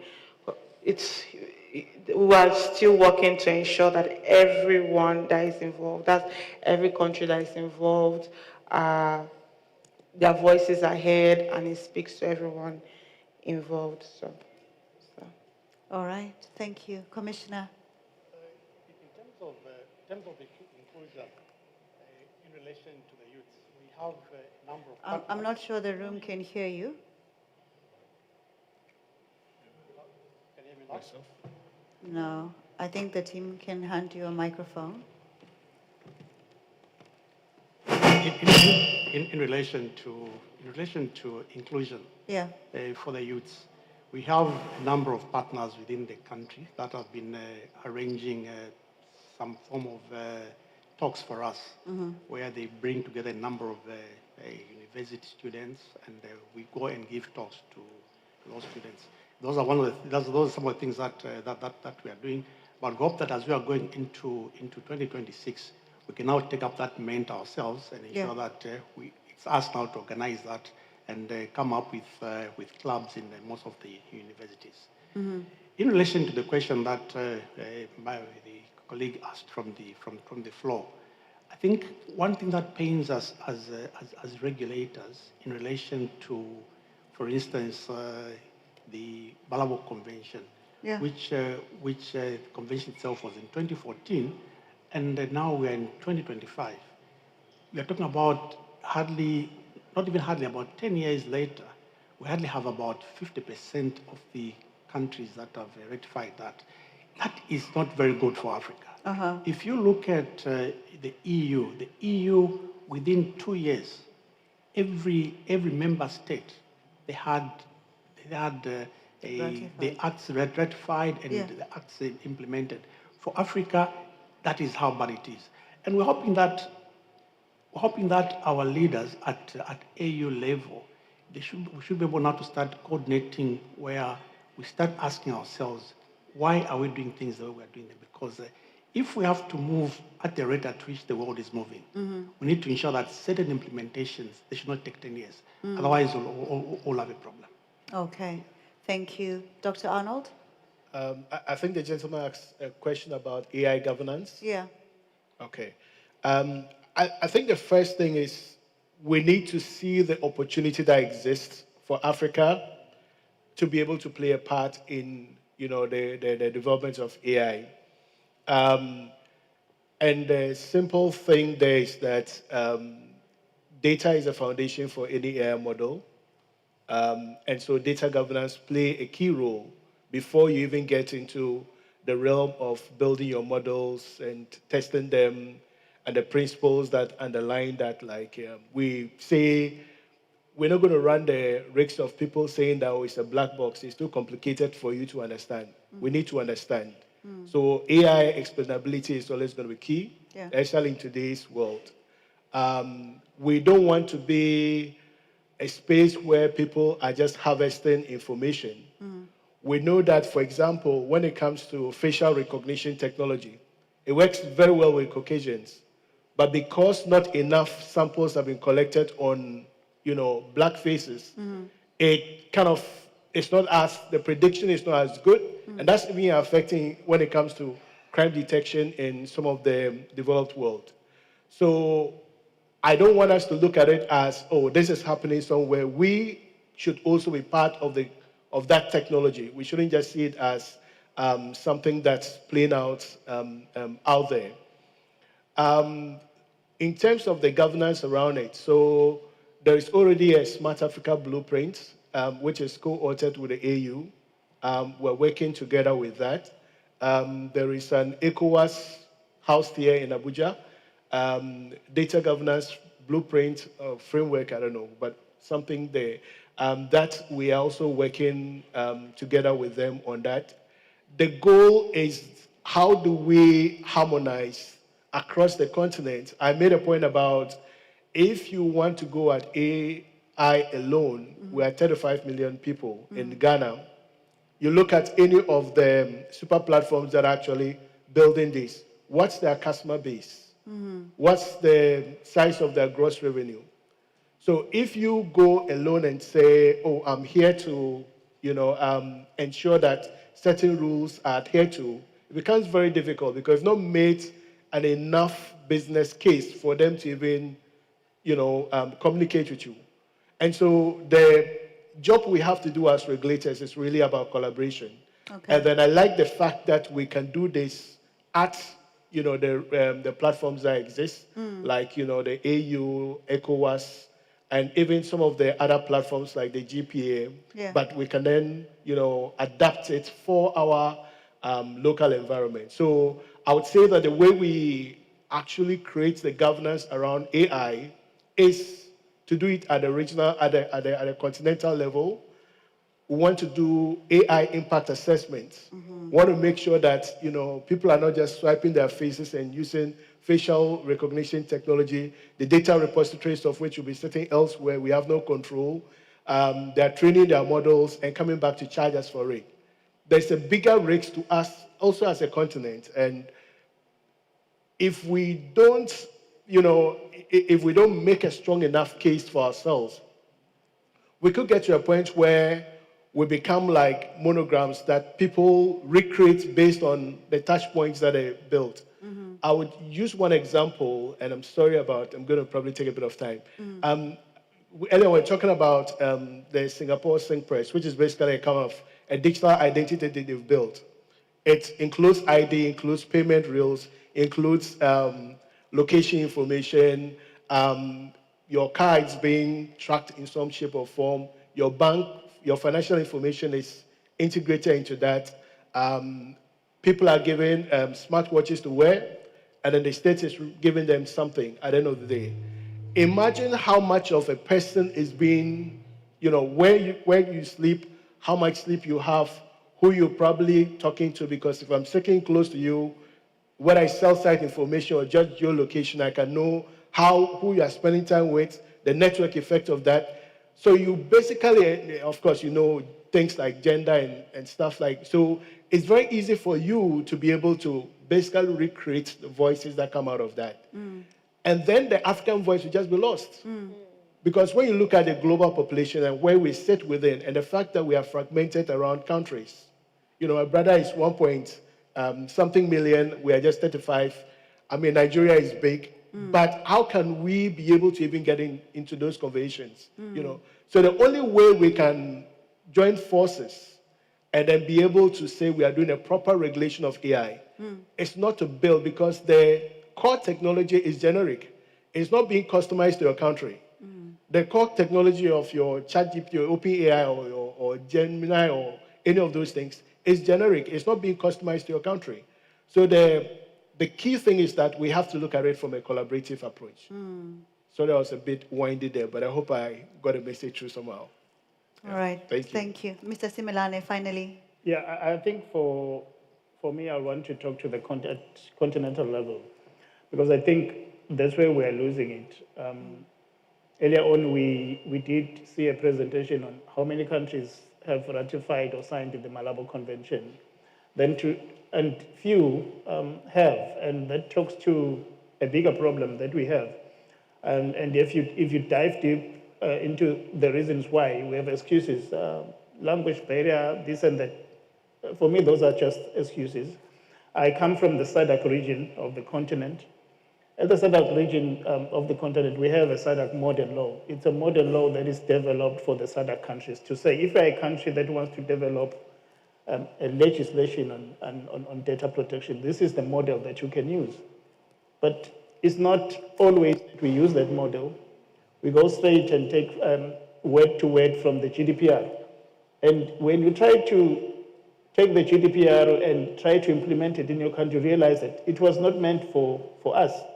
It's too difficult to implement. Yet the African continent one is easy because it took into context issues that are relevant within our country. So I think we still have a lot of work to do there in terms of the continental and the creation of continental bodies. Another thing is that we create these instruments, but they are not binding. When it's time for us to implement, and if we have not, we hide behind our sovereignty as a country. We're going to do it our own way. So those are some of the challenges that I think we as regulators can influence, even at national level, even at continental level, because we do need to reach at that stage where the EU is with regard to implementation of data protection. Not that you have to be like them, but we can create our own unique system. But again, there was a question about whether we believe that Nigeria can, and I think Nigeria has done a lot with regards to data protection. You guys have a new, your regulators not as old, but I've interacted with them. I've seen the project that they've done, and I've copied a lot of our projects from them. I think they are in the right track, and to think that they are regulating data protection in a country that has over, your population scares me, guys. Yeah. When I'm saying I'm coming from a country that has 1.2 million, and then you talk about Nigeria, it means that we are lazy somewhere. But it means that there is a lot that they are doing well, and I think Nigeria is rightly positioned to to show us the way and also to collaborate with us. We can learn a lot from each other. There are things that they can also learn from us, ourselves. But I think there's a lot that you have done and there's a lot that you are doing that we are happy to look up to. Thank you very much. Thank you. Allow me to thank our panelists for helping us to understand that transparency and collaboration will become key to seeing whether regulators are seen as enablers of an environment for compliance, or whether they will be seen as those who go around, as Adobe said, distributing fines and browbeating everyone into compliance. I want to get the audience involved in applauding you properly. And yesterday we did the rainfall exercise. Do you remember it? Yeah. Good. So now today we're going to do the reverse rainfall because we are coming to the end. So remember how the rain comes incrementally? It also stops incrementally or decrementally. So let's first do a reminder of how we did the rainfall yesterday. So everyone needs their hands free. So remind me how we did it. What did we do? Index finger, middle finger, ring finger, small finger, tap, tap, tap, tap. So now the reverse is going to start with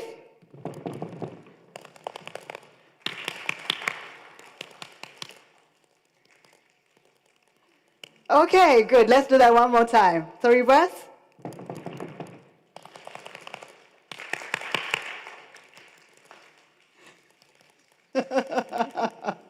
Thank you, everybody, for your participation, and we'll hand you over back to Unwanted Witness. Thank you. Thank you so much. Thank you. It was nice. We really wanted to interact with the regulators, and a number of things have come up. Even yesterday, during the civil society panel, they did address the fact that they would have wanted to see collaboration with the regulators. I hope that is something that we can think about as key partners as you implement your mandate. To appreciate more and thank our regulators, I would like to invite the Executive Director, Unwanted Witness, on stage, who will be thanking our regulators for gracing this occasion, availing themselves, taking off time, their busy schedules, to talk to us, meet with us on this August symposium. She will be handing over tokens of thank you, and we will just do it in order so that we can be orderly. Let us start with none other than our host in Nigeria, Miss Adobe. She will receive, on behalf of the Commissioner, the Nigerian Data Protection Commission. A round of applause. Thank you. Thank you, thank you. Next,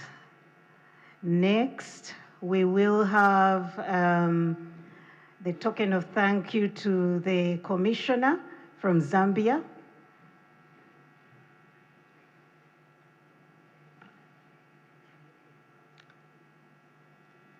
A round of applause. Thank you so much. Thank you. Next, we will have a token of thank you, excuse me, to the Deputy Commissioner from Eswatini.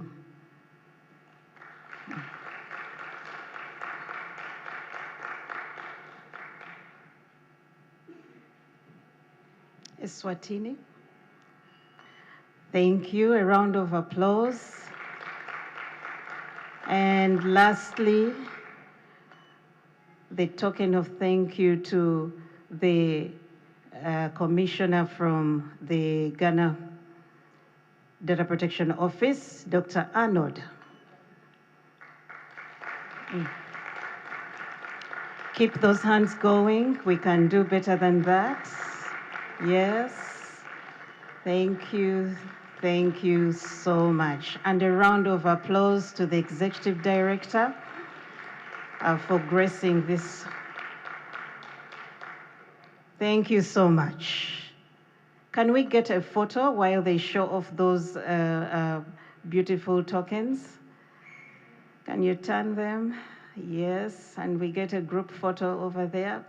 Push in, you're scattered, push in a bit. Thank you, thank you. A round of applause to our regulators.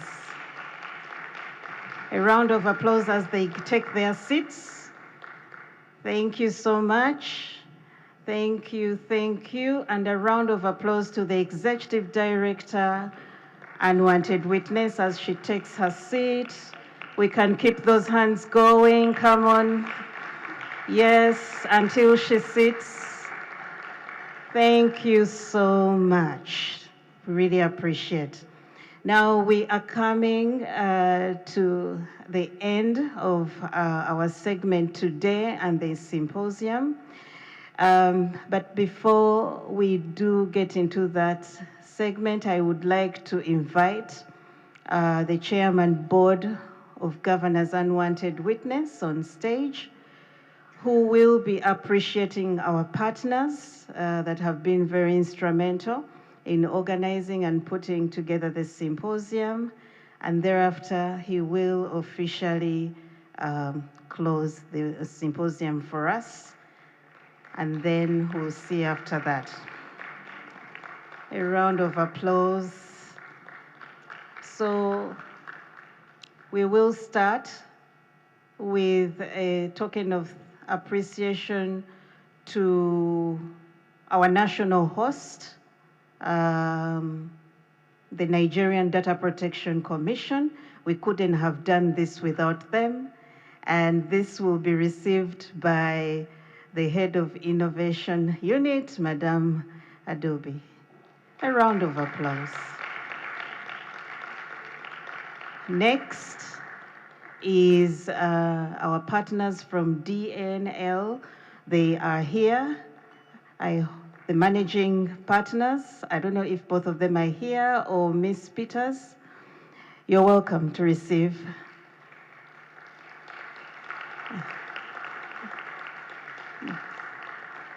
We can keep those going, those fingers going, please. Yes, let's appreciate them. They have been very supportive. They have done us well. Thank you so much.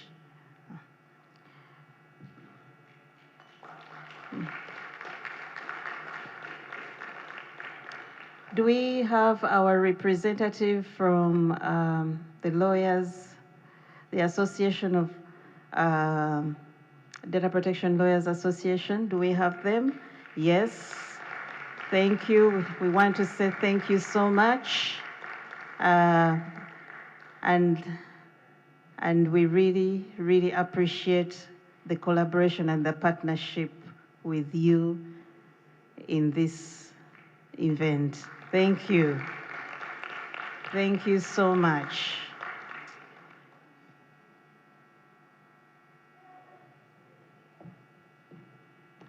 Okay, so now I hand over the stage to our Board of Governors, Mr. Mike Segawa. Please put on that mic for him so that he can close for us. You're welcome, sir. Good afternoon. How do they greet in Igbo? Eh? Ndeo. And Yoruba? Oh, I wasn't taught enough. I should have said my greeting in either Igbo or Yoruba. Before I give my speech, allow me to recognize once again legislators from Ghana. They are here with us. After regulators made their presentation on the case, you know the people to take this game forward are the legislators. Kindly come on stage, say hi to this group, a word or two, we shall be very, very welcome. Thank you so much.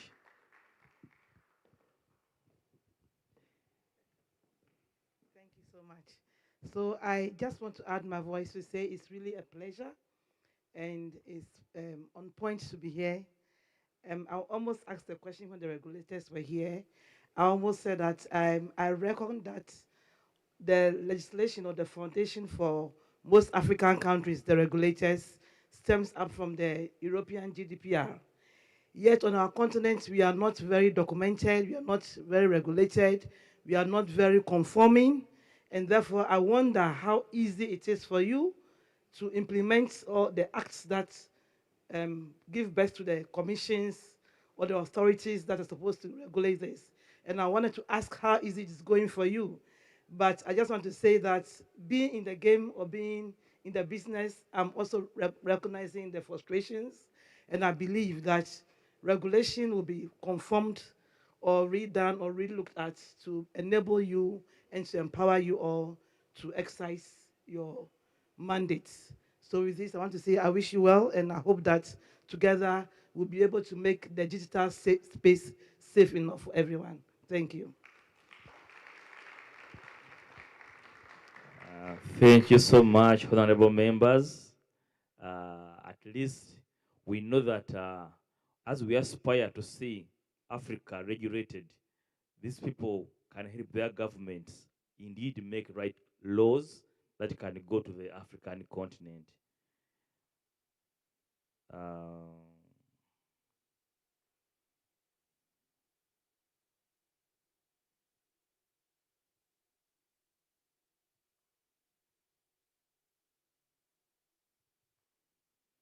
I have a very short speech. My dear speakers, for these entire 3 days, panelists, participants, and friends, I just realized that life in Lagos, I think, is very fast.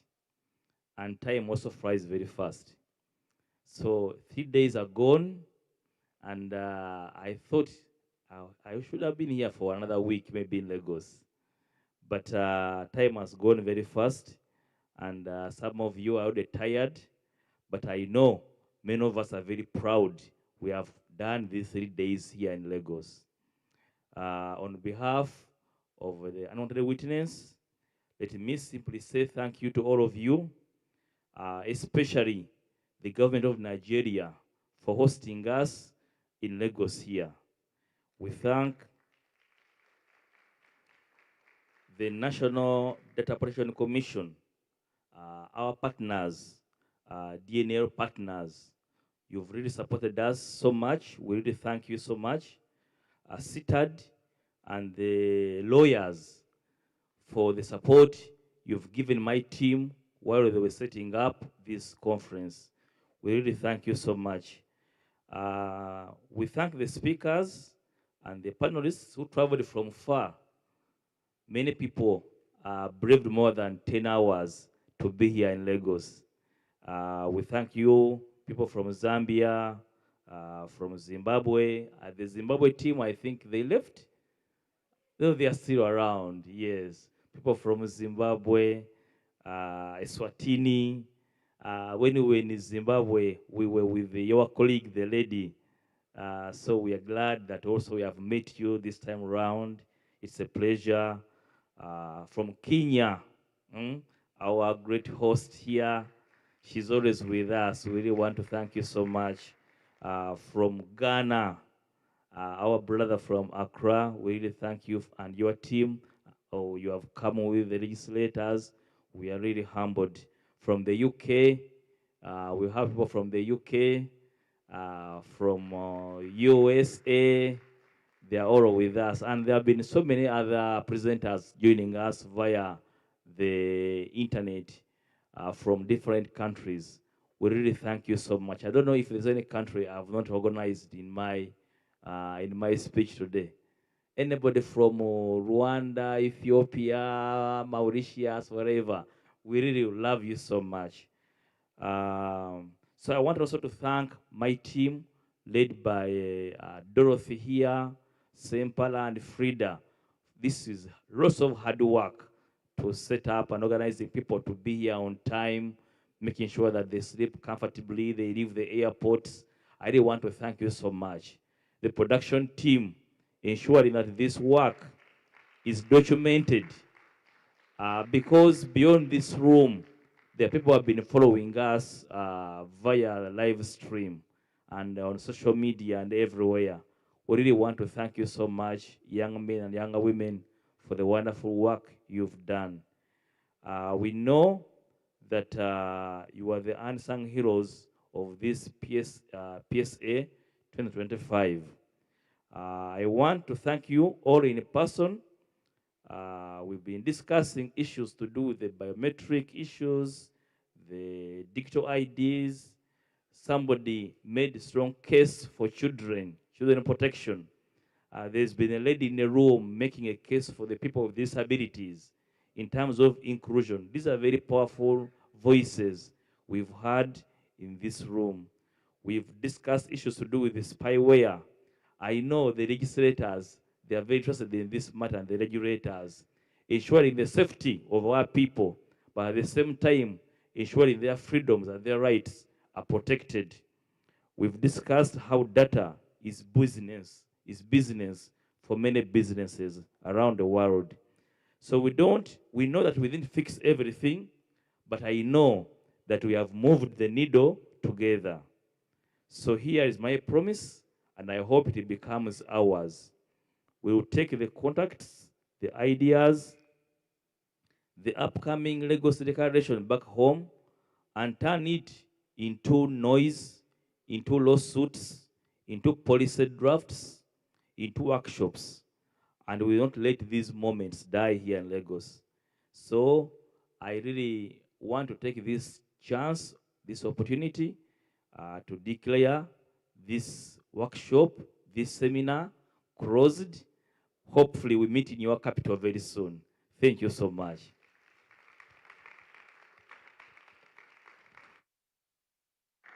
Thank you, our board of directors, Mr. Mike Segawa. And I am not adding anything to that. I just want to do housekeeping.